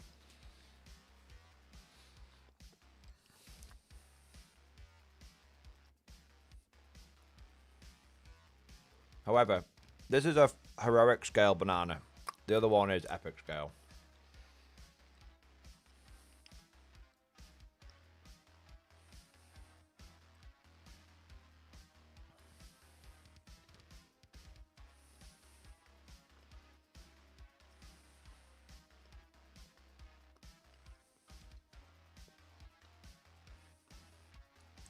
Alright. That'll do. And now, for the cheese.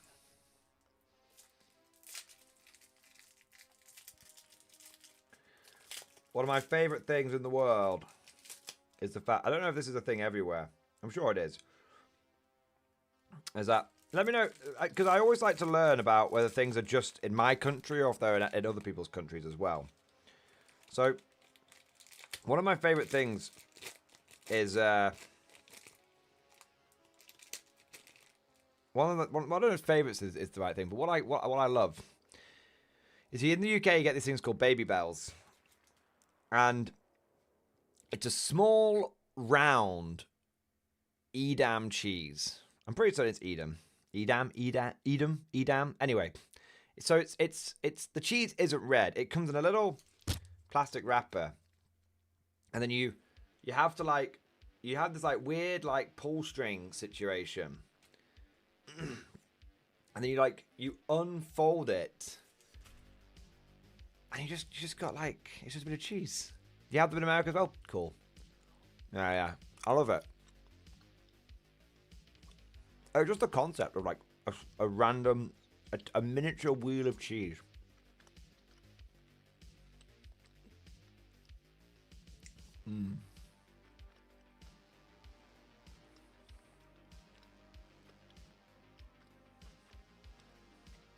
Well, it is great to see Baby Bell's success. I wonder where they started. It seems like it would be a French thing. I'm not sure though.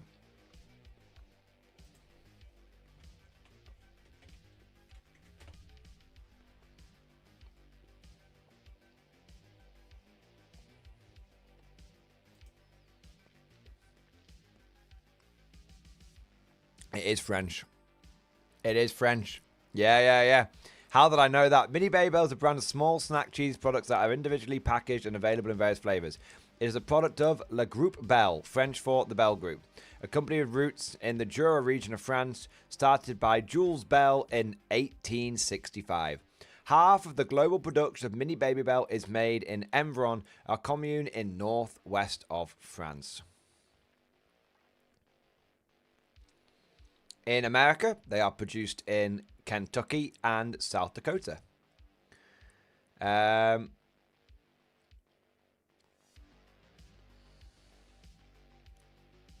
2016.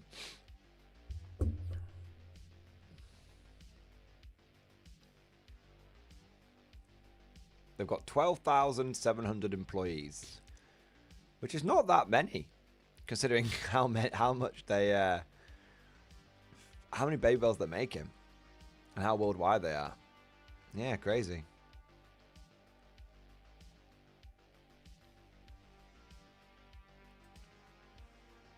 And then we've got the greatest biscuit cookie, if you're an American. The greatest snack ever invented. Americans, I need to introduce you to this one. Even better than the Jammy Dodger. Even better than the Jammy Dodger. The Tunnocks Caramel. Look at that wrapping. Look at that wrapping. The Cracker Barrel of wrappers, if you know what I mean. Old-timey. Iconic. It's like the old GW logo. It's like the old GW logo, you know? Nothing corpo here. Straight out of the fucking, straight out of the, how old are these things, man?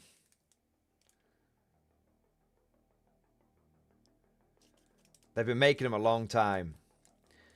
They're made, so they're called Tunnocks Caramel Wafer Biscuit. And they are made by T. Tunnock Limited in Scotland.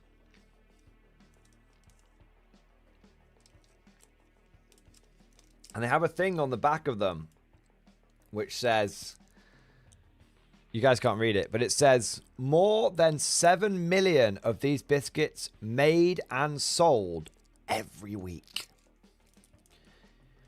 But they didn't need to go corpo, did they? So these are insane, by the way. These are actually insane. And look at that. It's not plastic. It's grease-proof paper. Wrapped in gold and yellow grease-proof paper. Gorgeous.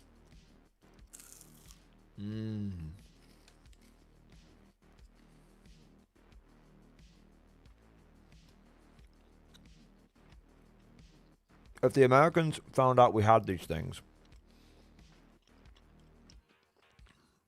you guys would invade us. I'm not even joking.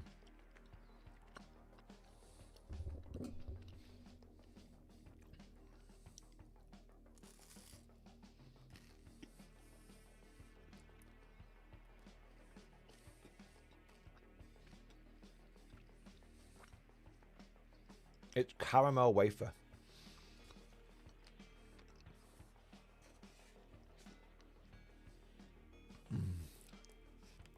Tunnock's tea cakes would also definitely get the Americans to invade us. They'd reverse colonize us.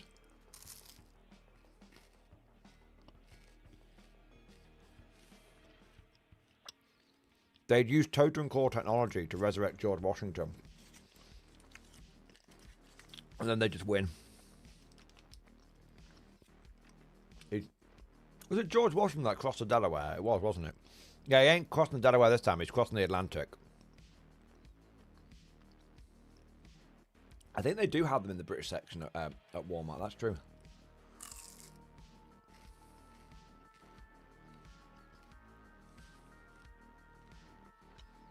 Right.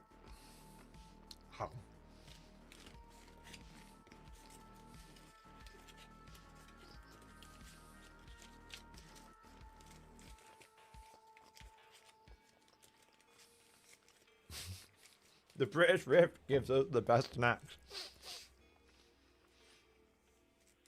No, sorry, America. We can't share with you our AI technology from the Rift, but to placate you, how about some biscuits?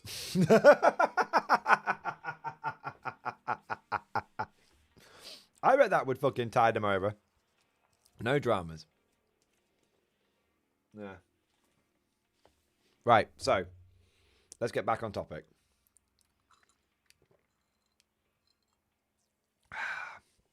So,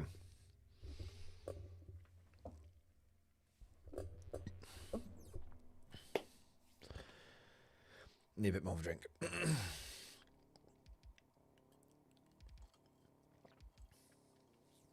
Jenny Bratz will sell out the US for snacks and minis. Just saying.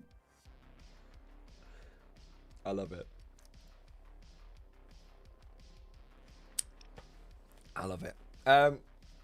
Right, so where were we? Right, here's the thing.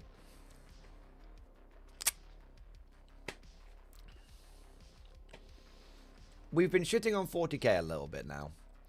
But I think it's time for us to not shit on 40k. And I think it's time for us, because that's not the purpose of the stream. I think the time has come for us to get on some Konflikt 47 hype and to explain a little bit about, you know, some of the good things. We did this at the beginning. We lost track a little bit. We're coming back now. What are some of the, why is Konflikt 47 a nightmare? In fact, let's do a quick recap. Just a quick one, because we've got to have some new people that have joined here. What have we been talking about on today's stream? Well, the first thing to say is that this is not a clickbait. There's no clickbait in this title. If you read the stream name carefully, the point of this stream, and what I'm saying is that Konflikt 47 is Games Workshop's worst nightmare. This game is going to be big.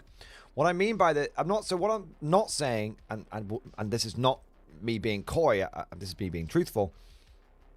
I'm not saying that Games Workshop, that Konflikt 47 is going to kill Warhammer 40k. I think that's silly. The point that I'm trying to make with the stream is that Konflikt 47 is Games Workshop's worst nightmare because it kind of shows Games Workshop up, and it makes people really sort of question why does Games Workshop get away with doing the things that they do? And Konflikt 47 is Games Workshop's worst nightmare because it's coming at a time when they're most vulnerable. Which might sound strange, but hear me out.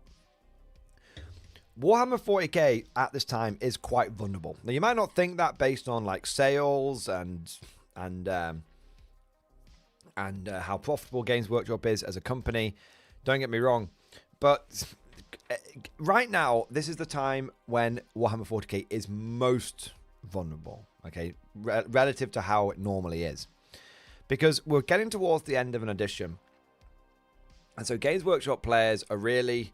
40k players, they're really looking around at the moment. This happens at the end of every edition. They're really looking around at the moment. And they're looking for other... They are... There's a lot of issues, whatever issues those may be, there's a lot of issues with Warhammer 40k at the moment, which are causing players to consider other game systems. Or, well, there's a lot of problems. Better way of looking at it is there's a lot of problems and 40k players looking for answers. Some of those people are looking for just 11th edition. That'll solve everything. Some people are looking to other games like Old World and whatnot. But there's a lot of 40k players right now are looking. They're looking around. They're looking for answers to problems. And there are problems with Warhammer 40k, and I don't think even the most die-hard Games Workshop ball washer will say that 40k has no problems. Now, one of the things that we've talked about that makes Konflikt 47 a bit of a nightmare for Games Workshop and why it shows Games Workshop up is, firstly, the development pedigree for Konflikt 47 is on full display. So if you open the Konflikt 47 book here, you can see, 1 minute, first real page is a list of everyone that designed the game. And there's some really big names in there, like Rick Priestley, the guy who actually wrote 40k originally, who created it. You've got Andy Chambers, Gav Thorpe, and some other people. So there's some real pedigree. And having that pedigree on display gives the game a sense of seriousness. Games Workshop doesn't tell us who writes their games. And so even if the Games Workshop came out and told us who was writing their games, a lot of the time now we'd be like, who? What? Who? I don't know who the fuck that guy is. So Konflikt 47 kind of with how many heavy hitters that are behind it, titans of the industry, people who laid the foundations down 30 years ago, that names that still mean something to this day, even if you're old as dirt, you have to know most people are. I think most people still know who. I think most 40k players know who Rick Priestley is. Yeah, I think they do, for example. But the point is, there's some real heavy hitters here, and this makes the game look very professional, which is one of the big issues for Games Workshop, because normally whenever they get anything that comes even within a light year of threatening or muscling in or even just occupying the same space as them, it tends to be from a company that is more amateurish than Games Workshop, where there's an air of, professionalism that's coming in behind this product, which is definitely a bit of, okay, so this is not like an amateur product that's just kind of blowing up based on hype. This is actually a big deal, and there's professionals behind this. Okay, that's a bit of a nightmare for Games Workshop, not something they normally have to deal with. you've got the fact that Games Workshop's been fucking up some of the lore recently with 40k, which is natural when they change things and retcon things. But because of people are hypersensitive to changes in 40k lore at the moment because they fucked with it in the wrong way a few times. For example, Femstodes is a great example. No one would really care about the Wraithbone change, but ever since GW did the Femstodes things, people have been hyper sensitive to it. Meanwhile, you've got the lore and Grim, a lot of 40k lore has become Grim Derp rather than Grim Dark, whereas Konflikt 47 has the advantage of basically being a blank slate. So it hasn't got all of these legacy things tying it down. It's just, hey, look, fresh, new, launch, let's go. You've got, which is again something. It's an advantage that the game has, and it means that everyone is talking like hype, positive about Konflikt 47 lore. Then everyone looks over at 40k lore and goes, ugh, kind of thing. A good example of that recently is look at the dust up between the Pontius and basically every other 40k lore tuber. That's yes, 40k is older, so it has more of these things. That doesn't make. That's not an excuse. That's an explanation. That doesn't get rid of the problem. It just explains the problem. That's the thing. That's the way of looking at it. Then you come over to a gameplay point of view. Konflikt 47 is very tight, constantly engaged, very fast-paced. There's none of this waiting around for your opponent. There's none of this, I have to sit through an hour of my opponent's shooting phase only to be like, good game, and I can't do anything, I'm all fucked kind of stuff. There's no admin in the game. It's so much more dynamic. To use a bullshit corpo term, it's just so much smoother, whereas 40k is very clunky. It's also from a gameplay point of view, it's 40k has become ever increasingly more shallow. 40k has become ever increasingly more shallow, which has made it become in many ways less satisfying to play. So 40k has positioned itself as this really like competitive game, this sort of this T-sport as it were. But the issue is that Konflikt 47 actually is much more satisfying to play as a competitive player. So if you're a competitive player, if you're a proper competitive player, not just a fucking tryhard, but a proper competitive player who wants to win, the kind of competitive player that wins LVO, the kind of competitive player that wins LGT. That's what we're talking about, okay? Not just the people that think they're good, but actually they just want to take something broken and they actually have no skill, okay? There's a difference, okay? There's a big difference, all right?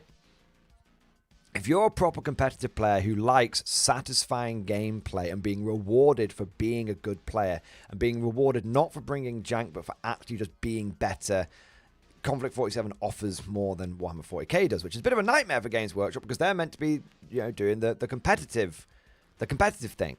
And then you've got, but also it's very, very easy to learn because that brings us on to the rules. 40k rules are messy and they're always messy. And I'm sorry, but I'm no longer going, every single edition launch, there's the same meme that comes out.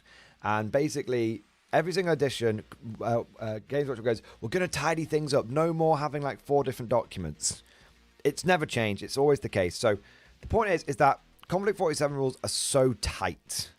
You read the book, you'll find the answer. If you have a question about rules, read the book, you'll find the answer. And nothing is written out in ridiculous fucking bullshit legalese. The rules are intuitive, not abstract, clearly laid out. And then you've got all of the ancillary stuff like the rules being free, no paywalls, and all that kind of good stuff. So, which is, again, makes Games Workshop pay for the app, pay for the codex thing just look ever more ridiculous. So that's the one thing. You've then got the fact that, Konflikt 47, the hype for this game is coming from the community. It's not being manufactured. It's not organic. I am making people sick to tears of Konflikt 47 because I just can't stop fucking talking about it. Just can't fucking stop talking about it. You've also got the perception that 40k is I said this was controversial, and a lot of people in chat went, there's nothing controversial about that Mordian, which really actually goes to show that it's actually a bigger deal than maybe I originally thought. But Konflikt 40k is becoming creatively bankrupt, where Games Workshop no longer really has the ability to produce new stuff. They kind of become like the Imperium, kind of funnily. They no longer have the ability to produce new stuff. They just basically remaster and reskin things. They always take the safe option. If you always take the safe option, it's less exciting. Konflikt 47, it's not that Games Workshop's doing anything wrong. They're making shitloads of money. Understand, they're making shitloads of money. What they're doing in many ways makes sense, but Konflikt 47 is a nightmare for Games Workshop because they're seen as, just doing the boring, safe thing, and Konflikt 47 is seen as new, interesting, dynamic, fresh. It's seen as exciting. Yeah. Then you get to the whole thing that, Games Workshop engages in FOMO boxes. There's no FOMO boxes with Konflikt. There's sales, there's bundles, and every box set that you buy is all killer, no filler. It's the exact opposite of the way Games Workshop conducts business. And again, that makes Games Workshop look bad. It's showing them up for, it's making people question, why is another company able to do this and Games Workshop isn't, when Games Workshop is meant to be the industry leader? Games Workshop is meant to be the industry leader, and yet they're not leading. They're being shown up by somebody else who's not the industry leader. That's a really, really, I think, something I've not actually mentioned, but it's a really good point to throw in there. Games Workshop is meant to be the industry leader. So why is someone else beating them? Why is someone else showing a better way to do things? Why is someone else, frankly, being a better leader? That simple. So that sort of gets us up to where we are right now. Let's now get on to let's now look at the next thing, which is army building. So Konflikt 47 hype. Army building in Konflikt 47 is great. It's great. All right. Not so one of the the reason it's good is because it's fun and engaging, and it's part of the puzzle. One of the criticisms I've had of 40k is that they've tried to make everything too easy. Ironically, there's some questions about whether they've succeeded or actually... Anyway, they tried to make things too easy. One character, take what you want. Don't worry about adding up individual points costs. Just take whatever you want. The thing is that one of the most enjoyable parts of playing a game is building the list. I love when I go for a shit. When I go to the toilet, I go for a shit. I sit down in the toilet, and 9 times out of 10, what I'll do is I'll open up something like Old World Army Builder, or New Recruit, and I'll bang out a list.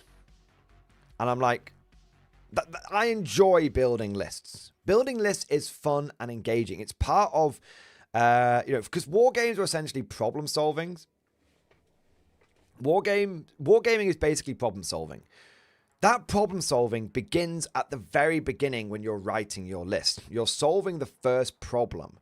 And what's interesting is you think you've solved the problem, and then what you do is you go and see if your answer was correct, if your solution to the problem was correct. And what I really like about the way that Konflikt 47 does its army building is that there are some restrictions. And if you look at it from a Warhammer 40k point of view, you would be like, oh my god, this is so restrictive. But actually, it's not. All of the tools are available to you to build whatever fucking list that you want. A great example of this is I've been building a bunch of army lists for Konflikt 47. And one of the big problems that I've encountered is that when I take an assault platoon, I only get 4 infantry slots. And yet, there's so many infantry choices that I want to take. And what ends up happening is I end up taking the basic infantry out and putting them to one side to take... When I actually want to take them, but I want to take, paragons and stuff like that. And ghost troops and stuff like that. It was then pointed out to me in the...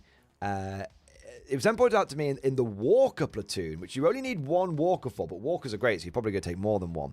But in the Walker platoon, you actually get an additional 3 infantry slots. And those infantry need to be mounted up in transports to represent it's more mechanized, unless they are fast or have flight, at which point they don't need a transport.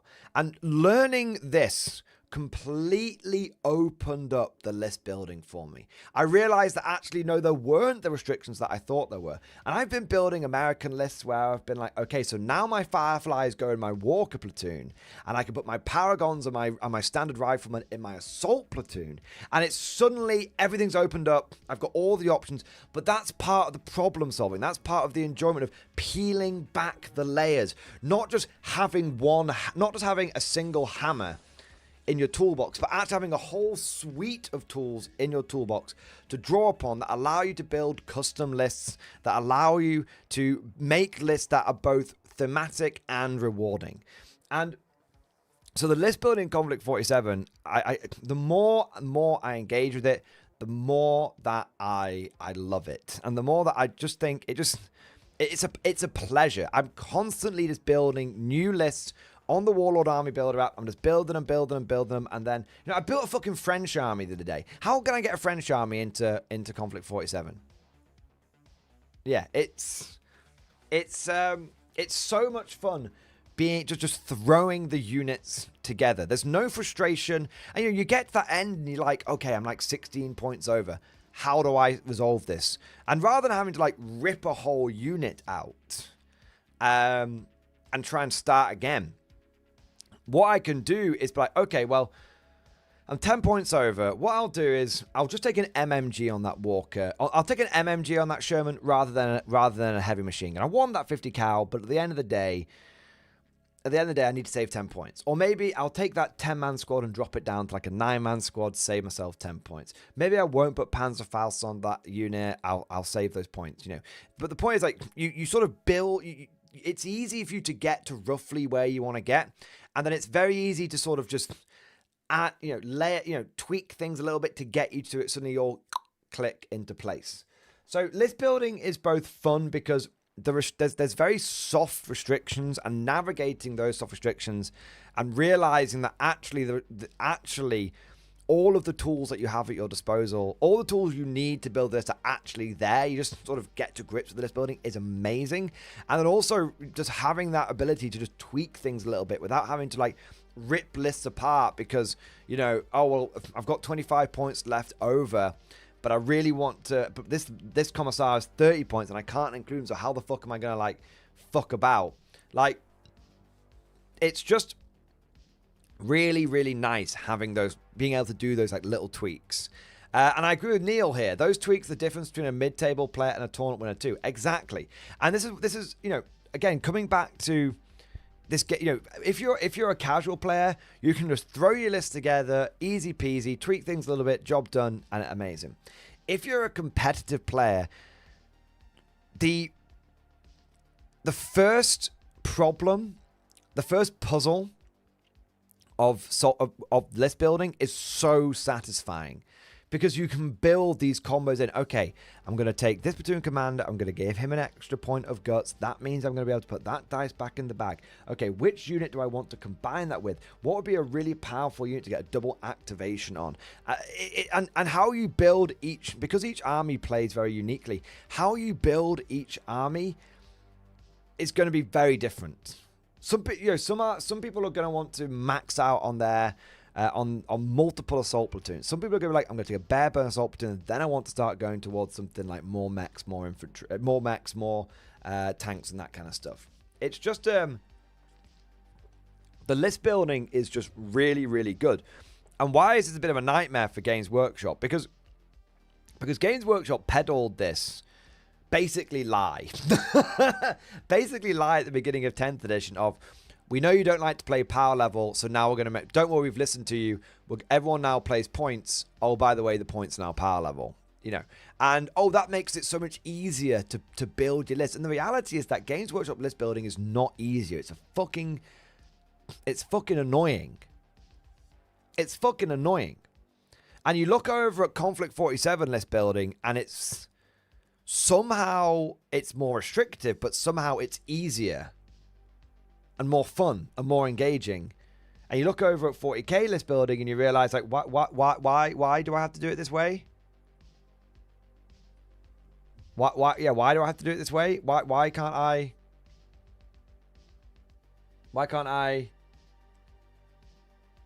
do it this way instead.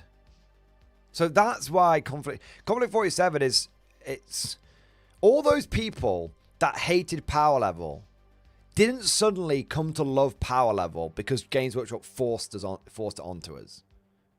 Think about that for a moment. After 2 years, if you ask anyone, what do they prefer? Power level or points, granular points?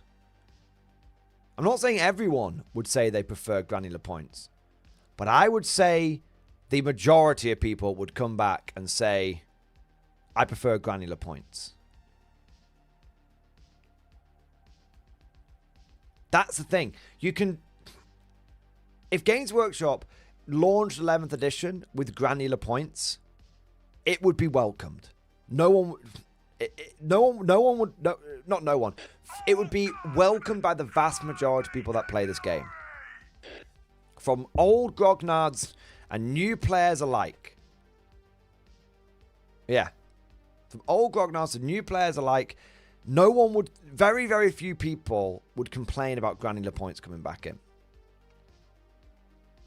And this is the thing. Games Workshop forces all to have power level, but it hasn't changed the fact that power level is rubbish. And then you've got a new game that comes along and goes, oh, look, no power level. And everyone's like, wait, this is so much more fun. Again, I'm saying everyone. I'm using broad generalizations. So that's the first thing. And now I'm going to, you know what I'm going to do? I'm going to say something really controversial now. This is proper controversial. Do you want to know the big thing that I think really shows up Games Workshop, really shows up Warhammer 40k? I'm going to make a very, very controversial statement here. I think Konflikt 47 is more balanced than Warhammer 40k. I think Konflikt 47 is more balanced than Bolt Action, and I think Konflikt 47 is more balanced than Warhammer 40k and Old World. In fact, out of Bolt Action, Konflikt 47, Warhammer 40k, and Old World, I think Konflikt 47 is balanced. It's the most balanced. So, I need to back this up. But I do believe that Konflikt 47, the number one thing that shows up, that Konflikt 47 does, that shows up Games Workshop, is that it proves that you can have balance and flavor. It proves you can have balance and flavor. Now, now let me explain. So I am someone who has played Warhammer 40k for a long time. I'm someone who also has been playing Bolt Action for quite a few years. One of the issues, Bolt Action is a great game. Warhammer the Old World is a great game. But both of those games do kind of rely on a gentleman's agreement not to just fucking skewy jank fuck. Old World especially, you know, if I turn up with the entire armory of Nuln, I am going to just blast. I'm just gonna blast because it's a skew list. It's a skew list. Now, Bolt Action is better, but still, if you turn up with like 4 nebs, you're probably gonna really upset quite a lot of people, right? But one thing that was really interesting yesterday, and this point is a very new point. It's a very, very new point. Yesterday, Mad Larkin sent me on stream a Konflikt 47 skew list, where he basically took as many light walkers as he could, and it was something like, it was something like 9 or 10 light walkers, and first impression, I saw that list and I was like, oh my god, you've fucking broken the game. Oh, you've skewed it, blah, blah, blah, blah, blah. And then we actually looked into the rules. See, I said this earlier. It's a very good rule set. It's a very tight rule set.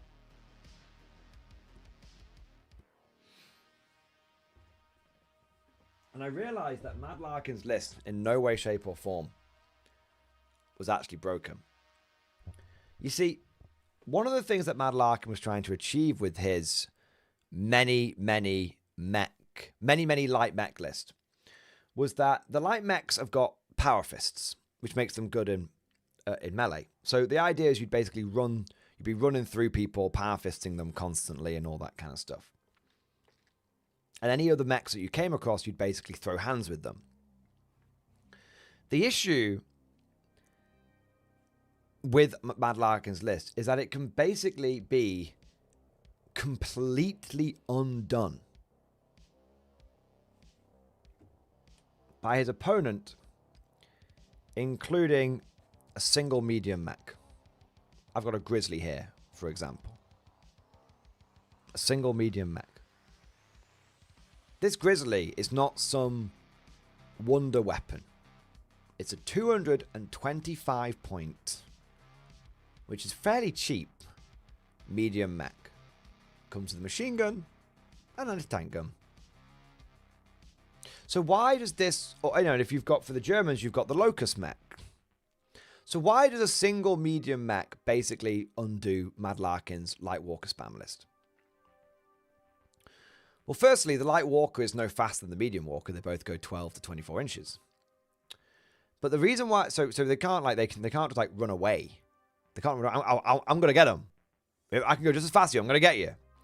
The reason why this completely undoes his list is because if you get into if you're a walker or a vehicle and you get into a melee fight with another walker and vehicle, if your weight class, for lack of a better term, is lighter than your opponent's, so Mad Larkin's light mech versus my medium mech, then he can only do superficial damage to me, which basically means he's very, very unlikely to knock me out. You really need to be doing full penetration. You need to be doing full damage. You need to be doing penetrating hits to really be knocking vehicles out. Furthermore, even if he wins the combat, so there's a whole series of like dice off and all this kind of stuff. Even if he wins the combat, he does superficial damage to me, but he also does superficial damage to him. If he loses the combat, I do full damage to him because my weight class is heavier than his.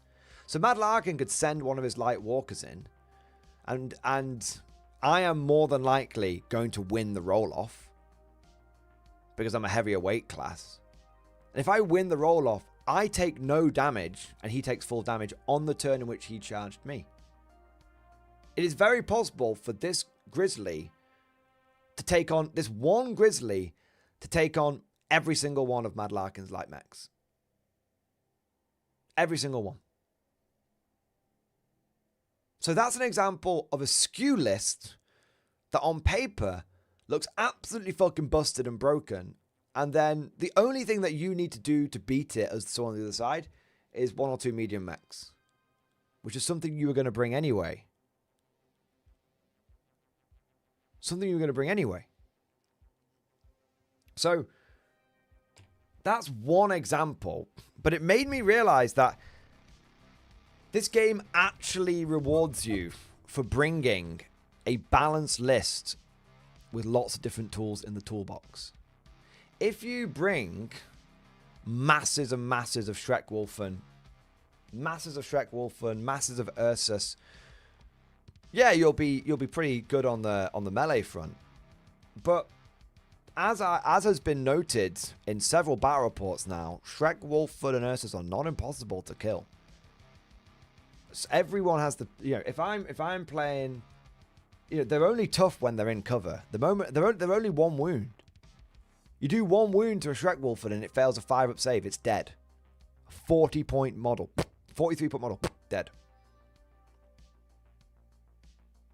It's not that hard. They're not that hard to kill if you have the right tools in the toolbox, and you can bring plenty of those tools and be absolutely fine. If I bring something like this mud skipper, for example, then not only do I have 2 autocannons and 2 HMGs, which gives me 12 shots plus 12 shots at pen plus 1, plus 4 shots at pen plus 2. Not only am I likely to be able to kill a few of those Schreckwolfen along the way, but when they charge me in combat, I get to fight first as the mech. Punch, punch. And good luck. Good luck, and good luck trying to pin down a Japanese player with all of their ghost infantry as a Schreckwolf. Because, going 16 inches across open ground is pretty fast, but it's not faster than literally teleporting across the map.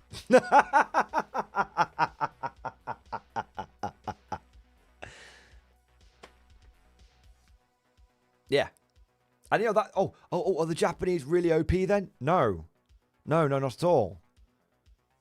Because you know how you beat those Japanese trying to teleport around the map?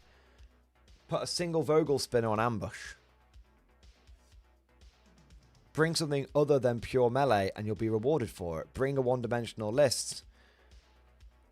And bring a one-dimensional list and you might overrun a few things, but ultimately a well-balanced list will be able to handle you. It's really interesting. Because it's the same thing goes on the other side. Things go both ways. So this game, when I say it's very flavorful. It's very it's unbelievable, unbelievably flavorful, unbelievably flavorful. It's dripping with flavor. I can't get enough. I'm hungry for more constantly. But it's a bold statement to make. And I'm in the fullness of time, I may be proven wrong, but right now, every time I've tried to create something that's like truly busted and truly broken, it's been less good than, it's been worse than just taking a balanced list.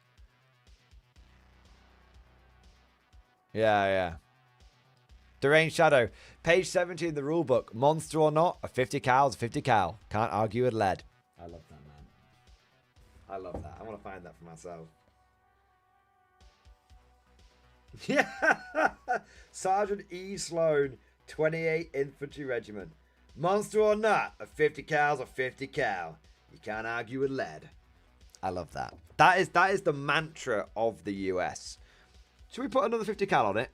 If you have, why are you asking? Just do it.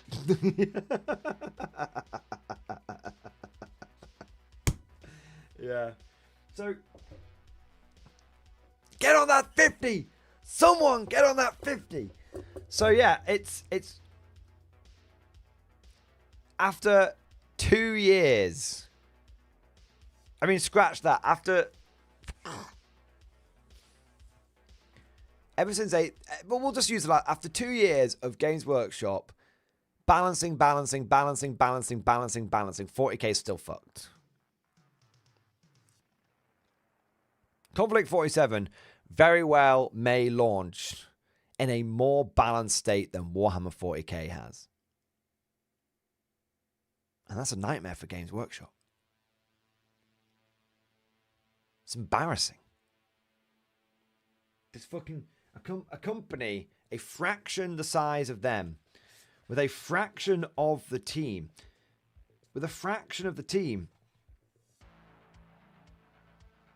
is showing them up.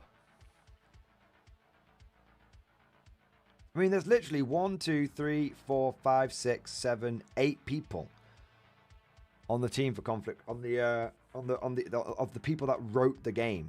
8 people.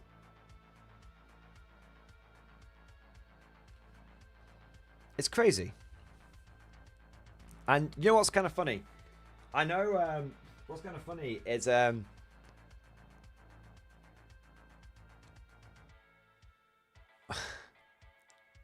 what's kind of funny is I actually know how Warlock Games does. They do a lot of play testing, but everyone gets involved. They'll literally be like, "Hey, Steve, you doing anything right now?" Like Steve will be there, like painting the miniatures. "Hey, Steve, you doing anything right now?" No, I'm just chilling.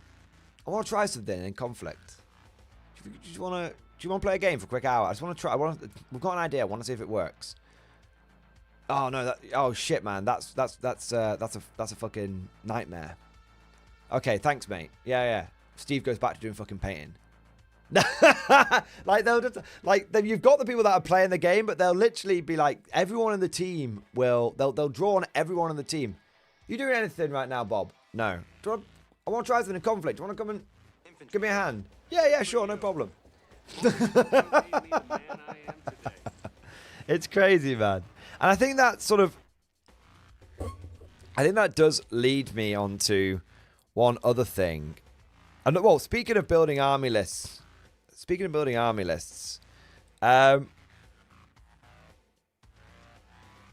I think every single playstyle that you could possibly, I think nearly every single playstyle is accommodated by this game. Do you want to go pure infantry? Done. Do you want to go pure tank mechanized? Done. Do you want to Are you a World Eater player or the like who wants a fast pressure army? You can do that. In chat. Okay, everyone in chat right now. We've got 150 people in chat right now. Name your favorite playstyle. And name your honest to God. No silly buggers. Just name your favorite playstyle. Jenny Bratt, Swarm. So easy. Do you want? So you could go full Totem Core Swarm, or you could go down the route of loads and loads of like Soviet conscripts, Japanese conscripts, all that kind of stuff. Every single faction could do some kind of swarm. Some factions can do it a bit better. Brits can do really good swarms because they can take. Brits can do some really good swarms. Japanese can do some really good swarms. Germans can do some good swarms. The Americans are slightly less swarmy, because a lot of their sort of advanced units are quite expensive, and they can't take power armor and big blobs. But they could definitely do some swarms. If you're a horde player, you can go horde in this game for sure. Deranged Shadow, Armored Assault. Oh my god, so easy. Every single unit in this game could take its own transport. There's no there's no like 6 chimeras. You could take every single infantry unit in this game, mount it up in a half track, or if you want to go motorized, mount up in a truck. Easy peasy. If you're thinking more about like tank assault, you'd have to take a couple of squads inside like half tracks or something, and then you're off to the races. You can get walker platoons can get 5 walkers in there. Arm platoons can get 4 tanks in there. You could easily build a Konflikt 47 list, 6, 7, 8 vehicles. Easy peasy. Easy peasy. Dustin Polis, fast and combined arms. Oh, you want sort of a more like Scions kind of feel. Easy. Let's say we want to play Grenadier. Let's say we want to play Brits. Okay, go take my Brits, take my Grenadier squads, give them some like Tesla rifles and stuff, chuck them in the back of a Bedford. Fast. That's your fast infantry corps. Maybe you also go for some of the, or maybe you go for like the Americans, where you go for the jump jet infantry guys. Either way, you've got Paragons, which are natively fast. You've got Soviets, Daughter of the Motherland, natively fast. So you've got loads of units with loads of fast options in there. And if you want combined arms, you can bring light, medium, heavy artillery. You can bring Tesla artillery. You've got tanks, walkers, melee, shooty. Yeah, combined arms is the easiest one. It's the easiest one. There's a John Davies, Tank Hunter Infantry. Oh my god, right. So basically, nearly every power-armed infantry choice has the option of bringing some kind of anti-tank. So it's not like, so you can take a squad of like 10 basic guys, let's say they're Germans, and give them Panzerfaust. If you're British, you can give them, they're called like preams. It's basically the same thing. Every squad gets access to some kind of disposable launcher. If you go for more like a power armored squad, you can get guys with like super Panzer Shreks. You've got the new style troop, in which have got the light anti-tank guns. Yeah, easy. Gunline. Oh, Zeb Taylor, you can go gunline, man. You can go gunline. So they've got 2 kinds of platoon that'll really speak to you. They've got the artillery platoon, which does what it says in the tin, and they've got the heavy weapon platoon. And inside these platoons, so for the heavy weapon platoon, for example, I think you can get like up to 5 or 6 heavy weapon teams. These can be anything from light mortars to medium mortars to fucking heavy machine guns. You could take a platoon that is just, I think it's 4 or 5 50 Karl machine gun teams and just be like, get on that 50. Easy peasy. And you could take that platoon and also then take an artillery platoon and just make a battery of like 4 heavy Tesla cannons. Or if you wanted more traditional artillery, you could do that as well. Yeah, you could go gun line. Your infantry, you can have infantry. You can give every single one of your so your basic infantry squad can be tailored to be gun liney or fast and assaulty. Your basic infantry squad can just have like normal rifles, which are nice in between, or you can load everyone up with SMGs and assault rifles. Or you go the other way and you take a basic infantry squad and load them up with things like light machine guns. So you just dig them into cover, and they just sit there, belt feeding in the fucking machine guns as you just spray tracer downrange. Easy. Look at this motherfucker. You want a gun line? Look at this guy. He's got 4 heavy machine guns and 2 autocannons. 2 autocannons. Look at him. He doesn't have any fists. They took the fists out and put more guns in. You can gunline to fuck in this game if you want. 100%. 100%. What else have we got? Mobile, fast, and hard hitting. You want mobile, fast, and hard hitting? Here's one example from the Germans. This was a human. But then what they did is they combined it with bat DNA and something else and exposed it to an insane amount of radiation, and they made this guy. This guy, you want fast? Imagine a guaranteed 18-inch charge range. No 2d6. You just charge 18 inches.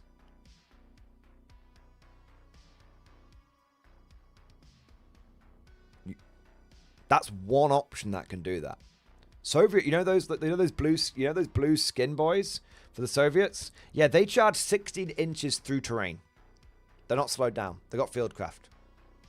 You want fast and speedy? How about the fact that Japanese ghost warriors, if they pass a leadership test, can do uppy downy, and they don't stay 9 inches away. They don't stay 6 inches away. They uppy downy and can appear 1 inch away from the enemy. Is it broken? No. Why is it not broken? Because if you have a unit on ambush, it counts as that. If you don't have a unit on ambush, well, you just had a gameplay learning experience.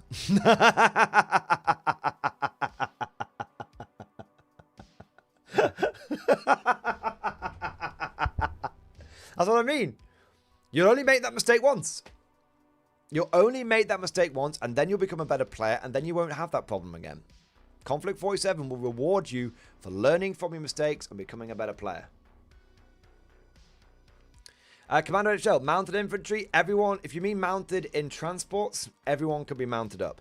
If you mean mounted on cavalry, you need to bring bolt action units in for that. But yes, all cavalry units from bolt action can be brought into Konflikt 47, so that would be possible for you to do that. Yeah, you can run cavalry in this game. And actually what I love is it's very easy to come up with an explanation for why cavalry would exist. I had this conversation with someone in the Discord, and they were like, well, why would cavalry exist in Konflikt 47? And I said, think about it. With the advent of things like the Totem Court and the Schreckwolfen, the Allied standard troopers are getting torn to pieces in melee. They're going to need some kind of stopgap measure which would help them be able to respond to these fast-moving melee threats. And you could easily... This is all headcanon, by the way, and I just came up with this like 1 second on the spot. A bunch of Polish troopers who are fighting in the British army, Polish sort of army in exile, as it were, sees the emerging threat of the Schreckwolfen, the Nachtjäger, these fast-moving melee threats. And they realize that, a bayonet's not going to cut it. So what they do is, rather than trying to look for us, while everyone else is scrabbling for a scientific solution forward, the Polish decide that the answer actually lies in the past. And they draw upon their ancestors. They draw upon their heritage of the Winged Hussars. When the Winged Hussars arrive! And they get a bunch of horses together. They get a bunch of lances together. And the next time the Shrek Wolfen come in, they're like running into the front lines. They're smashing everything up. They're making a breakthrough. And rather than... And do you know who responds? The cavalry. Lances couch, going underneath. Taking the fucking Shrek Wolfen out. They take horrendous casualties. Horrendous casualties. 50% casualties on the first charge. But... they do stop at what otherwise would have been another Green Vault breakthrough. And suddenly, Allied Command starts reorganizing cavalry forces and reorganizing and revitalizing a way of warfare that had long been thought obsolete as a stopgap measure until they can come up with something better to deal with these melee-based monstrosities of the Axis. That's just a quick thing off the top of my head. Bit of headcanon about how you could justify having cavalry in a game like Konflikt 47. Easy peasy. So yeah, cavalry absolutely could be a thing, and you could absolutely find you could put some effort into rationalizing it, and when you can, and that's a good thing. You want to be able to do that. I want to be able to make fun combo bricks like the Fiend Smith Blob. Oh, so dude, easy. Right. So I can come up with 2 examples off the top of my head. Firstly, every single platoon commander in this game can take something called guts. You have to pay for it, but it allows you... Well, firstly... oh my god, I mean, 3 examples. Firstly, there's a whole mechanic built around it. It's called... The mechanic is called... You men, snap to action. That's the actual rule. It's often shortened to snap to, but the full-length rule is you men, snap to action. Your officer, when he activates, can activate 2 units around him. So I could have a platoon commander, or if it's a tank commander, I can do this with 1 other tank. But let's say I've got a platoon commander. Just imagine my nose is the infantry model, right? I could draw the dice out the bag. Now, rather than activating one of these mechs, I could activate my officer, and he could go, you men, snap to action, and activate both of these mechs, unleashing potentially a double mech assault, taking people out. That's a base mechanic everyone can do. Then you've got Guts. Guts allows you to take a unit that's already activated and put its dice back in the bag, allowing it to activate a second time in a turn. An example of how this might be absolutely fucking deadly is... 1 minute.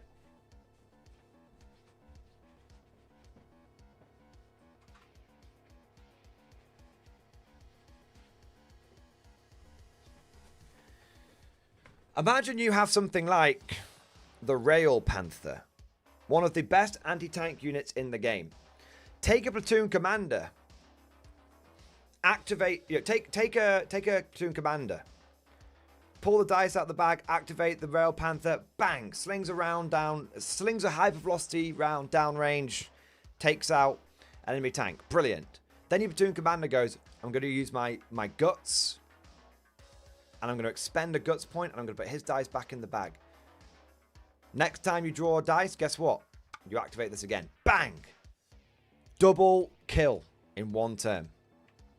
And then that's just 2 basic examples. Then you've got whole characters which are built around this.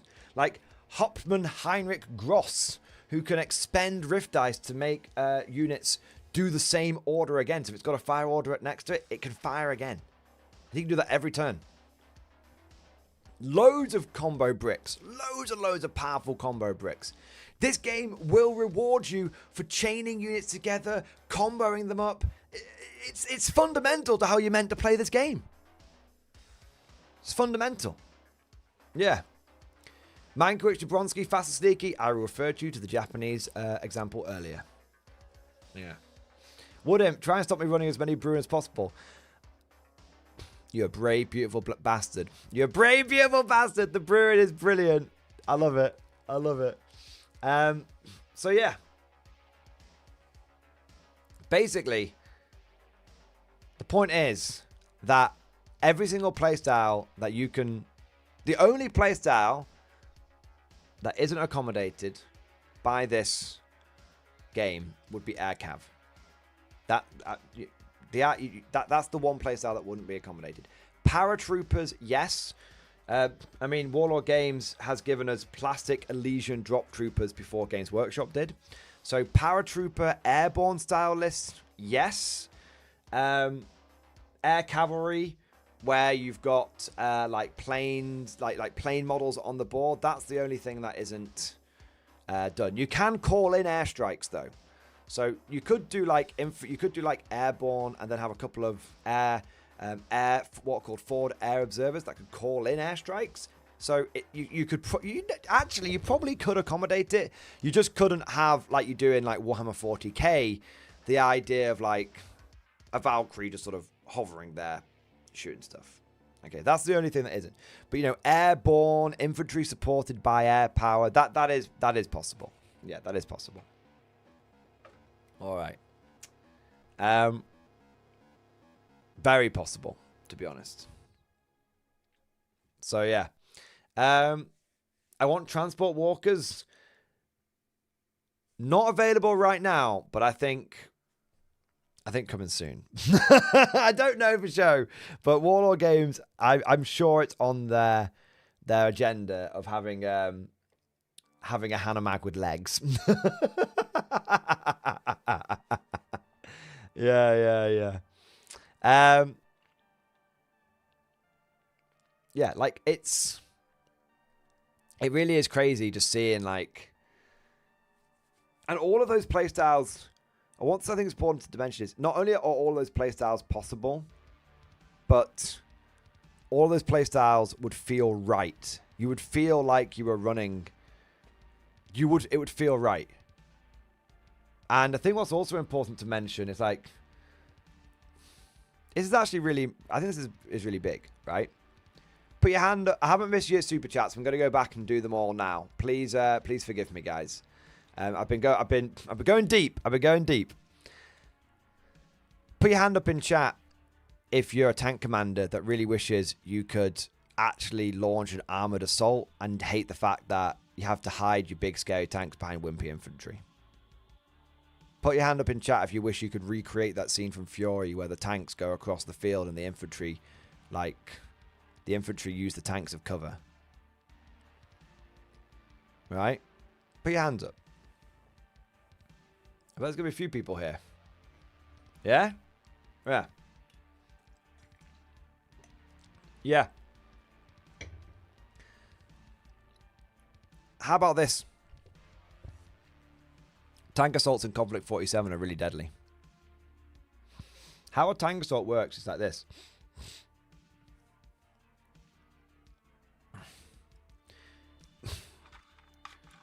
If my Panther declares a charge against you, you have to take a leadership test. If you fail your leadership test, your unit is broken, shattered, and driven off the battlefield. So if you took...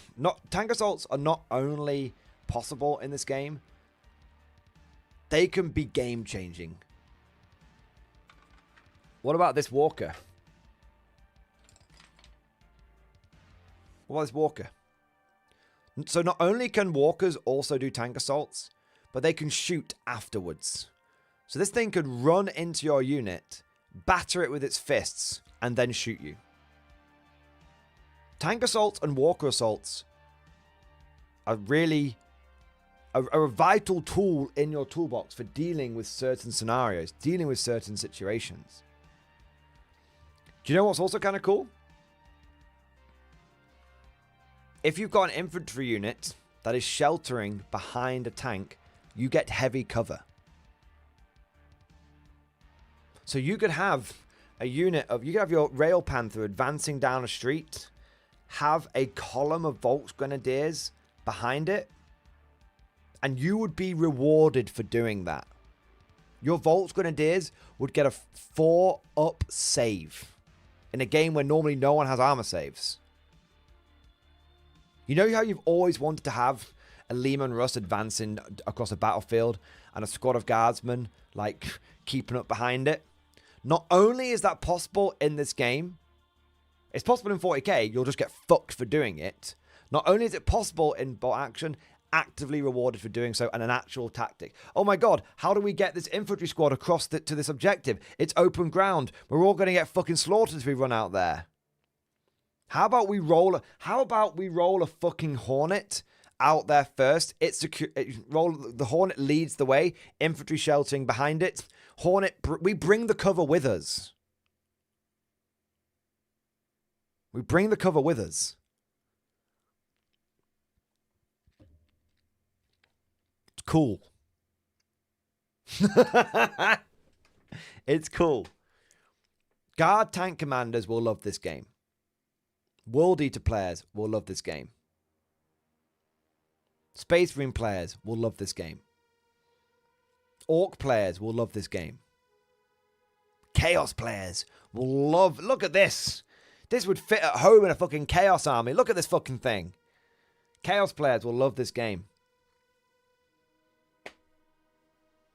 Yeah.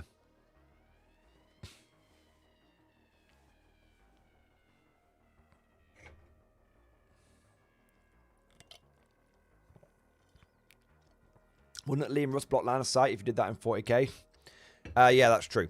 What's kind of cool with bot action / conflict 47 is it's not quite the right model, but we use this as an example. Let's just use this guy as an example. So normally you can't shoot within an inch of your own guys because you don't want to risk hitting your own guys, right?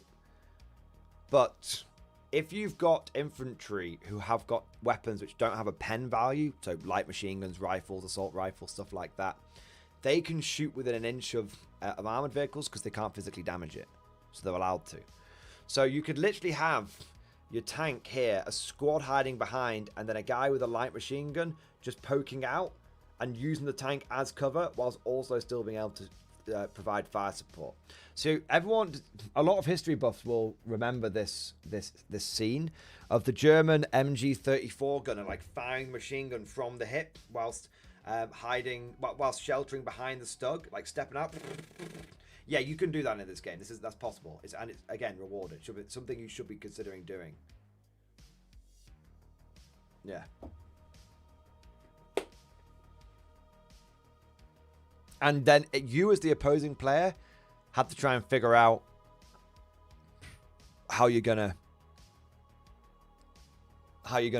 crack that nut. How you're gonna crack that panther with machine gun infantry behind it. Yeah. This is what I'm saying. Like, it's a very, very, very rewarding game.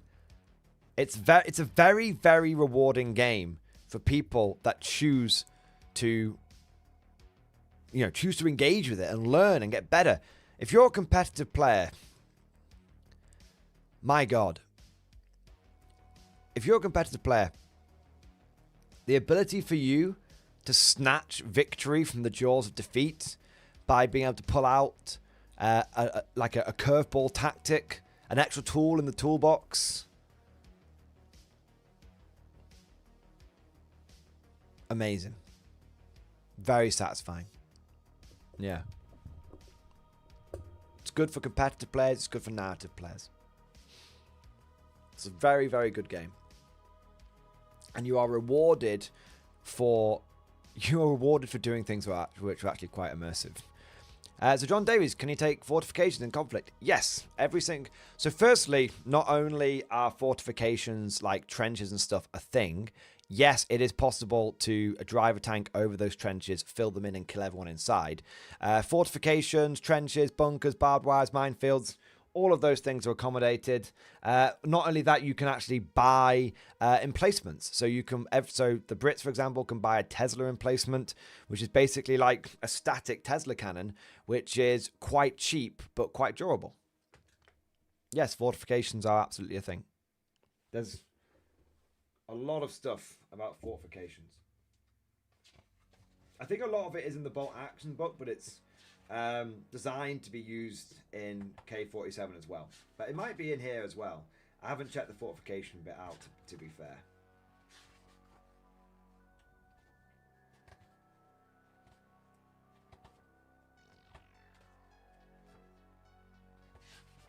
I think some of it will be around the... yeah, you got preparatory bombardments as well.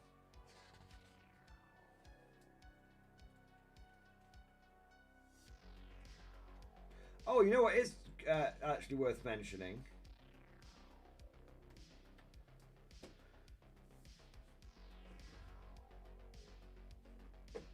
There's destructible terrain.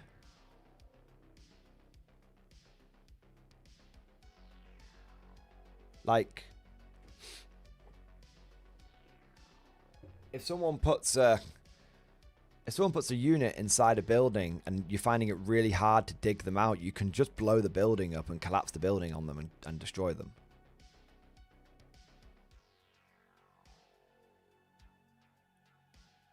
It's, in fact, you can blow buildings up to then create lines of fire and all that kind of stuff. You can have a mech bash through a building and take it out.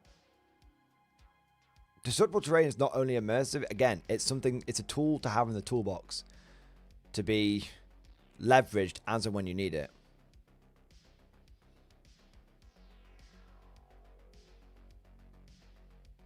Yeah. Yeah.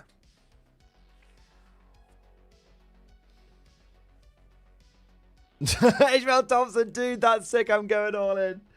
Bro.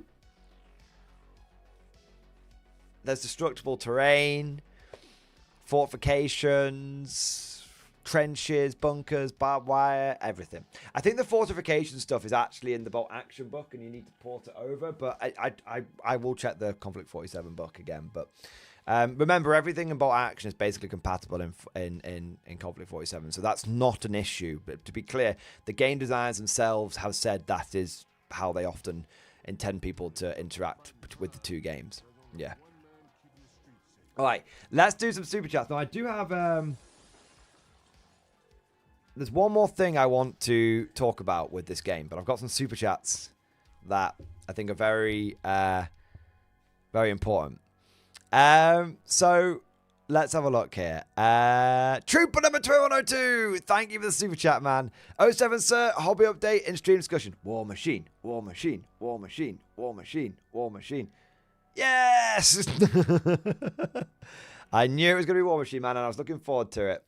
Song, Shiver My Timbers, Muppets Treasure Island. The Logger Bad Brothers are fixing bayonets and charging right into the enemy in my next War Machine match. Don't worry, the upcoming weekend will feature Battletech shenanigans. Now I just need to apply the basing to these models. Yeah, mate, they look great. You know what's interesting? The way that you've painted them up looks way less cartoony.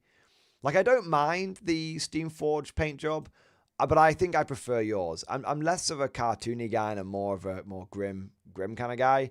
And this makes them look a bit more serious and a bit more grungy. And I like that. I really, really do. I think you've done a very good job with that.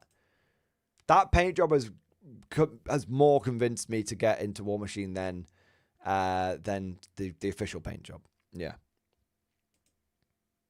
Really good, man. I love the skin color choice. The sort of green. Very orky.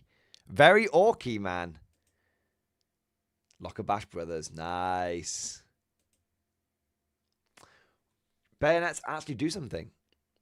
That's kind of cool. Yeah, man. Nice. Tight. I love it, mate. Fantastic. Chris K, thank you for Super Chat, man. Question in Discord. Still stuck with the burden of rocking out to Ailstorm. That being said, I have a paint question for the community. I am looking for a substitute for Steel Blue from Hero Paints. Input would be appreciated. That's kind of cool.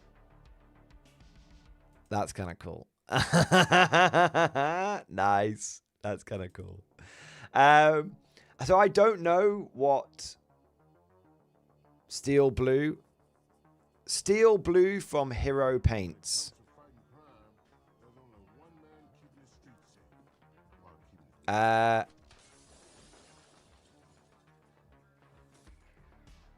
Steel blue from Hero Paints. I have to have a look for it.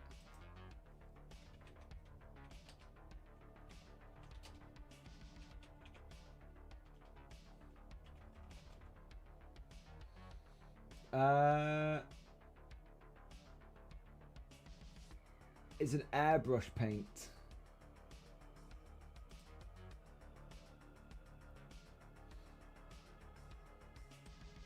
It looks like that, I think. Teal.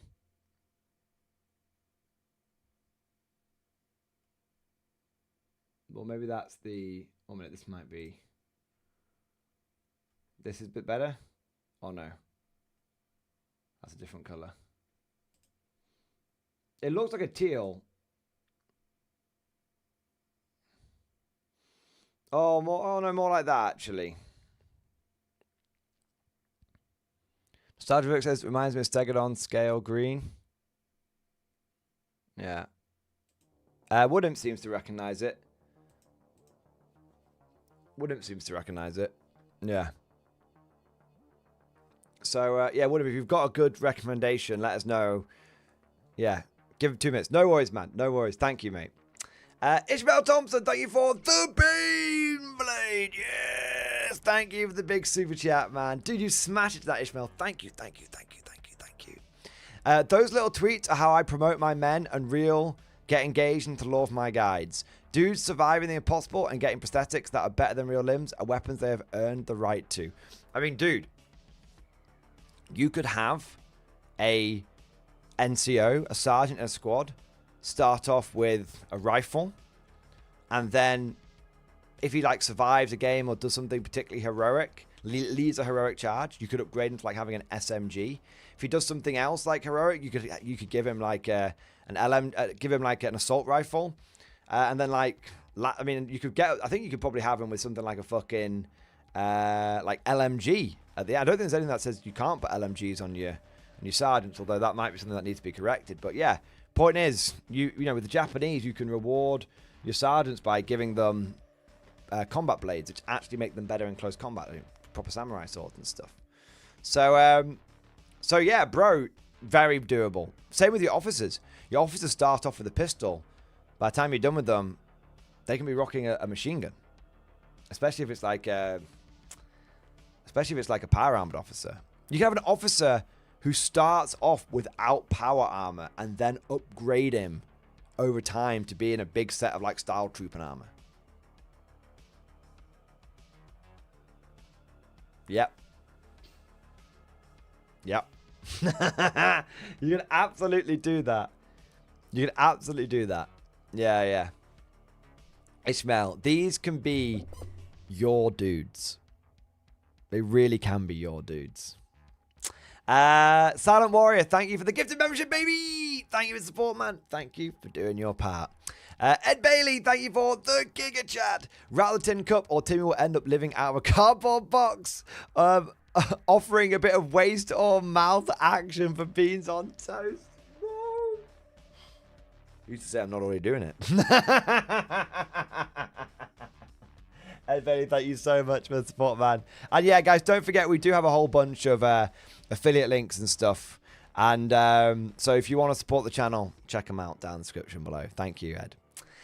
Ishmael, my boy. Ishmael coming in again. Oh, my days.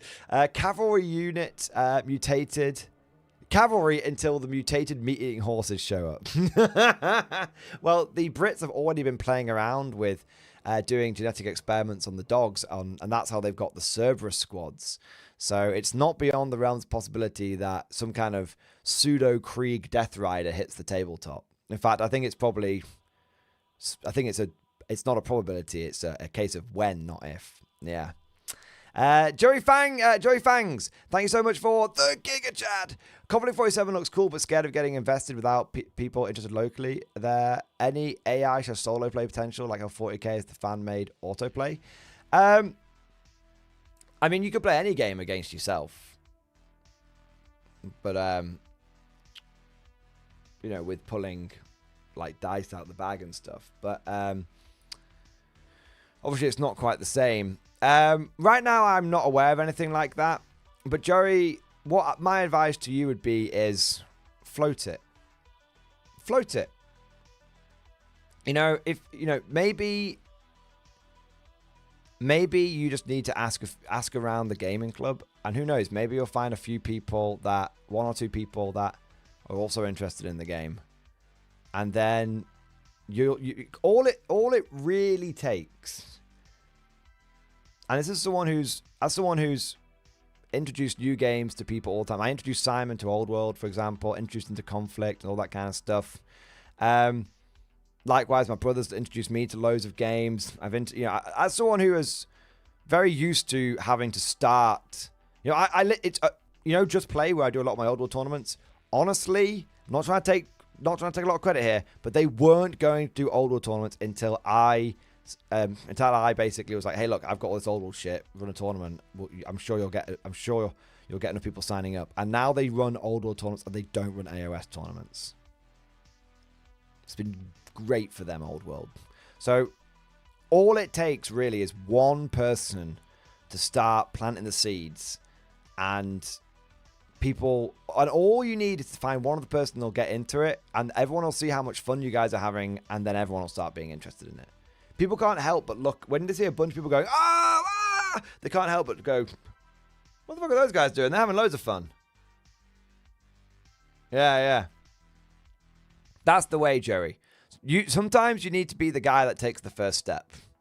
And then you'll be surprised at how quickly people give it a go. Follow you. Yeah. Ibram Gorn, thank you for the super chat, man. Tactic I thought up in stream discussion. Let's have a look, man. Konflikt 47 tactic for Monster Mash. Totem Core, Nactal Bend, Style Troop Platoon Commander. You need to take an objective off some Mark 1 armor, power armor Soviets, but there's some Daughters of the Motherland that could take it back.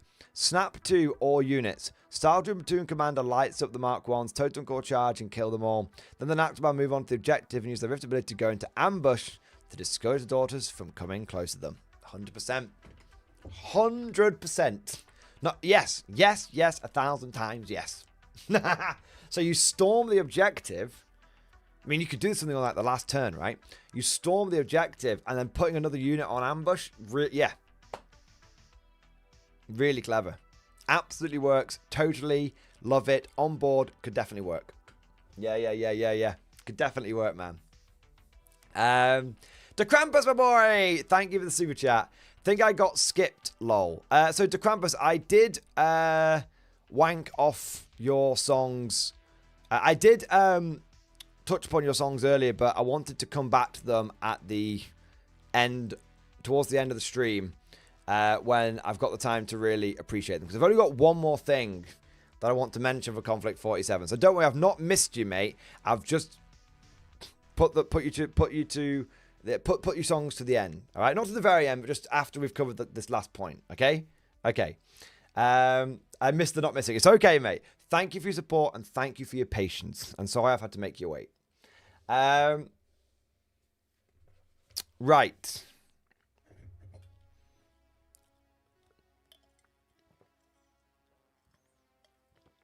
We've covered a lot today. I've not quite covered everything, but we've covered everything from development pedigree, lore, gameplay, rules, army building, play styles, balance, flavor, how the game's being sold. We've covered about Games Workshop's issues with, how these compare to some of what Games Workshop's doing. I think the big one, we've covered how there's layers and layers of rules and gameplay and army building. That 40k is too safe, too corporate, all this kind of stuff, right? All this kind of stuff. Now, it's basically two last things I wanna cover. All right. The first one, and I think this is really, really, really important. I mean, I've said that a lot tonight. I'm a broken record. Everything's really important to you, Morden. Yes, a little bit.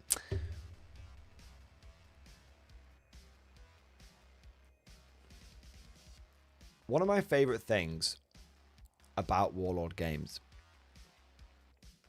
is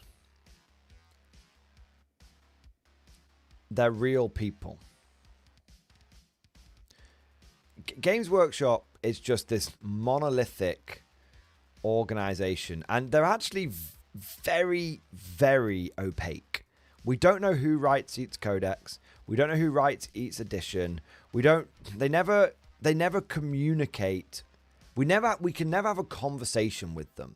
They speak, we listen. We try and talk at them, they ignore. We try and talk back to them, they ignore us. Games Workshop does what it does and basically says to us, suck it up. There's no back and forth. There's none of what we've had tonight. There's no interactivity. One of the things that I've said for a long time Games Workshop should do is get some of those people at SDS. Get the Games Workshop. They need to just... I'm fucking sick and tired of every time a Games Workshop video comes out, it's some over-polished corporate fucking script. Hi, I'm Jamie. I'm part of the Games Workshop development team. No, you're not. You're a paid actor. You probably don't even work at Games Workshop. You're literally just some dude that they paid to read a fucking script. All right? Oh, fucking, what was that? That was with like the Horus Heresy launch video, I think it was. Something like that. Yeah, it's just so fucking bollocks. Let me contrast that. Let me contrast this. So, everyone says, oh yeah, but Games Workshop is a big company. They have to do things that way. Okay. But, do you know what Warlord Games did today? They did a fucking AMA. I mean, what year is it? In a good way, what year is it? These are 3 of the lead developers for Konflikt 47. Some of the 3 of the lead developers who spent I think, 11, I don't know how many hours it was. Who spent a long time answering questions from the community. And the thing is, they answered them as best as they could. They didn't just give corpo speak. Okay? They didn't, obviously they have to be careful. But it wasn't just mindless fucking corpo speak. They actually answered questions. Like, rules-wise, Konflikt 47 has always been a close relative bot action, but always with some differences. It seems that V2 is aimed to follow the same path with the base level rules very close, but nevertheless with some differences. The one that perhaps stand out is the most is that tough fight is different, but I know that this isn't the only one. What factors go into those decisions for where to splinter the 2 rule set? Answer from Dan. A lot of the basis for such decisions falls down to what makes sense to the game. Konflikt 47 has a lot more focus on close quarters combat than bot action. That's just true. It's not bollocks, And though there are rules like deadly that cover additional attacks, it didn't seem right to label everything with that term. Changing tough fighters to give an additional attack also allowed us to make assault weapons more relevant and potent in close quarters. Each decision of that nature would have been considered on a case-by-case basis. Some would have been for lore reasons, others for what made sense for the game specifically, and others were for concise and clarity reasons. So they're giving answers, like, why did we, they're giving fucking answers. They're careful, but they're giving answers. Look at this guy. This guy sent in fucking 11 questions and they answered all 11 questions. I heard that there was a 5-year release plan. Can you shed some light on that roadmap? Well, if you don't want to go into too much detail at the moment, what I can tell you is that we will be releasing a couple of books every year, which will progress the story. Not necessarily the timeline, though. They will all be linked and tell multiple threads, culminating in a finale. Oh my god! It's there's going to be a story that's told, and there's going to be a finale? What? I heard that there was a plan to plastify a lot. Can we expect the new resin sets to turn to plastic in a long while? We want as much of the range of plastic. However, there are 2 things that will set the pace. the investment needed from a money point of view, and the time it takes to get them made. If the game gets more popular, we'll be able to invest more. There'll be some of the Warlord resin and resin miniatures that will become plastics sooner than others. I think you're gonna get a plastic Odin. If I was a betting man, I think you're gonna get a plastic Odin, which will be huge. Personal favorite armies. I am leaning towards the Empire of Japan overall. I love the infantry and walkers, but I also am a fan of the lore. After that, I think it's the British, mainly due to the automated infantry. Everything. Funniest backlash you have received. Adding in the green vault and merging the axis instead of keeping things as they were. This caused quite a lot of questions. This allows us so much more freedom to craft K47 stories we want it. I think the community expects the green vault to be less nasty. I promise you, these are not a nice group of people. Look at that. Look at that. Oh, what was the funniest backlash you received? The fact that we got rid of the Nazis.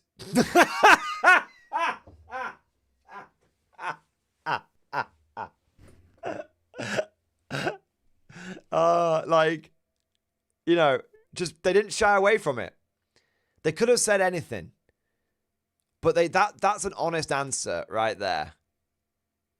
Yeah, just brilliant. Yeah.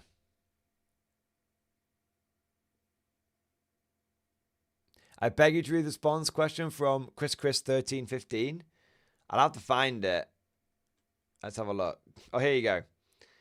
Are we going to see more bolt action conversion kits like the Sherman or Cromwell Tesla turrets? If yes, can you give us any details? Getting the balance right between what vehicles were upgraded with Rift Tech and the introduction of late war tanks is something we want to talk a lot about. It's more likely we'll see these late war developments and K47 specific vehicles more and more. That being said, I'm sure there will be some upgrade turrets. The other one. Okay, 1 minute.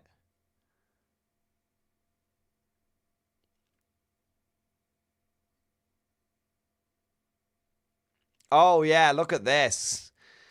Look at is this the one? Is this the one we're talking about?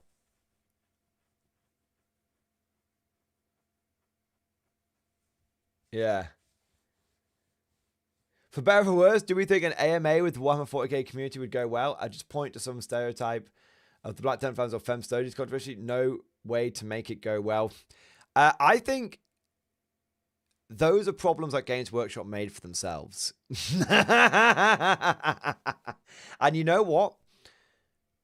I actually think that maybe I'm naive, but I actually think if Games Workshop, maybe around the Fem Studies thing, I think the way they handled that, they made their own bed for that one.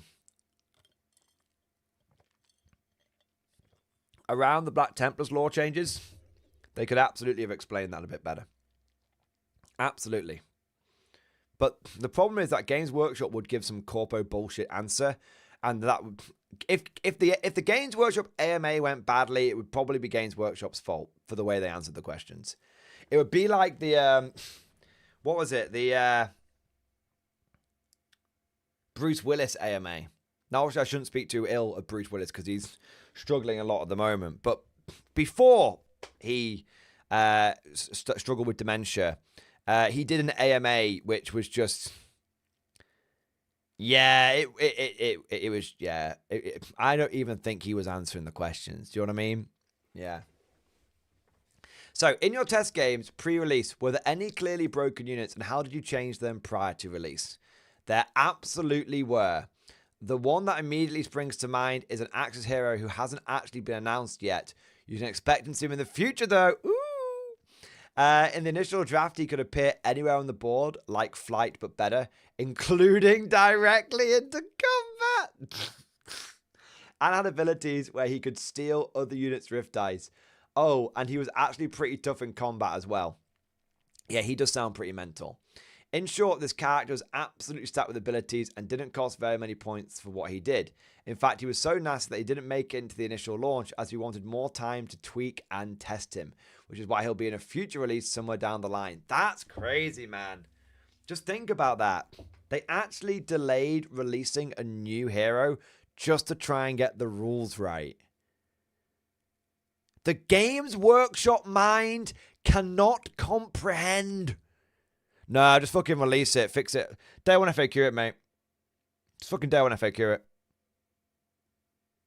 Don't worry about it. If it's fucked, just do it, sort it out in the next balance patch. The GW mind cannot comprehend. Ah! And this is why I keep saying Konflikt 47 is Games Workshop's worst nightmare. Because not only does this answer make Games Workshop, make Konflikt 47 look so much better, and the people designing it fucking, like, based as fuck, but it also makes Games Workshop look worse. In terms of what changed, the first thing we had to do is identify what this character was supposed to feel like.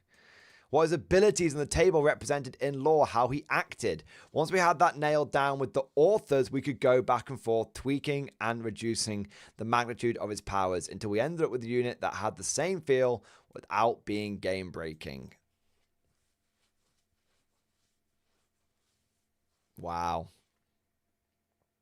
Oh, look, they're actually, departments are actually talking to each other. That's wild, man. It'll never... Games Workshop executives like, it'll never catch on.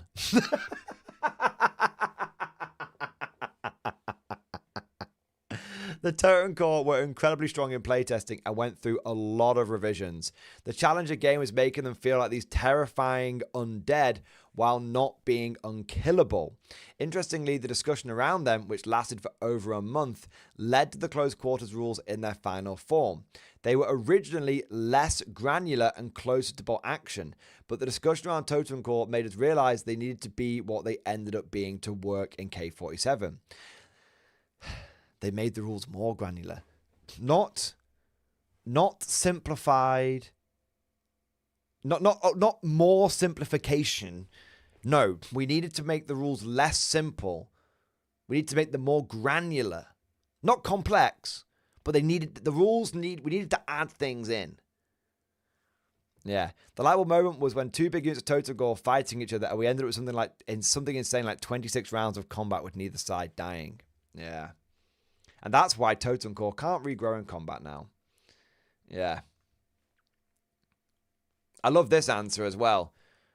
With co-belligerent Italy being split across two army lists, the American and the British ones, how would you suggest playing both units in one list?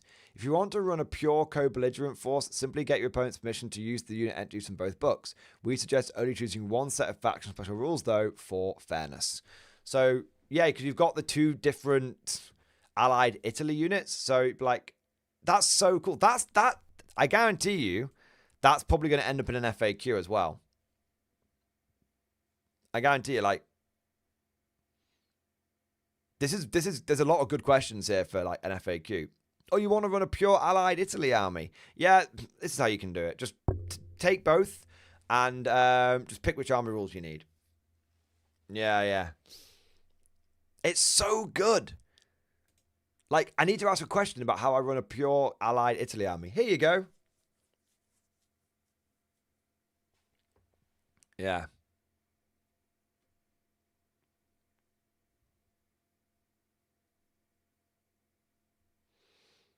So cool, man.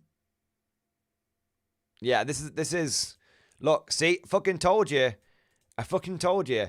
Are the shock troopers going to get their own entry again? Please. Question that until they're going to have to do it. I'll write it for you, Warlord. I've already come up with the answers. We're reviewing this. For now, the models make for great Vault Grenadiers to make your Konflikt 47 basic infantry distinct. If we were to split them out into unique entry, the challenge would be finding a role and rules to them that provide enough differentiation sit between Vault Grenadiers and Schwertruppen. Yeah, I actually came up with the answer for this. How would I introduce Axis Shock Troopers in? So basically, you can take them as regular or veteran.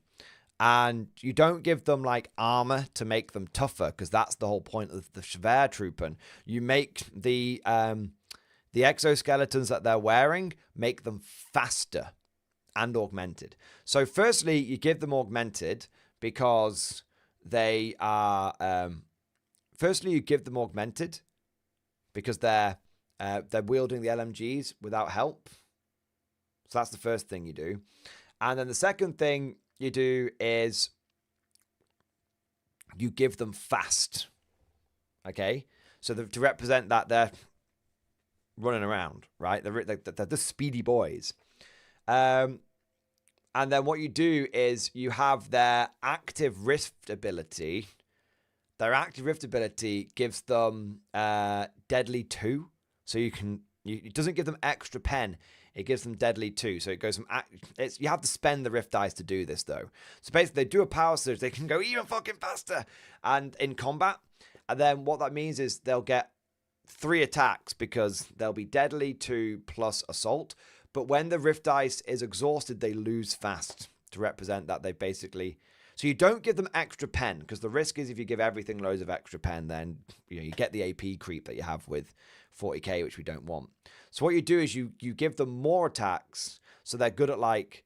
Look, they get lots of low pen attacks, and they're fast, but they're not like... if they're trying to go into some Ursus, they're just going to get the shit kicked out of them. If they go into power armor, they're probably going to get the shit kicked out of them, because they're just like spamming low pen attacks. Or maybe you just give them like... I'm not sure how you quite do it, but that's what I would do. And then you make... So they'd be like... And then you make them fanatics. Yeah. So you end up with a unit which is going to be, veteran 13 points, assault rifle 19 points, fanatics 21 points. You make them like 23 points, 23 points per model. Or you make them regular and they're like, I think if you make them regular and it's like they come to like 10 points regular, 6 points for the assault rifle, so that's 16 points. And then 2 points for fanatic, you make them 18 points. And I think that's a good 18 to 18, maybe 19 points. And the idea is that they are fast with lots of... They have no pen in the squad, but they're fast with no pen. They're all about volume. They're pure volume. That's how I would do them. I make them, 19 to 20 point. I think 18 to 20 points model, something like that. Yeah. Yeah, I think this is, they should be the shock troops of the Axis, not regular guys who get multiple. Yeah, I agree. They definitely need to do it. But I'm sure Warlord, I think Warlord, I can tell you right now, they are going to have to fix this, because they are just the coolest fucking infantry. I might even play a game with my homebrew datasheet and see how that works out. Do you guys want to see that? Homebrew K-47 shock troop rules, see if they're broken. I think that would be cool. I think that would be very cool.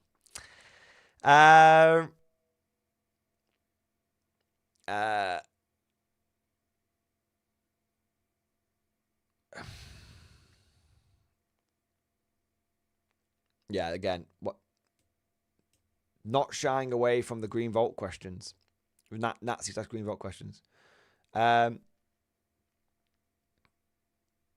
Will we see a replacement of the USMC ETF from the version 1 beta list? Not like flight replacement this time. We've got ideas that will allow players to more specifically theme their forces, all to be revealed in time. Nice. So look, they're being honest. Look, it's not going to be a like-for-like replacement. Being up front, but we've got plans, but it's not going to be like-for-like. You can see people respect it if you give them an answer. Even if it's not necessarily the answer they want to hear, they'll respect it. Then you just basically going la la la la la la la la la. No. Yeah. Talk about balance. They're not going to be overly frequent. Quarterly seems sensible. Heinrich's bodyguards are fast and fierce, which explains the discrepancy. We're currently reviewing the stock troopers, and if the decision is made to provide them the unique army list entry. It very well may affect Heinrich's bodyguards too. Nice. Yeah, so just you can just go through and just check all this, man. And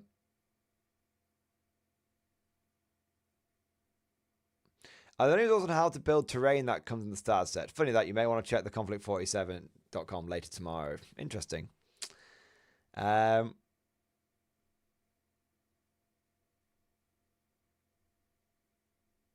so much good stuff in here. I think there's Dexian's in here, which is great. Member of the MG community. I think Chansey had a question in here as well.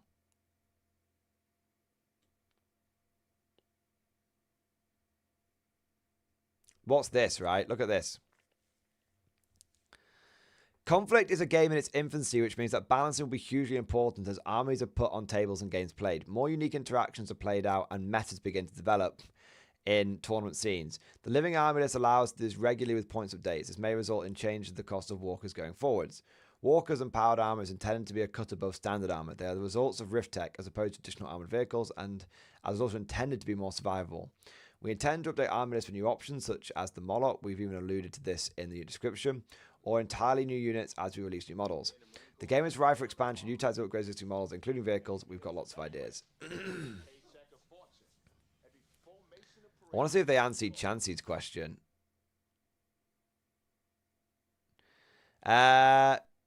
Are you going to get the Italians? We are keeping this open for the time being. Our focus is to develop the 5 nations overall, then dip back into the sub-nation specifics at a later date. Just like they did with bot action.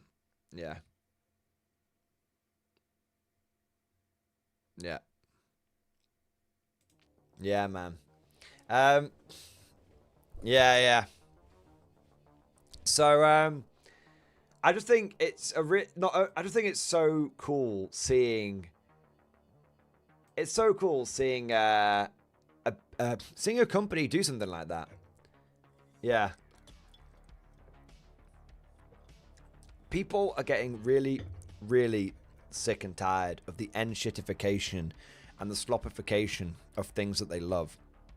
Look at the response to the fucking Cracker Barrel logo change. Look at the look at how the gaming community has responded to something like Battlefield 6 over Call of Duty. Call of Duty is like basically, it sounds crazy, but it's basically fucking dead.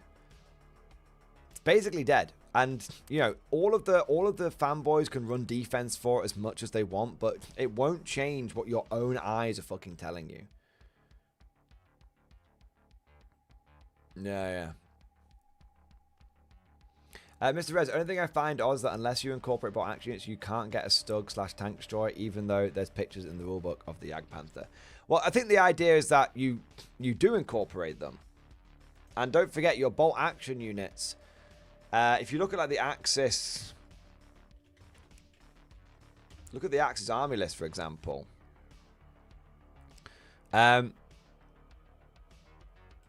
Look at the... So one of the big things that people get the knickers in a twist around, and it is worth mentioning.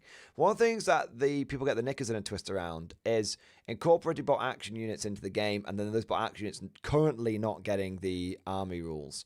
Okay, except for you've got a few exceptions, like they do get buzzsaw. Now, people go, "Oh my god!" And it's like, well, hang on a second. If you take a Stug in bolt action, unless you're taking it as a tank ace, the only armor rule you would get is buzzsaw, which you also get. So if you take a Stug in bolt action, or you port that Stug over to Konflikt 47, it gets exactly the same army rules, exactly the same ones. If we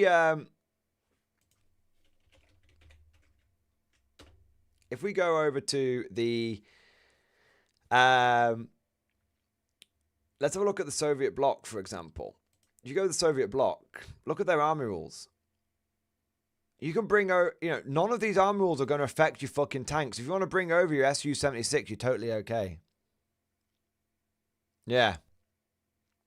It's one of those where a lot of the army rules that you would have been getting, you're still going to get the unit special rules. A lot of these, so if you take Merrill's Marauders for the US. They're still going to get their special rules. And I think they're going to bring... I think they're going to let... the only thing that you wouldn't get is the Arse of Democracy, but I think they're going to port that in. I think they're going to make that change. Is Others not a railgun stug? Yet.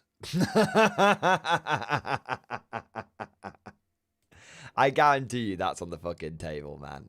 Like, I guarantee you. Yeah. A Jagdpanther with heavy railgun would be a crazy conversion. Would just be a Jagdpanther with an extra 35 points. I mean, you can technically... I mean, you could make the Jagdpanther. Just take a King... Use the King Tiger X rules. Yeah, you don't have turret, but... I mean, honestly, I think you could easily homebrew it. Take a King Tiger... Because the only difference between like a King Tiger and a Jagdpanther is the... It's like 5 points or something. I'm not sure, but yeah, you could. I think Warlord Games tends to say that a turret, having the turret upgrade, so between the difference between like a Stug and a Panzer IV, for example, is like 5 points. So if you took a King Tiger, saved 5 points, and used the Rail Tiger rules, you'd be fine. Yeah. Mike P, that is true. That is true. I think that's a mistake. I think that's going to be changed. Yeah. Although I do want to check something actually.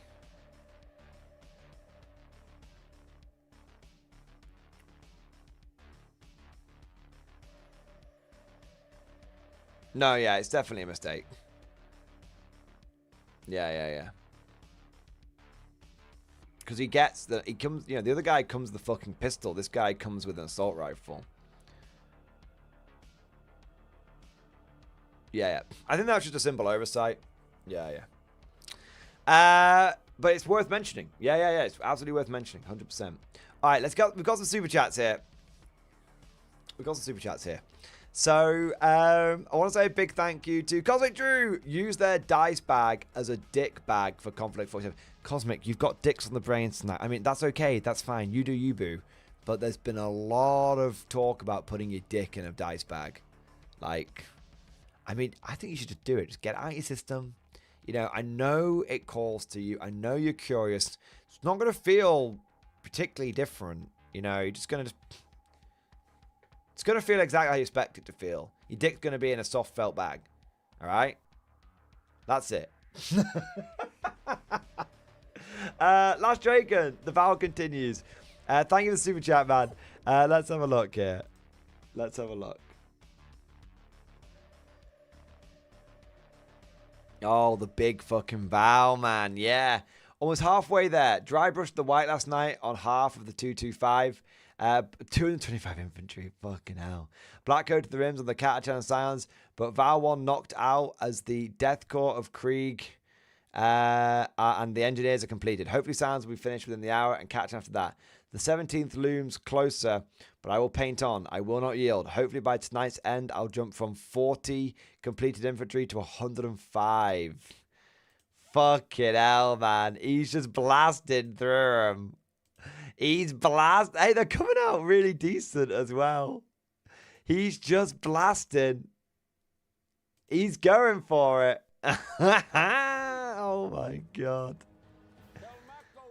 Oh my God, he's just flying through him. Holy shit, man. He is not human. He is not human. Go, you beautiful son of a bitch, go. Oh, man. Ishmael, my boy, thank you for the Giga Chat. No, and now chat is asking about Warcry filler in the Q&A. We've got a lot of questions about Warcry. No, you don't, Games Workshop. No, you don't. Like,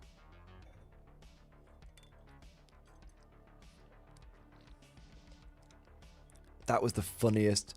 That was the most obvious lie. The party told you to not believe your own eyes. Yeah. Nick the Salamander, thank you for the Giga Chat. How long until GW sues Warlord for unfair business practices?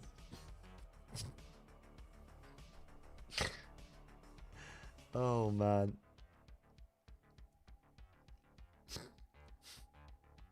Unfair competition. Why is the competition unfair? Their games, they made a game that's better than our game.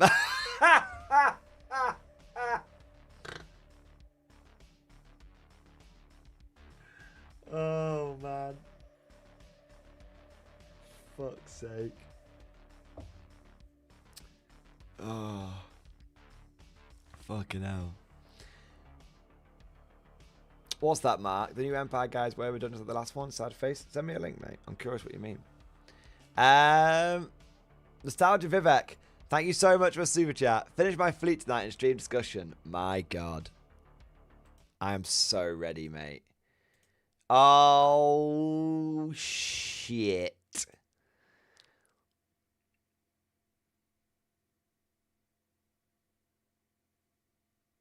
Oh, they look really good.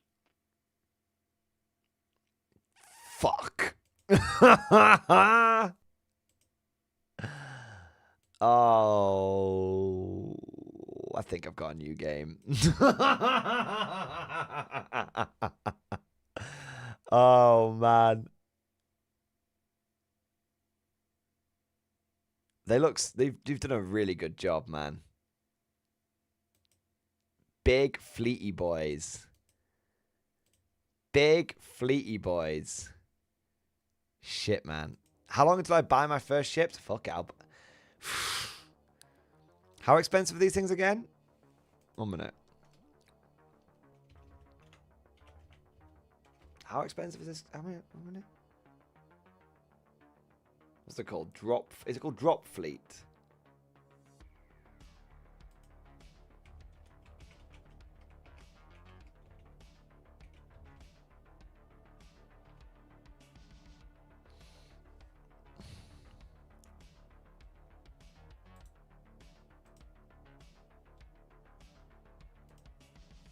I'm just looking. Is it Drop Fleet or Drop Zone?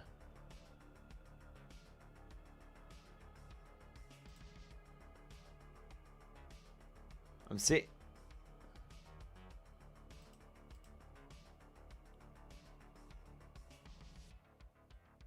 There's a mixture. Oh, the core ships. That's the one that you've got, isn't it? Yeah. The 2-player set. What does that come with? Hey, the fucking...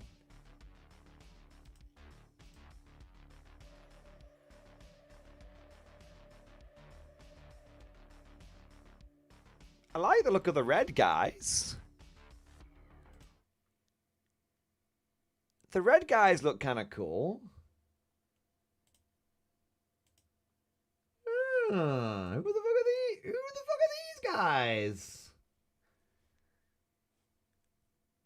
The AI. Ooh.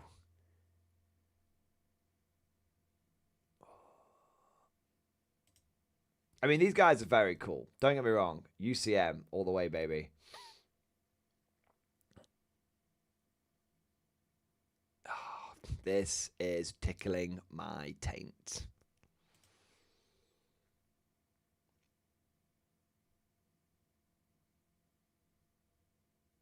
Look at the size of this fucking giant giga bastard. Look at the size. Just a big fucking gun. Oh, dearie me. I have to say, I really like the look of all the... Oh dear. I found another game where I like the look of all the things. I am financially in trouble. The resistance are kind of interesting. They just got like a whole bunch of like funky shit, man. But look at this beast. Look at the fucking beast, man. So who are the like Tau looking motherfuckers? The white ones, the PHR.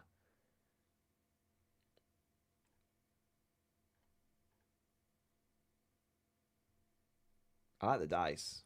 The dice are cool. See, I always get enticed by dice.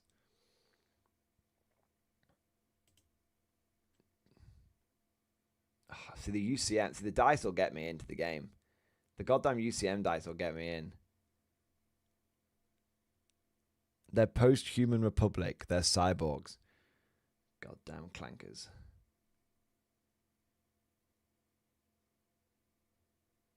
It's a big beast.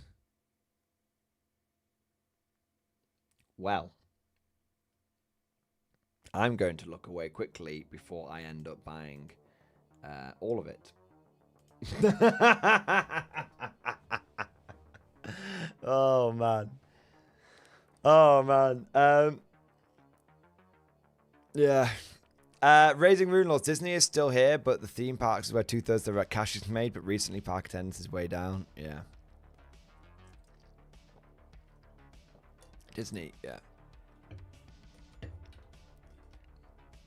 Join us. Look, give me one game at a time, just out of Vivek. It's on the radar.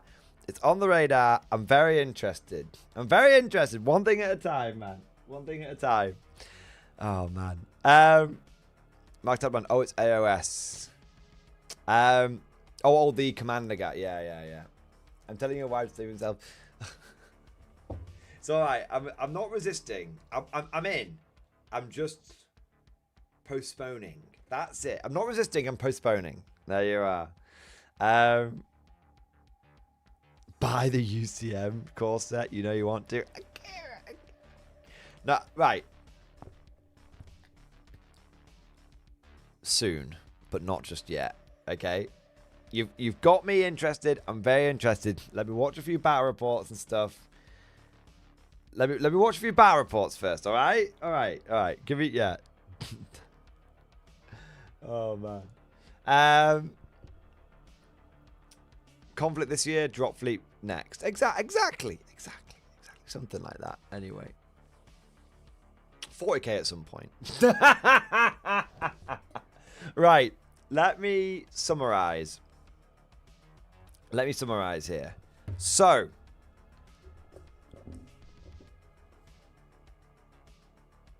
The whole. Let me have a wee. And then let me summarize. I've been drinking a lot today. I've been drinking a lot tonight. I've been thirsty work. Thirsty work.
All right.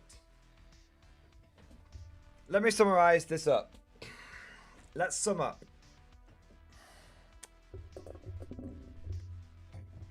I'm thirsty, but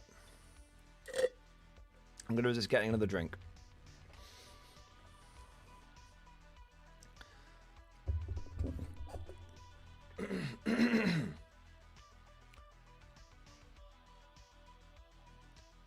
Tonight's stream has been a really big and important one because it's been the culmination of many little things that we have been talking about, and we just brought them all together in one place.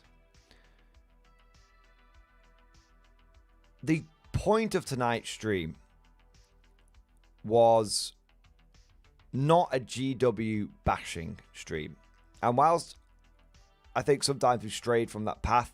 I think we've done well to constantly bring ourselves back to the topic. And the topic is Konflikt 47 is Games Workshop's worst nightmare. And the reason why I think it's Games Workshop's worst nightmare can actually be summed up in one very simple sentence. Konflikt 47 and Warlord Games is doing the exact opposite of everything that Warhammer 40k and Games Workshop is doing. And instead of that crippling the game, crucifying the game, and causing it to not even get off the ground, instead, the game is going from hype train to hype train. People are starting to... More and more people are starting to get Konflikt curious. The game is being rewarded for doing everything wrong. That's the summary. If you look through everything we've talked about today, Konflikt 47 puts the rules designers front and center. It puts their names out there, and they're going and doing AMAs. Games Workshop doesn't. Games Workshop doesn't. That makes Warlord Games look... That gives an air of... That gives Warlord Games an air of confidence about their product. Also, it gives credit where credit is due.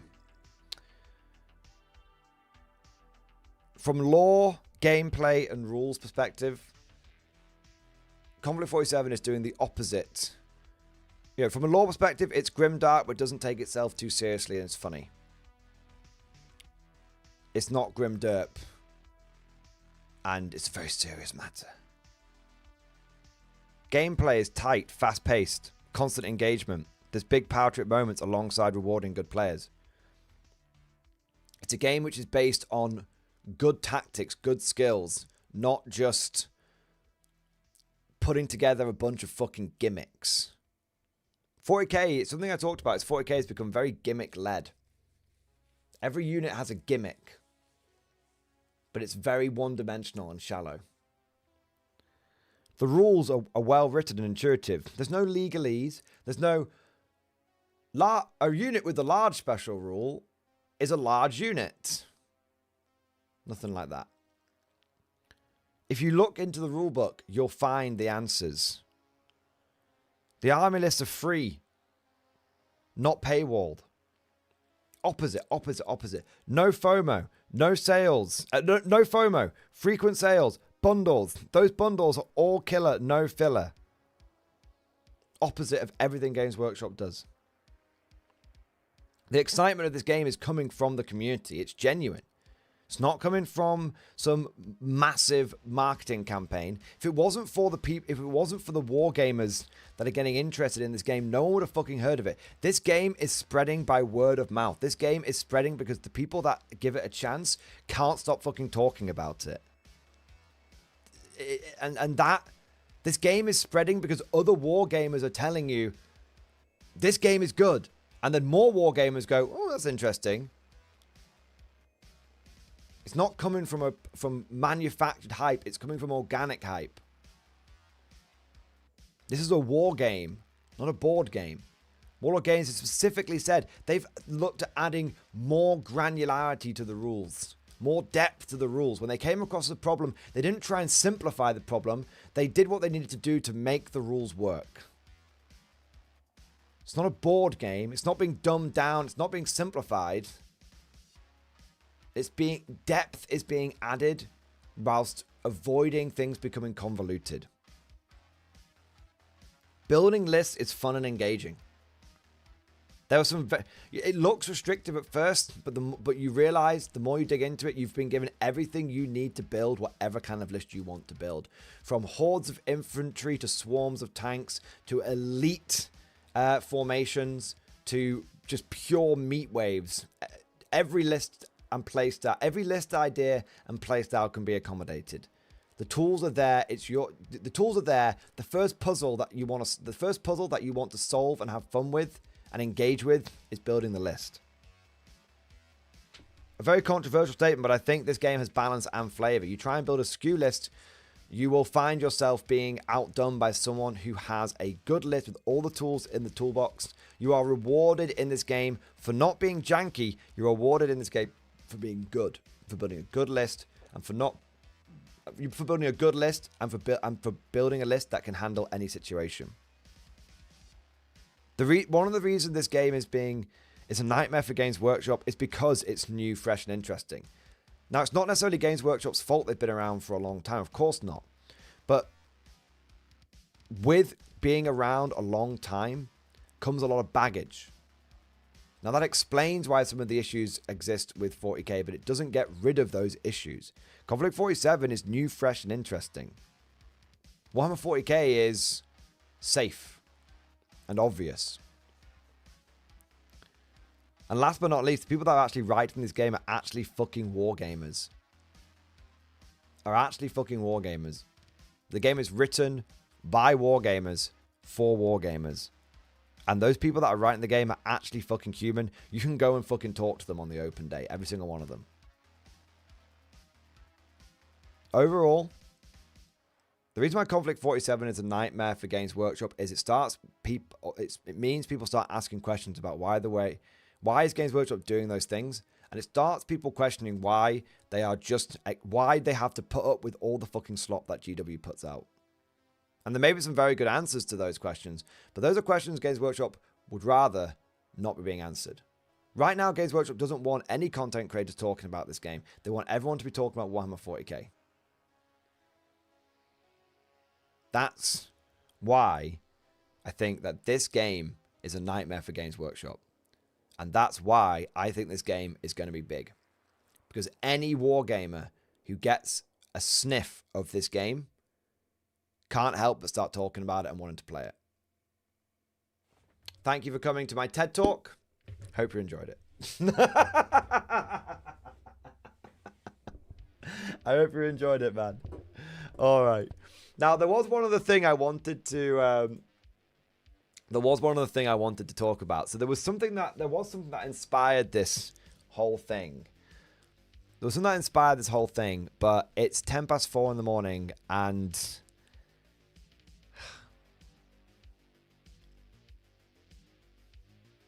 it's 10 past 4 in the morning, and I'm quite tired.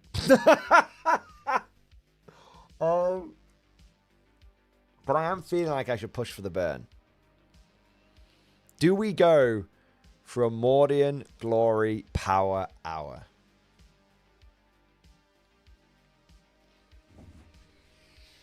Because there's a video I want to watch with you guys. And it's a video that I think it's not about Warhammer 40k, but everything that gets spoken about in this game, nearly everything that gets spoken about in this video can be a parallel that's drawn over to Warhammer 40k. So, it's kind of been a big inspiration for me talking about this whole thing on stream. Brother Titans, do it! Do what you need to do. I know what I need to do. I don't know how I have the strength to do it.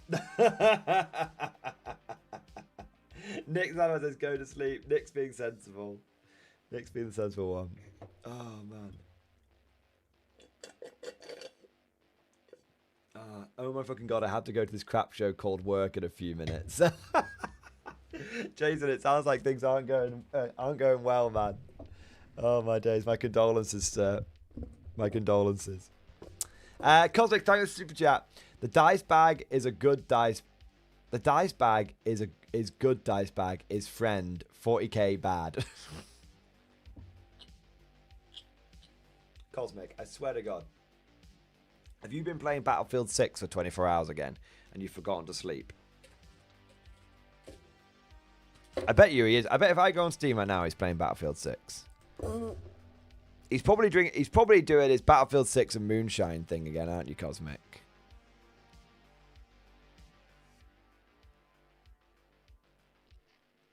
No, maybe not.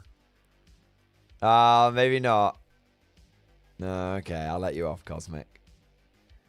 Steam says you're not playing Battlefield 6, but it doesn't tell me you're not drinking moonshine. So I'm gonna take half a point. There you go. I'm gonna take half a point. All right. It sounds like something you do. Yeah, absolutely. Jenny, aren't you and Cosmic playing your first game of Konflikt tomorrow? Exciting. Very, very, very excited. Yeah. The start of fuck the power out, I'm going to bed. Oh man. The start of I think you'll like it, the start of Vivek. How tired being tired is tiredness is only a concept. Never may the fleet lave your mind. Jesus Christ. Have you been drinking as well on the start of Vivek? Or am I just is it me? Maybe I'm just being unable to perceive words. 1 minute. I don't smell any toast. Supreme Admiral Jacob Granite Halsey calls you to his service. I mean, look. I said I'm interested. You've got drop fleet commander. You've got it. You've got it. You've got me. I'm interested. I'm looking at it. All right. Okay. Fun Jacob. Thank you so much, super chat. Power Hour Papa. All right. Maybe we just have a look at a little bit. Maybe we just have a look at a little bit of this. All right. So. You did twist the arm. Let me get half a drink, and then let's just have a little look at this video. Okay, just a little look. All right, I think it's about video games, hence why I've left it to the end of the power hour. But it's going to be very, very uncanny. You're going to watch this video, and you're going to be like, wait, this sounds like that he's talking about Warhammer 40k.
Drink, snack, done.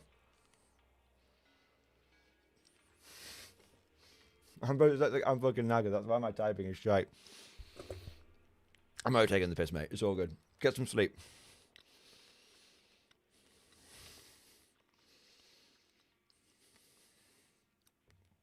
All right. I'm gonna go.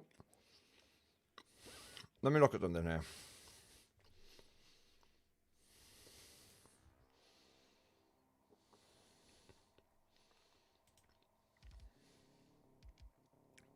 Oh shit.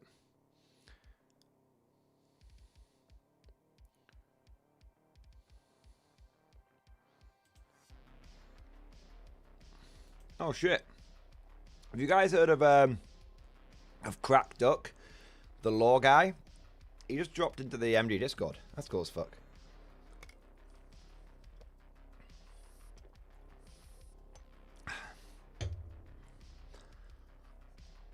It looks like it is him as well, and not someone just nicking his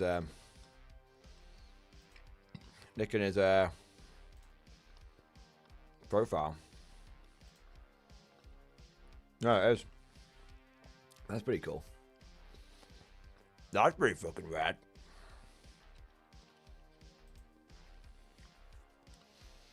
All right. So.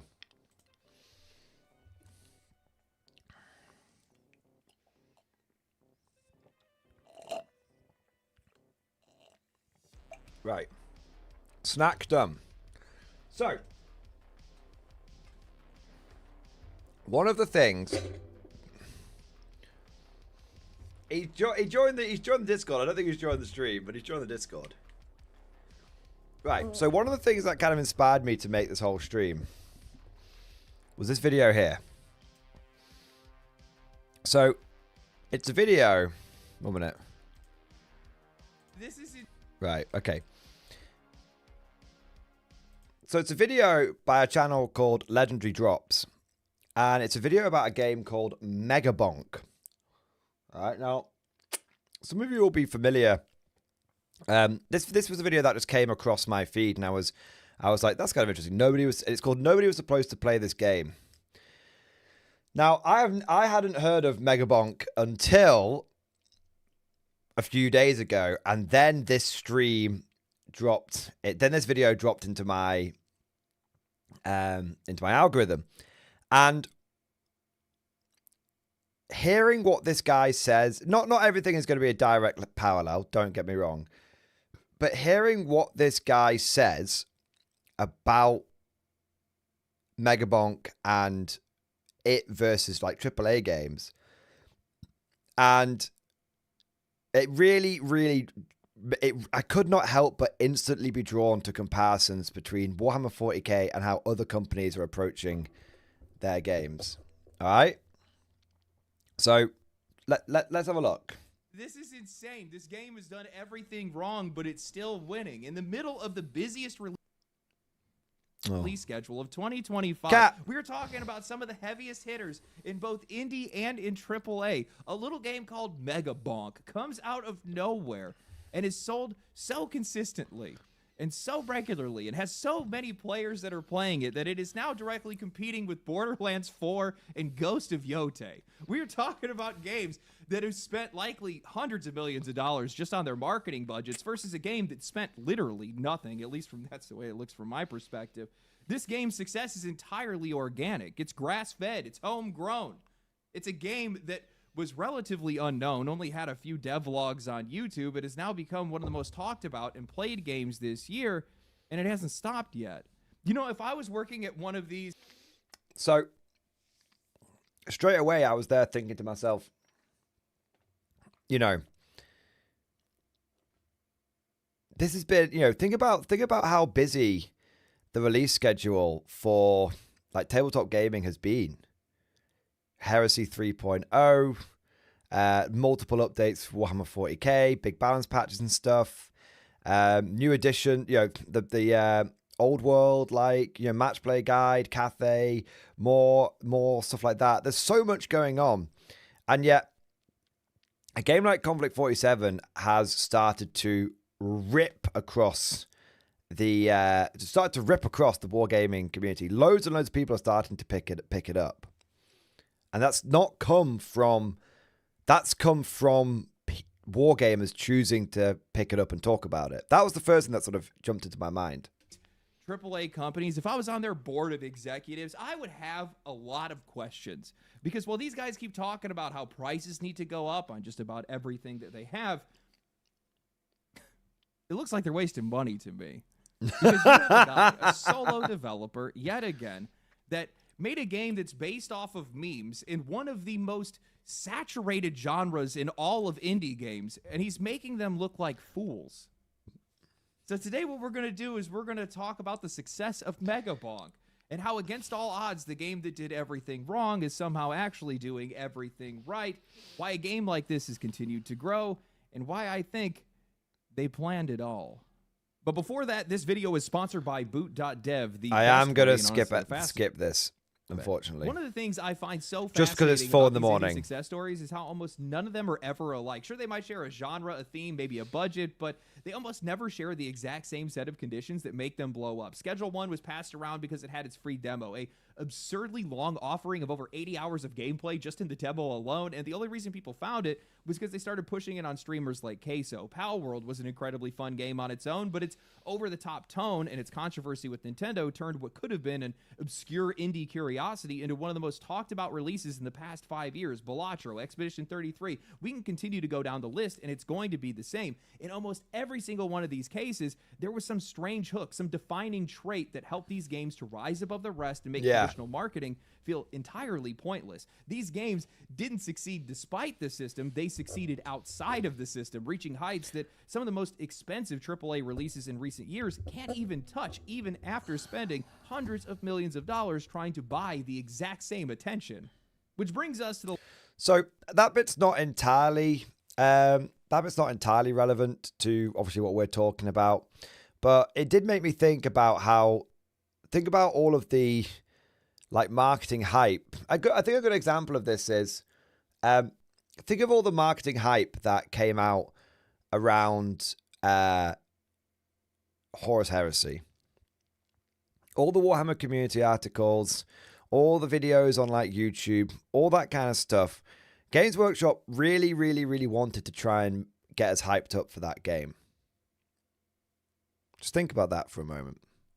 Latest success, and honestly one of the weirdest ones yet, Megabonk, developed by a solo dev going under the name Vetadad. For whatever reason, if you guys haven't heard of this game, it's a survivor-like that's built off the exact same formula that was popularized by Vampire Survivors, a genre that has completely flooded the indie space at this point. We are way past the point of saturation here. Every theme, every IP, every niche seems to have one of these games right now. There's Hollow Cure with its VTuber cast, Deep Rock Galactic Survivor, Heretical, which is essentially Diablo as a survivor, Halls of Torment, 20 Minutes Till Dawn. The list doesn't just end. So when I say that a game like this shouldn't have succeeded, I mean it, because there are just so many of them out there. And while a lot of these games do just fine, true breakout success is an entirely different story when a genre is this crowded, but Megabonk did it.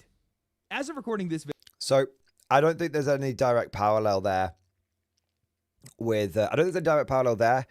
I only have one. Hey, Squiggle and Sean, thank you for the 10 gifted memberships, man. Thank you for the 10 gifted memberships. Thank you for the extra squad. Well, I would say Totem Core, but I got some Shibito now. Thank you for the 10 gifted memberships. Thank you for the support, baby. Yeah, buddy. Morning Glory Power Hour, boys. Let's do it. Yeah, buddy. Yeah, buddy. Amazing, man. Great to see you, Squiggle and Sean. Great to see you, Priors and Bantams. Amazing, man. Yeah, so I wouldn't say, so there's no really, what were we saying there? So what's kind of interesting, I think this is, there is a bit of a comment here with, I think there's a bit of a comment here about how you can sort of say this with Konflikt 47 versus, and Warhammer 40k. I think the difference is that Warhammer 40k is like the only player. Warhammer 40k is the only option you really have if you want to play a sci-fi skirmish game, not a sci-fi kill team game. There's loads of sci-fi kill team games out there, but Konflikt 47 is a sci-fi skirmish game. And so what's interesting is I think it's almost got the exact opposite problem that this game had, which is 40k basically has a monopoly on that. And I think that's what's made Games Workshop get kind of complacent. Video, Megabonk hit a peak of over 117,000 concurrent players on Steam, but it didn't start there. It launched at barely 3,000 players. It doubled that number the next day, then it climbed another 5,000 and 10,000 almost every single day until it broke 100,000 players. That kind of steady day-by-day growth almost never happens, and once you look into how this game actually reached those players, it starts to make perfect sense. The first thing, and probably the most obvious, is the price. Yet another game that's sitting at about $10 or less, making it easy entry point for just about anyone. This next bit, the commitment is cheaper than McDonald's. This next bit is quite relevant. If you don't like it, you can just refund it. Nothing here is making you feel like you're locked in, you're not married to the game, something that we cannot say for a majority of the games that have released recently. Now, on top of that, during its launch week, the developer put it on sale for $8. Imagine that. It's actually something that I've seen more and more indie games start to do lately. Interesting, right? Smart. It gives people a reason to take a chance right away. Why do they want to buy today? That's a question that some of these developers need to be asking themselves, especially right now when we are in the middle of a huge flood of releases, most of them $70 games with hardware prices that are skyrocketing around them. People do not have a lot of extra cash that's sitting around right now, but $8 or $10, I mean, anybody can scrape that together without a second thought. Now, I'm not. So I think that's obviously he's talking about $10 versus like $60. But if we compare that to, that's, collecting a game like Warhammer 40K can easily cost you $600, $700, $800. Even if you're doing your best to get third party shit and all that kind of stuff, you're looking at hundreds upon hundreds upon hundreds of dollars. It's a real commitment. It's actually a really, really big ask. It's a really big ask to try and get a new person into Warhammer 40K. When you think about it, they really have to be committed. They really want to be committed. Like, because you're not asking them to hand over, $10, $20, $30. You're asking them to hand over hundreds and hundreds and hundreds of dollars just to be committed to one faction of dozens in a single game. So, and then you've got something like Konflikt 47, where it's like, hey, do you want to try this game out for as little as 40 quid? It's a fraction. They're not committed. They can buy the introductory set, build the models, try them out. If they don't like them, they don't have to go any further. So it's in Games Workshop demands that you own. Games Workshop games demand all of your attention. They constant balance patches, constant updates, massive financial costs. Games Workshop games demand that you give them everything. On the other hand, you can basically try out Konflikt 47 from relatively speaking, from a wargaming point of view, for zero risk. You can just try it out and see if it's for you. If it's not, then it costs you to try the game out. It costs you less than a box of intercessors. I'm not going to sit here and pretend that I think Megabonk is some revolutionary leap forward for the Survivor genre. I've been playing it. I've definitely been addicted to it. But what I think really sets this game apart is that it's fully 3D and it heavily leans into mechanics that have been ripped straight out of Risk of Rain 2, which I love, by the way, because it's a game that I have over 1,000 hours into. And, well, that also makes me realize just how dangerous it is for me to be playing a game like this. But movement and positioning play a massive role in the game. Making me realize how dangerous it is for me to play wargaming with how much I've been fucking getting into K47. And items named things like Mega Chad, Burgor, and a tree boss named Bark Vader. The game is just really lighthearted, absurd, and fun. And honestly, that's what sold me on the game, because there's just so many full-priced games out right now that require 70 hours of progression even to feel like you just started the game. Yeah. They take themselves so seriously. Yeah. And guys, I'm just kind of tired of it at this point. Yeah. I just want something I can jump in and jump out of. I don't feel like I need to make time for it. I feel refreshed after playing it. I don't need to memorize controls or mechanics. And it's what makes games like this so great, because you can just learn by feeling. The Duta, good point. So rather than comparing the introductory set to an army, which is rather than doing that, to get a full Konflikt 47 army will cost you about £150. Brand new inbox from Warlord Games. To get a full Warhammer 40k army from Games Workshop, you're just never going to do it because it's so expensive. But if you did do it, it is going to cost you about £800 to do so. And that's to just get you a single 2,000 point list. You're probably looking at over £1,000. So if we do a fair like-to-like comparison, it's still much, much more affordable for you to just try one Konflikt 47 army. And if you end up, it's not a huge commitment for you as a wargamer. Coming back to what this guy was saying here, again, this thing, he was talking about like Megabonk, based on like meme culture. Well, you look at something like Konflikt 47, and I was thinking, think of all the references that games makes. It leans on to things like Fallout. It leans on like Fallout universe, Wolfenstein universe, Red Alert universe. Many, many different things it makes reference to. And Warlord Games have said they've drawn great inspirations from other things out there, which, you know, and it doesn't take itself too seriously. It's serious, but it doesn't take it. It's grim dark, but finds the time to not take itself too seriously.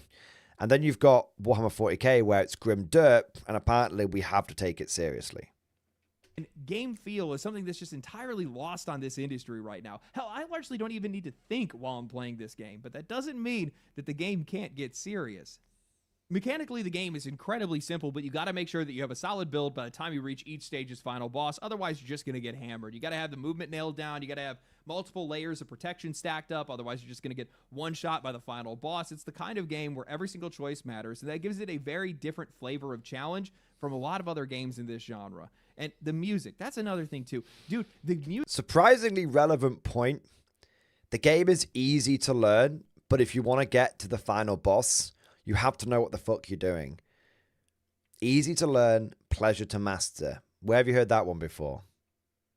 Music in this game has no business going this hard. It is way too good. It is so easy to find myself just trapped in a trance, disassociating and looking up and seeing that hours have gone by.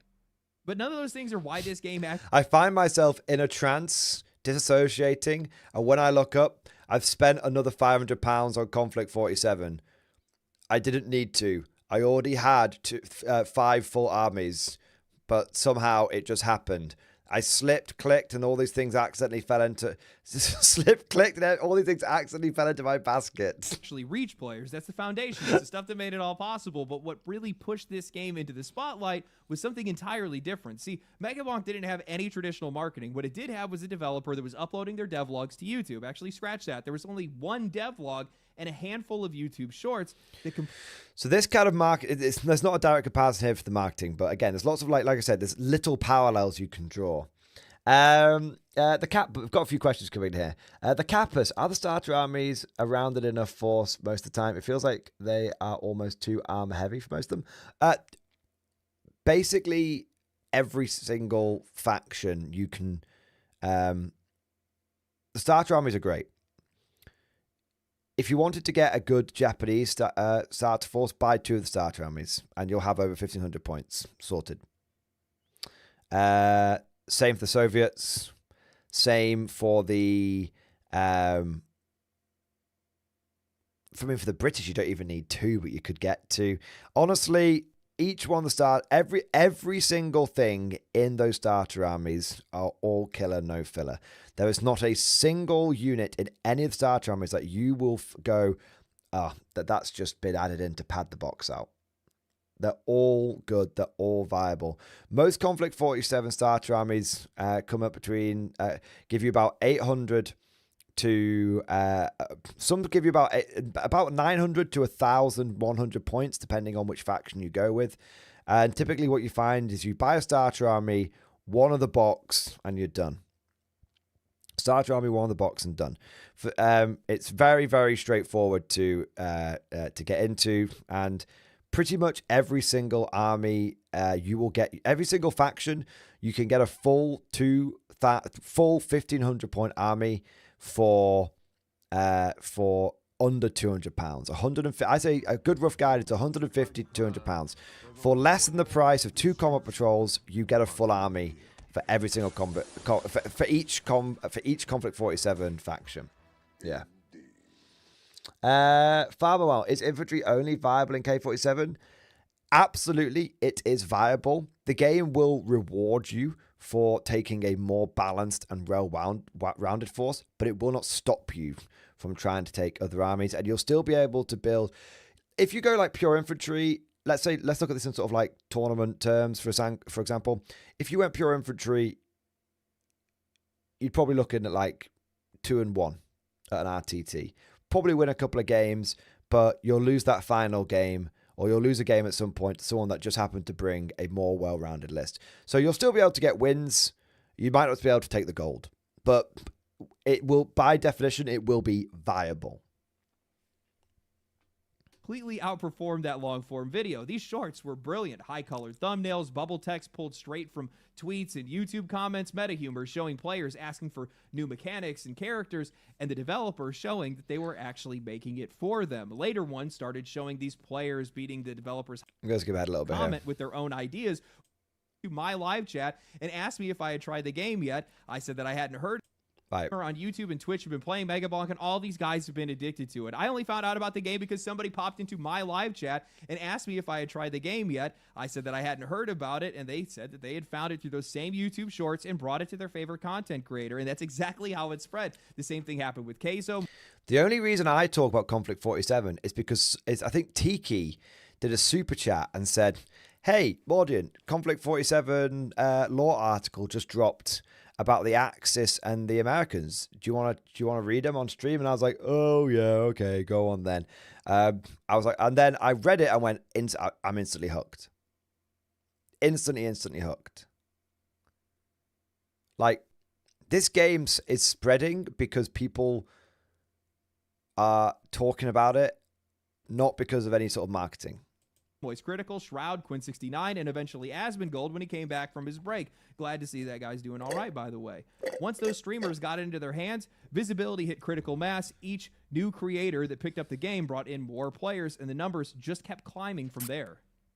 And now this loops us all the way back to gameplay, because remember what I said earlier, it's the foundation, not the catalyst. Megabonk has insane replayability. Each level is broken up into 3 different areas. Those 3 areas have 3 difficulty tiers: challenges, quests, unlockable items, characters, weapons, tomes, skins, maps, secrets. It's stacked with a ton of different content. Combine that with how fun the game is and how mechanically satisfying it is to play, and now you have something that's hooking in players for weeks.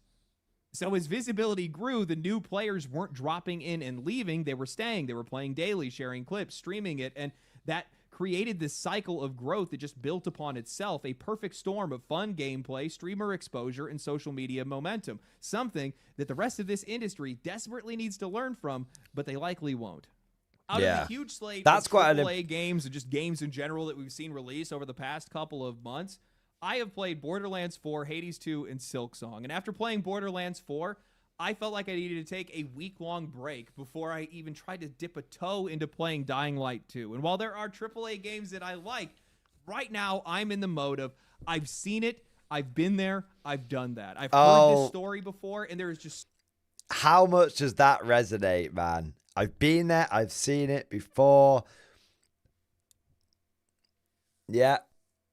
So much time commitment and so much time between when I can actually get to the content, the heart of the actual experience, that it just makes me go, no, I'm just really not that into it. I want a digestible game. And Megabonk, that's a digestible game. I want a digestible game. There's something to that. I think it's not that there's too much or too little content with some of these games. I think it's the speed and the frequency in which you can actually reach the content and how quickly you can actually enjoy it. That's how you keep people playing your games. That's how you keep people talking about your games. You know, this entire first week that I've seen of Ghost of Yotei being up and around, a lot of people are just sharing how pretty the game is. And while you can definitely sell copies based on how pretty something is, you can definitely sell models based on how pretty they are. A lot of people are waiting on the content. And the longer it takes to get to the content, you could definitely sell models based on how pretty they are, but a lot of people are waiting for the rules of the faction. A lot of people are waiting for the crunch of the faction. The less interested people are going to be in the game, the less it's going to be a part of the discussion.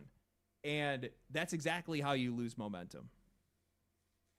The marketing for this game is just genius. That's all it is.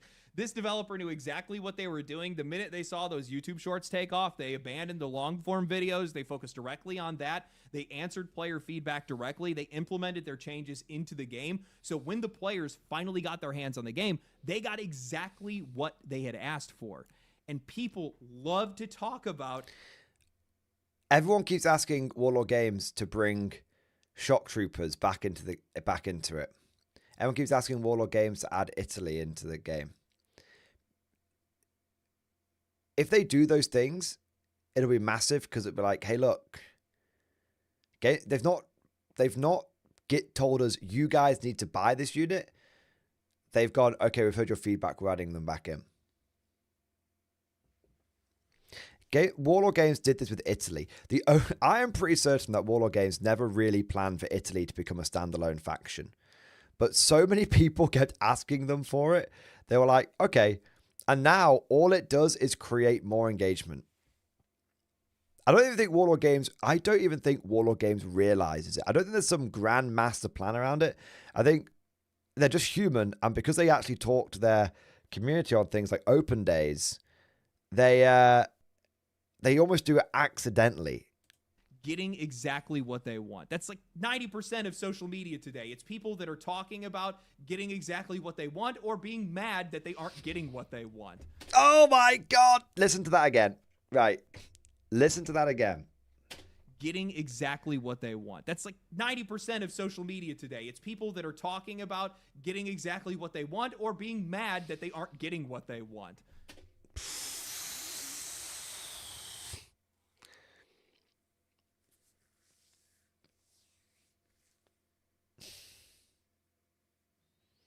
I would play it again, but I feel like I don't want to over-egg the point.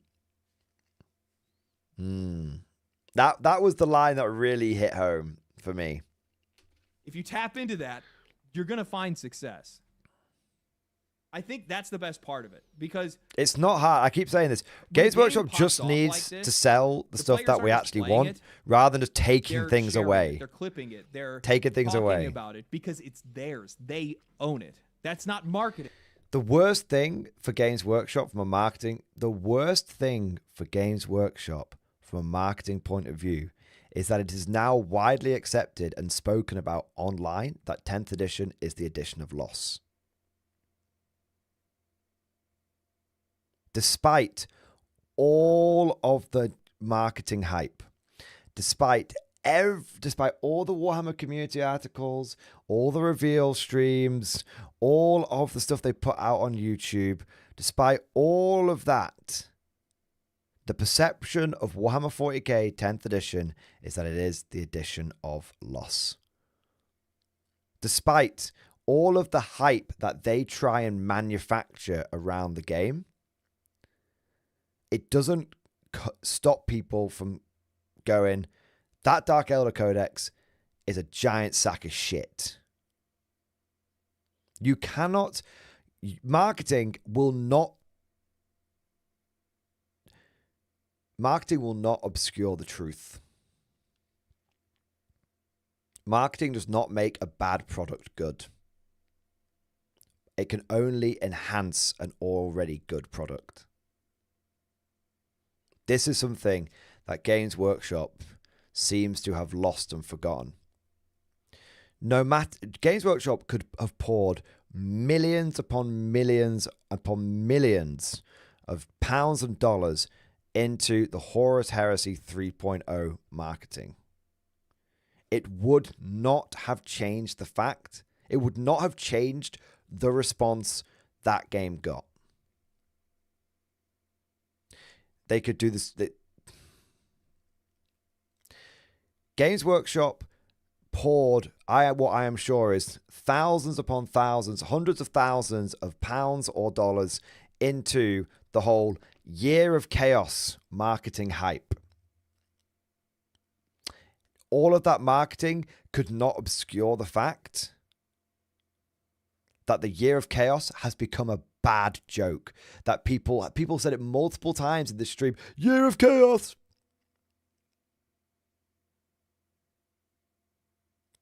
No matter, this is where this perception of Games Workshop just fucking lies all the time now. They have an honesty problem. They're like a kid that starts learning about lying and then they can't stop themselves until they get caught in a really big lie and get themselves in trouble. And then they learn that's why they don't lie.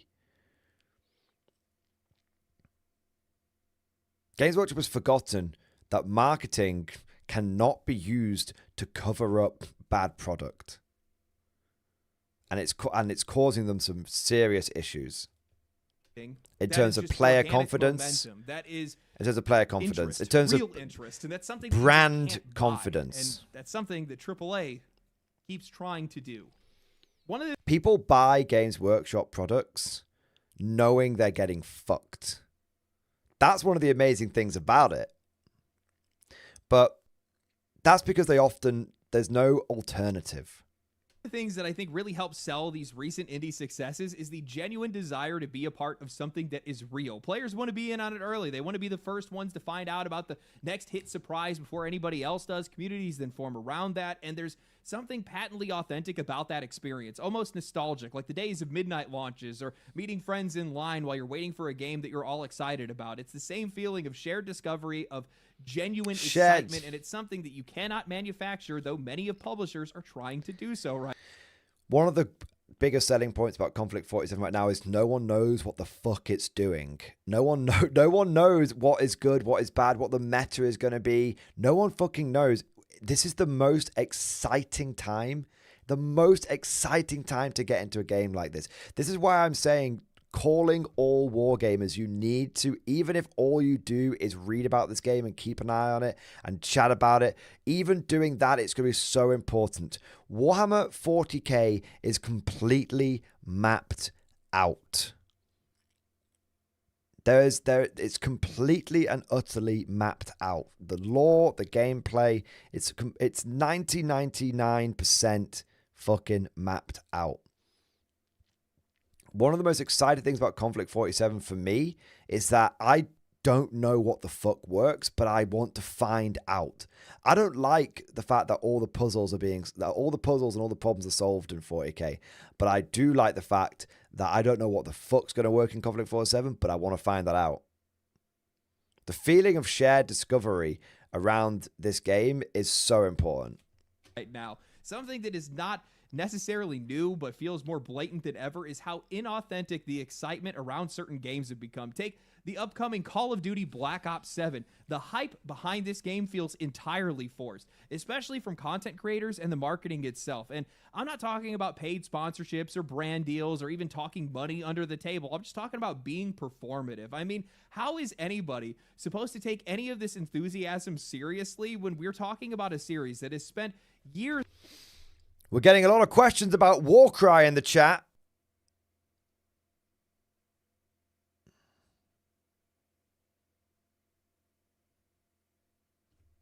Now eroding player trust. This franchise has been slop farming its audience for over a decade. The trailer has over 500,000 dislikes on YouTube. Yet we have content creators and Activision that are both trying to desperately convince everybody that this is somehow the best Call of Duty ever. Everywhere I look right now, I'm seeing videos and posts that are trying to convince players that Battlefield 6 won't last, that Call of Duty deserves another chance, that this one will finally be different, guys. These guys need a hotline is what... Don't worry. The next balanced data slate, the next Munitorum field manual will be different.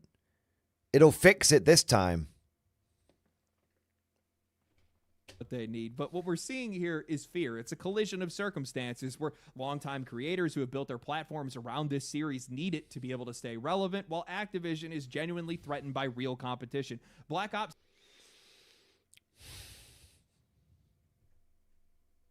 It's a collision of circumstances where longtime creators who have built their chance that this one will finally be different, guys. These guys need a hotline is what they need. But what we're seeing here is fear. It's a collision of circumstances where... Do you want to know how you know a tabletop game is got potential? When the GW community, when the GW fanboys start running defense for it. The more that the GW fanboys bash a game, the more you realize it's got potential.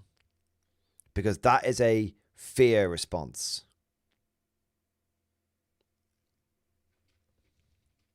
Longtime creators who have built their platforms around this... I want to hear that one again. Is fear. It's a collision of circumstances where longtime creators who have built their platforms around this series need it to be able to stay relevant, while Activision...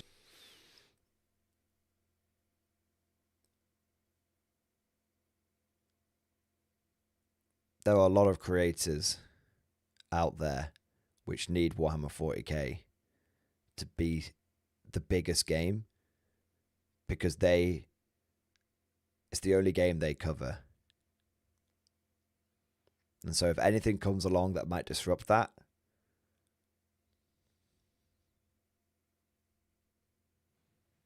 is genuinely threatened by real competition. Black Ops 6 is at its lowest player count in over a decade. And that's exactly the wrong way to think about it. That's trying to preserve what exists now rather than identifying trends and seeing them as opportunities.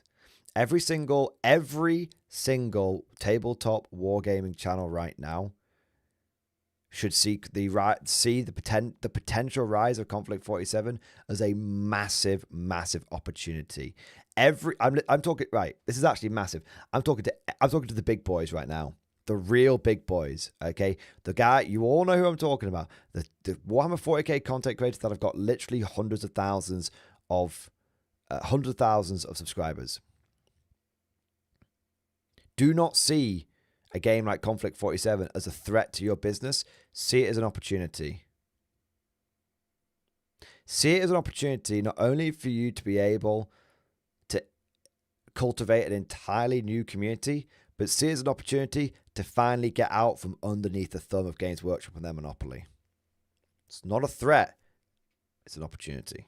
Reports are saying that Microsoft lost $300 million putting the game on Game Pass. Both sides of this are trying to cling to the exact same sinking ship, each one pretending like it's still sailing, and they are hoping that you will start rowing. The result has been this strange corporate hollow atmosphere, one that's probably going to do a lot more harm than good. The harder they push this forced enthusiasm, the more it's going to just drive players away. And the more that corpos speak in corpo speak, the worse.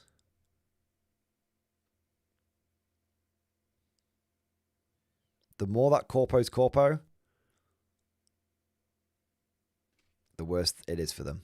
When you're releasing a new Call of Duty every single year, it's not an event anymore. It's just a transaction, a routine, and no amount of empty excitement is ever going to change. When you release a new edition every 3 years, it's not an event anymore. It's just a transaction. The ones that are getting it right now. I mean, Activision and Microsoft are burning hundreds of millions of dollars trying to fake excitement. Megabonk did it all for free. People actually cared. People wanted to talk about it because they actually wanted to. Streamers played it because they actually wanted to. The conversation wasn't scripted. It was spontaneous. That's the difference. Megabonk feels like a game that was made for its community, not a product that was being sold at them. It wasn't designed to...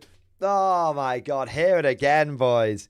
Hear it again. The conversation wasn't scripted. It was spontaneous. That's the difference. Megabonk feels like a game that was made for its community, not a product that was being sold at them. It wasn't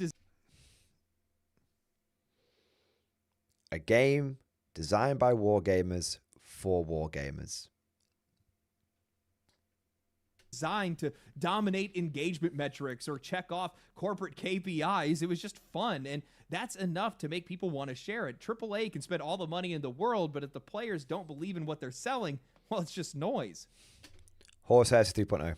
And I don't think these guys have realized it yet. The constant releases, the endless sequels, the recycled franchises, they have no motion. It ties back to that been there, done that fatigue I mentioned earlier. We have seen these games before, and they're running out of tricks to be able to play, to be able to try to keep us interested. Hell, now more than ever, they don't even entice us with anything new. The only thing they have left is to sell is nostalgia. Half of the excitement around these games anymore is the faint hope that oh my God, listen to it, boys. This was the bit in the video, man. Anything new. The only thing they have left is to sell is nostalgia. Half of the excitement around these games anymore is the faint hope that the series might return to form or listen to player feedback. Those phrases by now have already lost all meaning. Players' expectations are so low right now that it's just borderline apathetic, and that's exactly why these indie hits are so big. Oh my God, like literally you could take that entire last paragraph and translate over to Warhammer 40k. And that's why they're thriving right now, because for once, we don't know what we're getting. Expectations. Now, there's a conversation we should probably be having, because I don't know if you guys have noticed it, but as somebody who follows nearly every major release every single year, whether that's just tracking the news, the reception, or actually playing these games, one of the biggest factors that I've seen in a game's success has almost always come down to expectations. And more times than not, it is the price that is setting it. Remember earlier when I was talking about how it's not a matter of a game having too much or too little content, but how quickly you can access it? I think it's the exact same logic that's applying to quality, or at least how we perceive it before we actually even touch a game. Price is shaping that perception. How do you get people celebrating a game like Megabonk? Easy. They spend $8 to $10 on a game, and they get something that massively over-delivers. It was deeper, more competent, and way more fun than anyone expected for a game that looks like it costs $8. It's a surprise, a pleasant one, and it makes players feel like they've been given something, not sold something. You can feel the developers. Honestly, I almost don't need to say anything now. Konflikt 47 is a game that you can buy in for a fraction of the price of Warhammer 40k, and yet it's way deeper than its price suggests.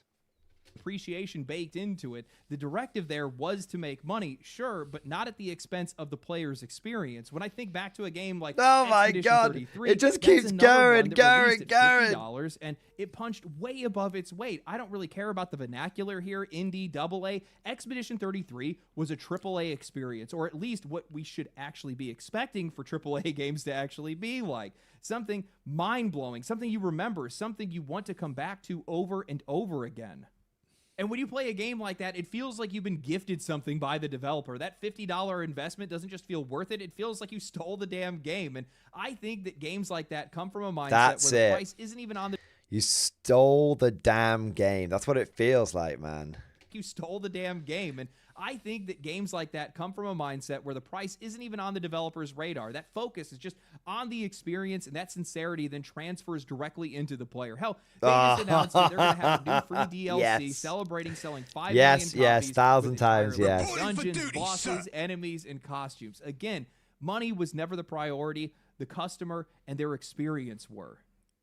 Now Holy we turn shit, our eyes man. to AAA. $70 sets an insanely high bar that most of these companies will never reach. And honestly, regardless of the economy, I don't even think games should cost that much to begin with. That price tag creates a cycle of impossible expectations. You sell me a good $70 game one year, now you got to do it again the next year. Only bigger, flashier, and somehow better. The problem is most of these studios are completely out of ideas. They've lost the talent.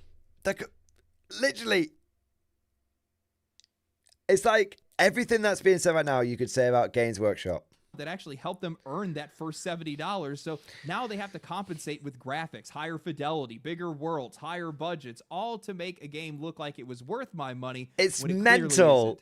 You know what? At this point, I would argue that that $70 price tag has actually flipped our expectations. Nobody believes in it anymore. Our expectations for a $70 game aren't sky high. They're buried in the dirt. We know exactly what we're buying. A game that has put a premium on its expense, not on our experience. We expect something safe, something recycled, something loaded with microtransactions and pre-order bonuses. We expect it to be rushed, buggy, unfinished, because cutting QA saves them money, and the players will end up doing that job anyway. Worse, on top of that, we're also going to be... I'm going insane! Can you see now why maybe this video inspired me a little bit, and why I saw so many parallels to what we're going through as tabletop gamers? There's so many parallels that can be drawn from this. The ones that are going to be paying for the fixes later. A really interesting discussion that I saw recently were players that were talking about the Game Pass price hikes and how they were totaling up all of their expenses so far as how many games they actually played and how many games they actually purchased in a year. And they came to the conclusion that the service wasn't worth it for them anymore. $5 here, $10 there. They're mostly buying indie games anymore. $360. That's not what they're spending every year on video games. And when I see that and I hear people talking about that, it makes me think that more and more people are being drawn in by the price of some of these games rather than anything else. And the dagger here is that that price tag is inviting them in, but the game itself is exceeding far beyond their expectations. And I would actually argue that even if you go and you watch some of the reviews for some of these games, or even go watch a streamer play some of these games, they're still going to deliver an experience that you don't expect. For me, with Megabonk, it was how the game actually feels to play, the mechanical depth of how it feels to play. It's learning how momentum works and sliding around and how to be able to position learning about the mechanics of the game properly, to be able to use your weapons effectively, balancing your tomes and weapons and what kind of build that you're going to use, with what kind of character you're going to use, like using banana and trying to maintain a straight line to maximize its damage. That's using the rail cannon kind of and trying to line it up so you can hit multiple units. But I got it, and it made me more hooked on it. And it also makes me appreciate it's not the kind of depth I expected from this game, but it made me fucking hooked. That's what's driving a lot of these games to wild success. And you just don't see that in AAA games anymore. Because We know what to expect from them. And these companies need us You know what to expect from a Games Workshop release. Here's a codex, here's a character, off you go. to know what to expect from them, because that's why they're called a safe option for these guys. Oh, it's a third-person sword guy action game. Oh, it's Dark Souls. It's literally Dark Souls. And while I like Dark Souls, I still want something new. I still want something fresh. I still want something different. And whilst I like Warhammer 40k, I still want something new. I still want something different. I still want something fresh. I still want you to try to exceed my expectations. And if you don't, well, it just makes me feel like I'm playing the same game over and over and over again. And while that can be fun for a while, it's not fun for very long, especially when you're spending this kind of money. That line right there could really, really... Just listen to it again. Long, and over again. And while that can be fun, it just makes me feel like I'm playing the same game over and over and over again. And while that can be fun for a while, it's not fun for very long, especially when you're spending this kind of money. If I took that clip and literally gave no context to it whatsoever, you would think I was talking about Warhammer 40k. I totally think Megabonk was made by Danny Dev. I totally think. It's just way too much of a coincidence, obviously, with the name and all. That's pretty sick, I'll be honest with you. I will tell you right now, if you're an indie dev, I highly recommend that you pay attention to Okay. Yeah. Well, actually, everything that happened with this game and how they continue to perpetuate the interest around it. You still have to have a good game first. I'm not saying that's not a part of the equation. Gotta have a good game first. That is the expectation that most of us are going to have. Have a good game, but if you pay attention to how this developer had marketed the game. Yeah. You've got to have a good game first. Good games sell themselves. That's the biggie. So you can understand why I watched that video. You can understand why I watched that video and I was just like, fuck me.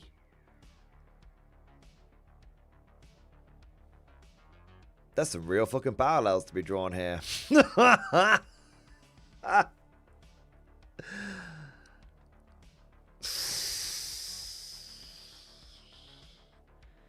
Like at some point there, I could take that script and I could basically in a couple of hours, I could change that to basically be referring to a lot of stuff about Warhammer 40k. And Games Workshop. Konflikt 47 is the mega bonk. Konflikt 47 is the mega bonk of tabletop wargaming. That's a tagline right there. That's a tagline right there. BK, I don't know if I trust you to make good things anymore. They have no respect for balance. They're only interested in profit margins. I think Games Workshop is only interested in profit margins. They've become so blatant in it. I do think they care about balance. I do think they care about balance. I just don't.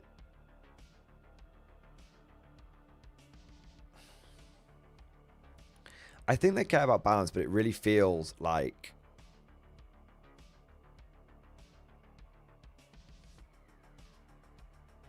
they're so. If they wanted to fix, the thing is, I can't understand why they're more successful. They're very, very successful. They have basically an infinite amount of money. I'm pretty certain they could fix the game.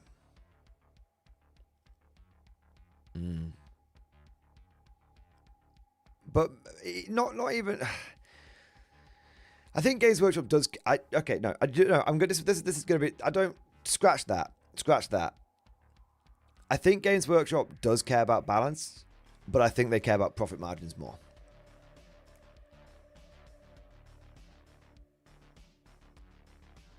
I don't have an issue with the balance. I don't really have an issue with the balance of Warhammer 40k.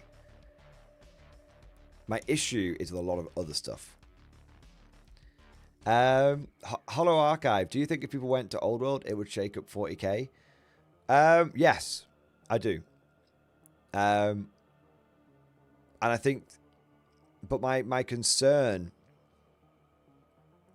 is that Games Workshop is going to try and 40Kify a lot of their games and not, well, I think they have 40Kified a lot of their games, and I think it has massively backfired. I don't think they understand that 40K is an incredibly resilient IP, but when they try and 40Kify the other games, those games really suffer for it. Horus Heresy 3.0 has been massively 40Kified. It's not 40K, but it has been significantly more 40Kified. And it has only been detrimental to that game. Old World is actually going through a bit of a weird one right now because they've started to 40Kify it.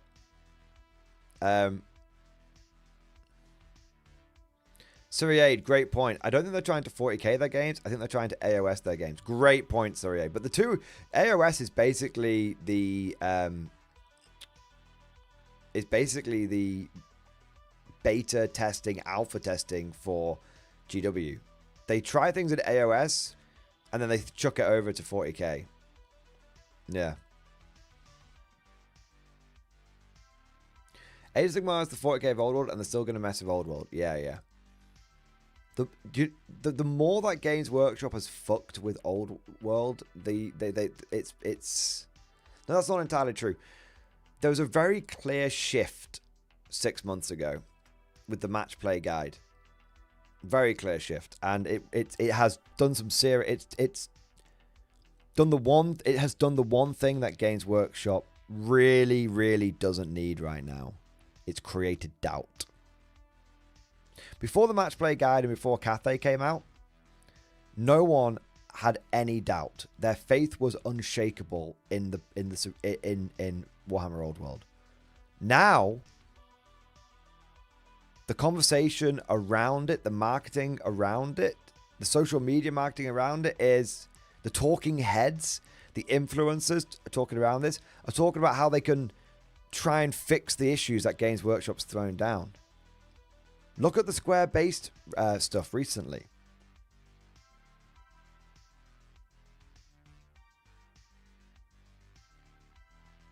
Look at the square-based stuff recently.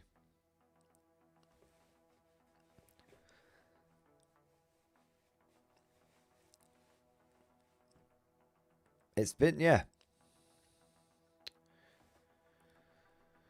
Astro Man, going to be going to my local Games Workshop to learn about action. Besides my general interest and excitement to learn, the price is something that makes me just want to focus on that and Konflikt 47. Bot Action is the most accessible skirmish level game that I know of. Between 3D printing and plastic models availability, it's insane. You go to Bot Action, you get an entire army for right now. The Winter Falchion. If I'm gonna you want a fucking thing here. Look at this, right? Bolt Action Winter Sale. Where is it? Where is it? Where is it?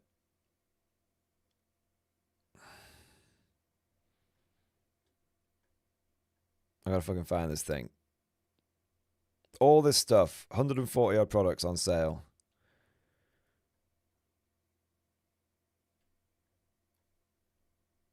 I might have to just search it rather than going scrolling through. Oh my, here you go.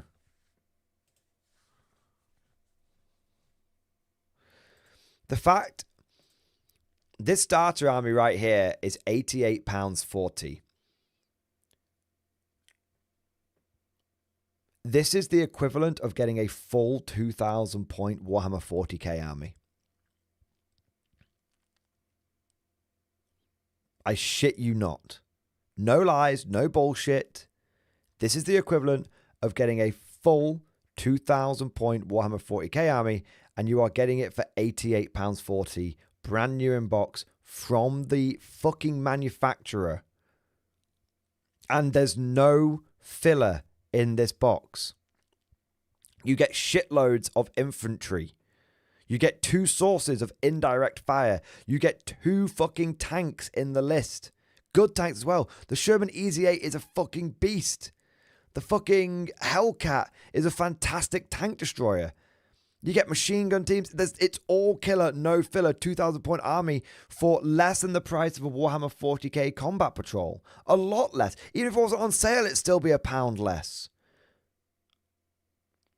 And then you go over to the German Fallschirmjäger one, which is just bonkers. This is like getting a 3,000 point Warhammer 40k army for £88.40.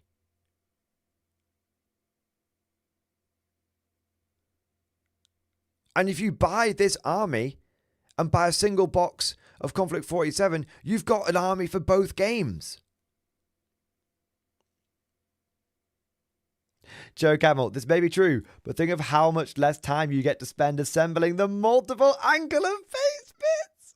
That did remind me, 1 minute, that did remind me of something. I saw this in the Discord and it got a good chuckle out of me. Where is it?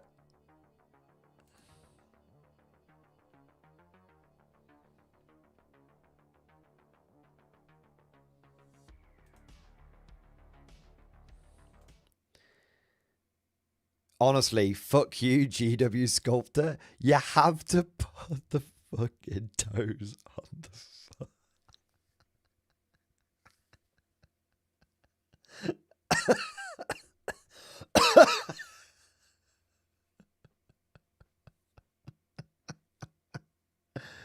Oh my fucking god.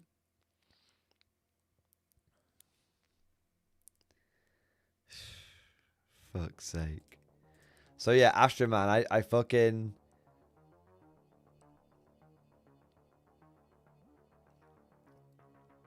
Astro Man. I fucking get it, mate. I fucking get it.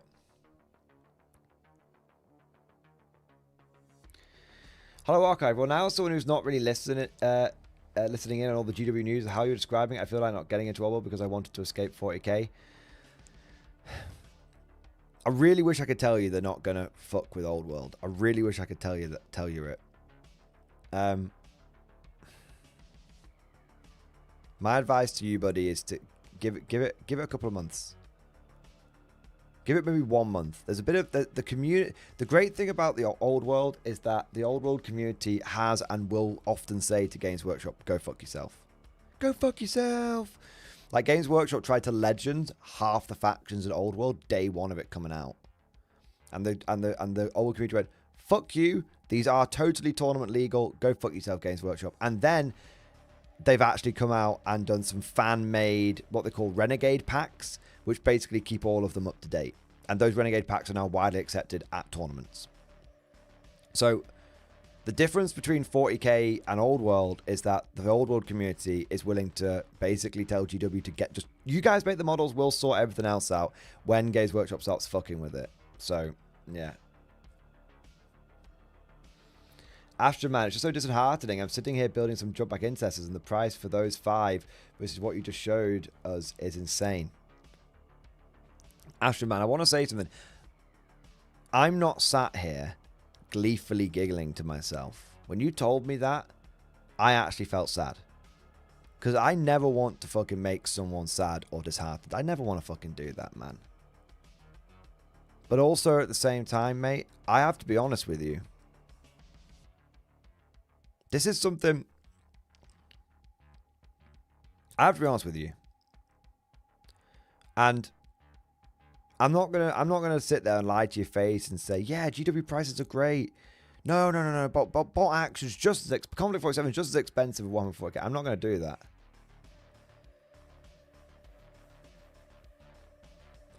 It makes me sad that you're being disheartened, but I have to be honest. So, Ashman, it's not you. I love you. You got me into the game. It's greed. I appreciate that, man.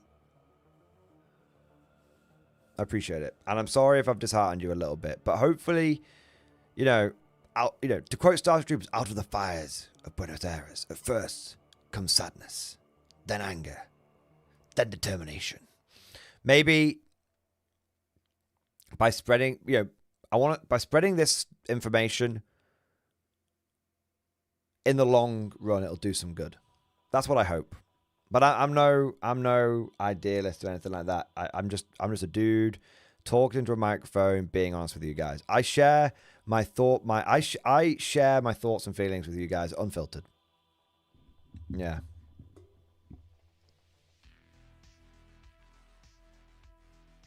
Ashman, you didn't. I promise you. You are doing good by talking about it. Appreciate that, mate. Appreciate it. Yeah. The Kappas, I guess it's just a problem with being American. The same kit is like $60 more when compared to the pure currency conversion. Yeah, they do up GW was so ahead of the tariff curve that they were doing it well before before the tariffs actually came out. Yeah, Americans just get like a 50% markup. It's just insane, man. What do we got next? Jenny Bratz, thank you for the super chat. Last minute hobby update. Sorry for keeping you up. No worries, Jenny. I always look forward to seeing your hobby updates, and I'm so fucking glad I stayed up for it, because, yeah, baby! It's a Panzer IV with a giant fucking laser gun and legs. Yes. Yes. That's so cool. You almost can't recognize it, man. It's so fucking cool. Look at this thing. It's actually fucking peak, mate. Yeah. And I love the troopers as well. And the Vogel spinner. Look at these fucking guys. Oh, man. The kit bash. The raw, unfettered kit bash. I love it. That was actually something that came up in the AMA on Reddit.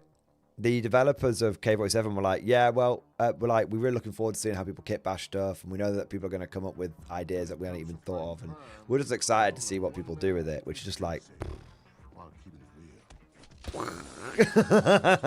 No, you cannot use AOS bits in your 40k models for our painting competition. CJ, thank you for the 21 month member flex. X-Force, baby! Check out Beyond All Reason. Real-time strategy you may like. I'll take a look at it, man.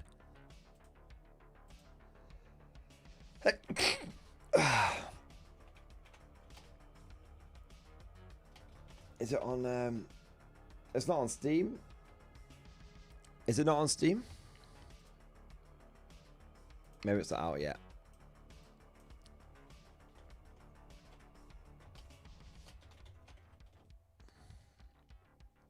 Oh. It's not. It's out. Oh, I've seen... Yeah, man. I've seen some like hype video. Yeah, this is the one that I saw. The biggest real-time strategy game ever. Welcome to the most unreasonable video that I've ever made. With 151 players loading into the map. The unit limit set at 32,000.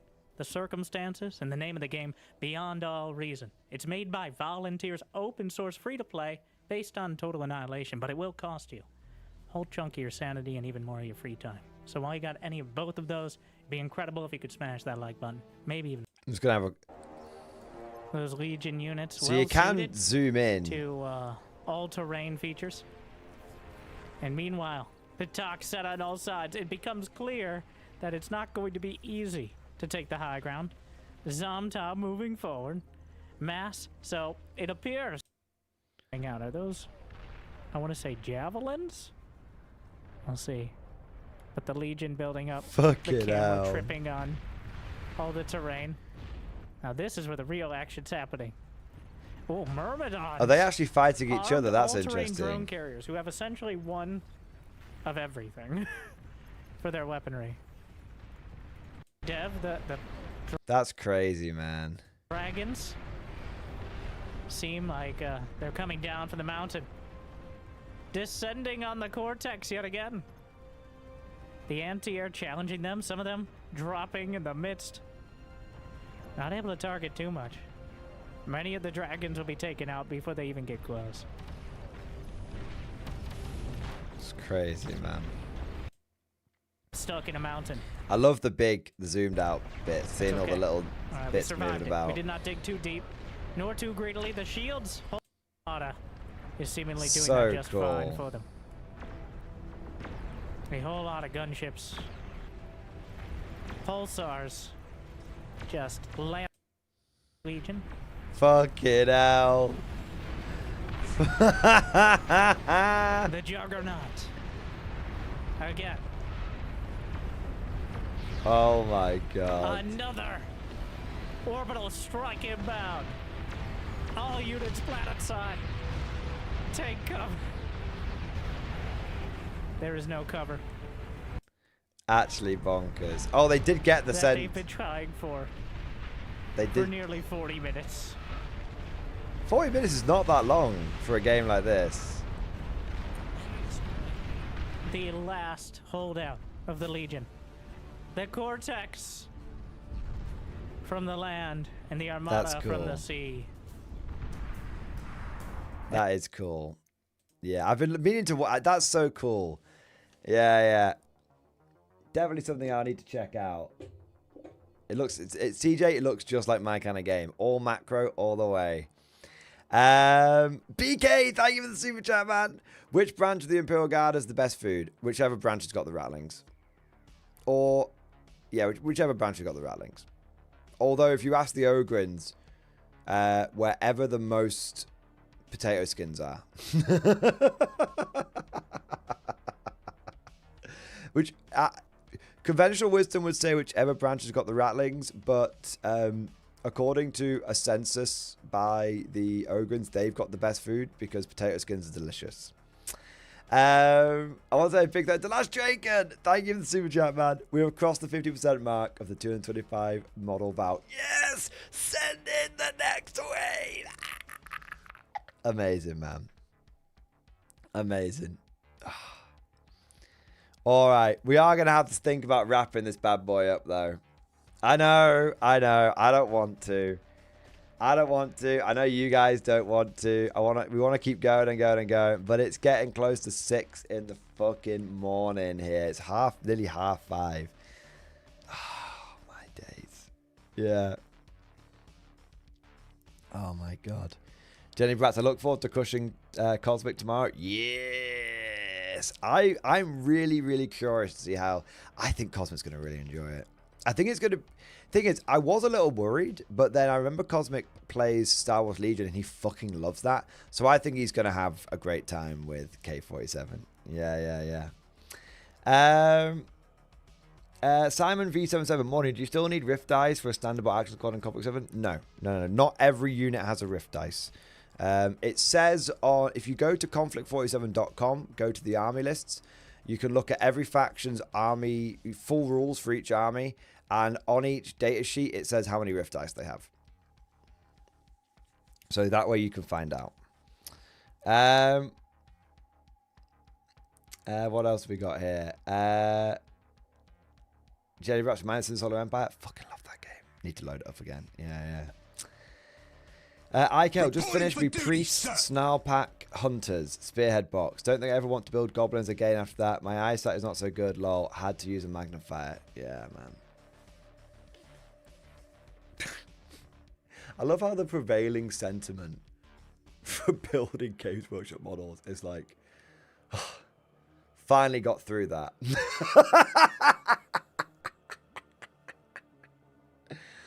Oh, man.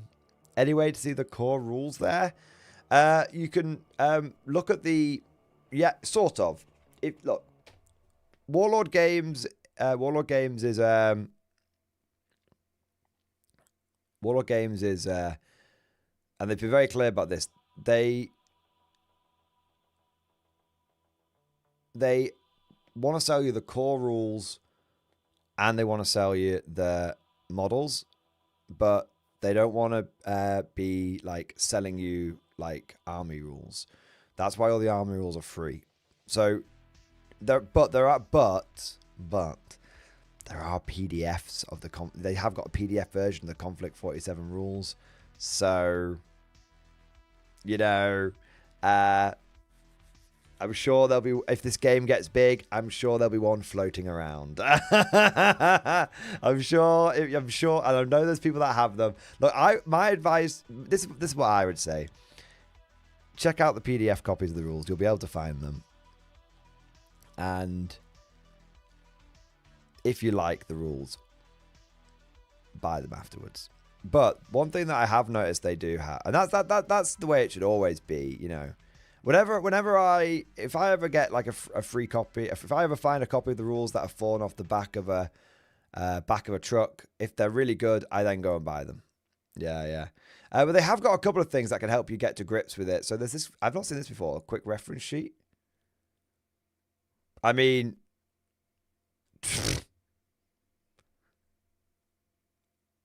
there's quite a bit here. There's a lot here. Oh, that's a cool bit of artwork. I've not seen that before. I mean, this isn't going to quite tell you how to play the game, but there's a lot of information here. It tells you how the turn order works. The quick reference sheet is pretty... It's not going to tell you exactly how everything works, but that's not a bad start. And then you've got the field manual, which doesn't give you the exact rules, but gives you a little bit of everything in here, including a bit of law and everything. But, you know, between the field manual and the quick reference sheet, you could probably muddle your way through a game of Konflikt.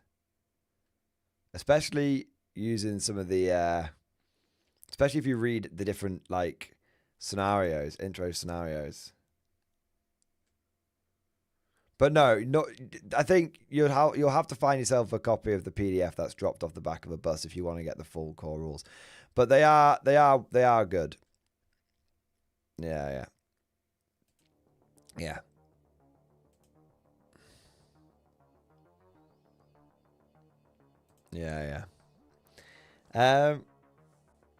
Next thing you know, we're something bollocks to the model. I know, man.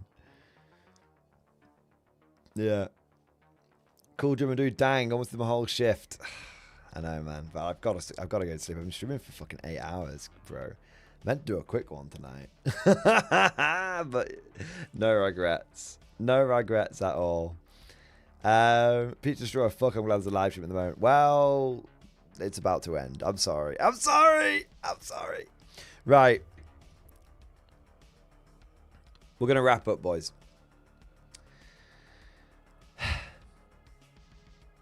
In summary, Konflikt 47 is a good game. It is a problem for Games Workshop, whether people want to admit it or not. It's a problem for Games Workshop, and it's a game that they can't bury their heads in the sand this time.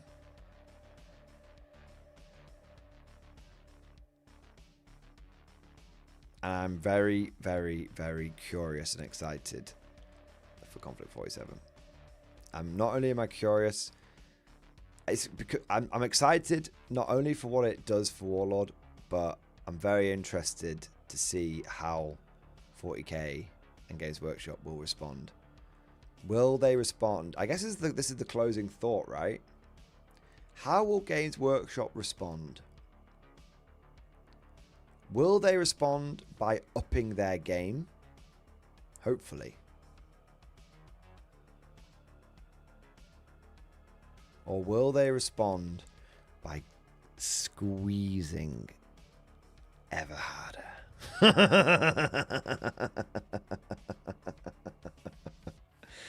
Oh, man. Pizza Destroyer, thank you so much, man. The betrayal, Mr. Powers. Why? Long night ahead. Fuck. I'm sorry, but dude, there's 8 hours. There's an 8-hour fucking live stream for you to fucking sink your teeth into, mate. Don't you worry. Don't you fucking worry. Oh, man. Yeah.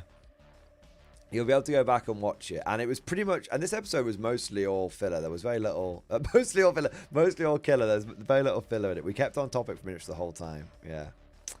The Krampus, GW, we've decided to up our game by transitioning from legal threats to actual physical threats. Yeah. The Kentho competition is good. I want Konflikt 47 to be successful, and best case, GW has to improve. Yeah, I love Warhammer. That's actually, oh man, that's actually, there's a whole point there I forgot to make.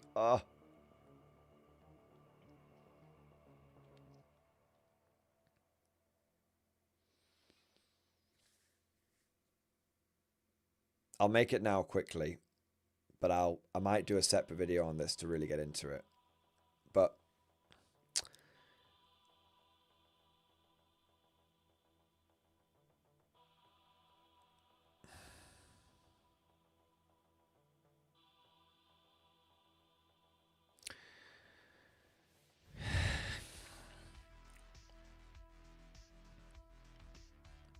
I'm pretty tired, so it might take a couple of goes to stab at this. But bear with me.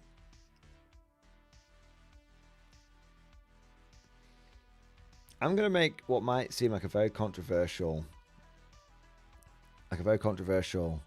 point right now. But I think that the Warhammer 40k IP is not as... That's not even quite right. I don't think Warhammer 40k is quite as resilient as people think it is. People have this idea in their head that, well, Warhammer 40k, it's almost like it's unassailable. This idea of, well, I won't play that because it's not 40k. And whilst I think there is definitely an element of that, I definitely there's a diehard element of that, there are always going to be players that, and this is not a criticism, by the way, this is just sort of an acknowledgement of like human psychology. Whilst there's always going to be, and I've been there, by the way, I've been there. There's always going to be those players that go, I don't care what you show me, I'm not going to play it. That's fine. However, over the course of me playing tabletop games for many, many years, I have noticed with alarming regularity how even the most diehard Warhammer 40k fan can, not the most diehard, how many players who are fans of Warhammer 40k can have their head turned and be tempted away to another game system. And sometimes that's on a permanent basis. I saw it in the early days with the rise of War Machine. I saw it at the end of 7th edition 40k, when a lot of people actually went over to Age of Sigmar. I saw it with... I've seen it with the way that people have responded and been looking to Old World. I've seen so many die hard, won't touch any other fucking game 40k players who now don't play 40k and just play Old World. And I think there's this strange thing where people can be so fanatical about 40k until they get a taste of something else, and then suddenly they're like, wait, actually I like this other thing instead. I think there's an element of, I don't know what it is. I don't know what it is. But I don't think that you can, I don't think that brand loyalty is something that Games Workshop should be relying on. I think it's something they should factor in, but I don't think it's something they should be relying on. Not from a gameplay point of view. Because historically, time and time again, when 40k players, casual and competitive, have been exposed to games which are arguably superior, especially from a mechanics point of view, they've gone over to those games.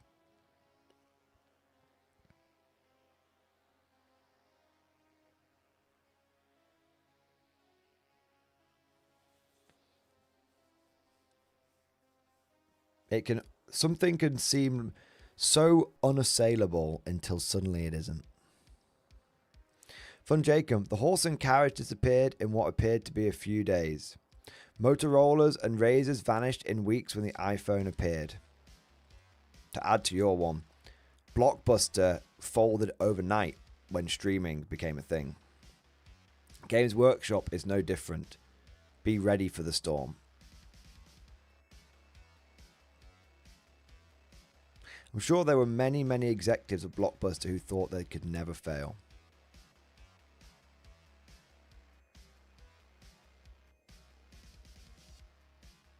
I'm sure there were many, many executives at Star Wars who thought no matter what they did, this thing would always print infinite money for them.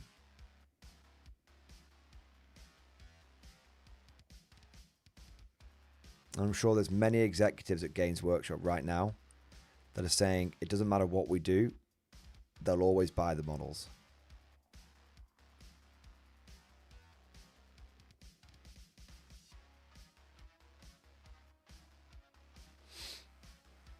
Pride.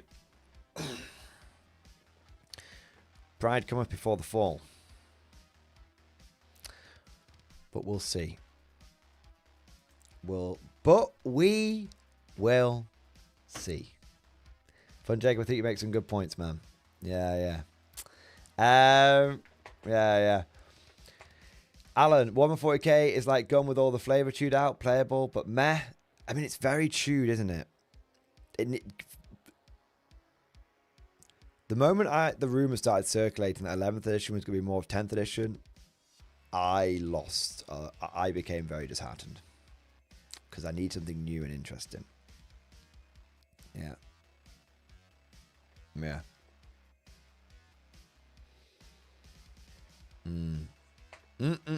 We'll see. We will see. Gentlemen, I'm going to wrap things up now. I'm absolutely shattered, but I hope you enjoyed today's stream. I want to say a massive thank you to all of you guys who joined today's stream, who liked today's stream, who subscribed during the stream. I want to say a massive, mega bunker busting thank you to all of you guys who went above and beyond the Call of Duty, coming in with the super chats, member flexes, gift memberships, all that amazing stuff. Sorry if I've gone a bit tired towards the end. It's very, very late, but I hope that you still enjoyed the stream. I hope you guys still had a good time. Thank you so much. Special shout out to Ishmael. Ishmael came in with many big super chats tonight. I just want to say a big fucking thank you to you, Ishmael. You're an absolute fucking hero. You're an absolute fucking giga chad. All right. We need to get a song to play us out. I think I have an idea. Oh no, wait. I haven't.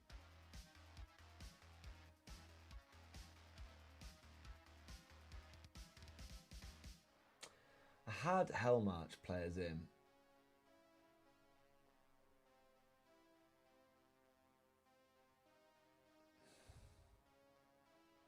Over the Hills and Far Away is not a bad shout. Yeah. Not had that in a while. Alright, gentlemen, thanks for watching. I'll see you guys next time.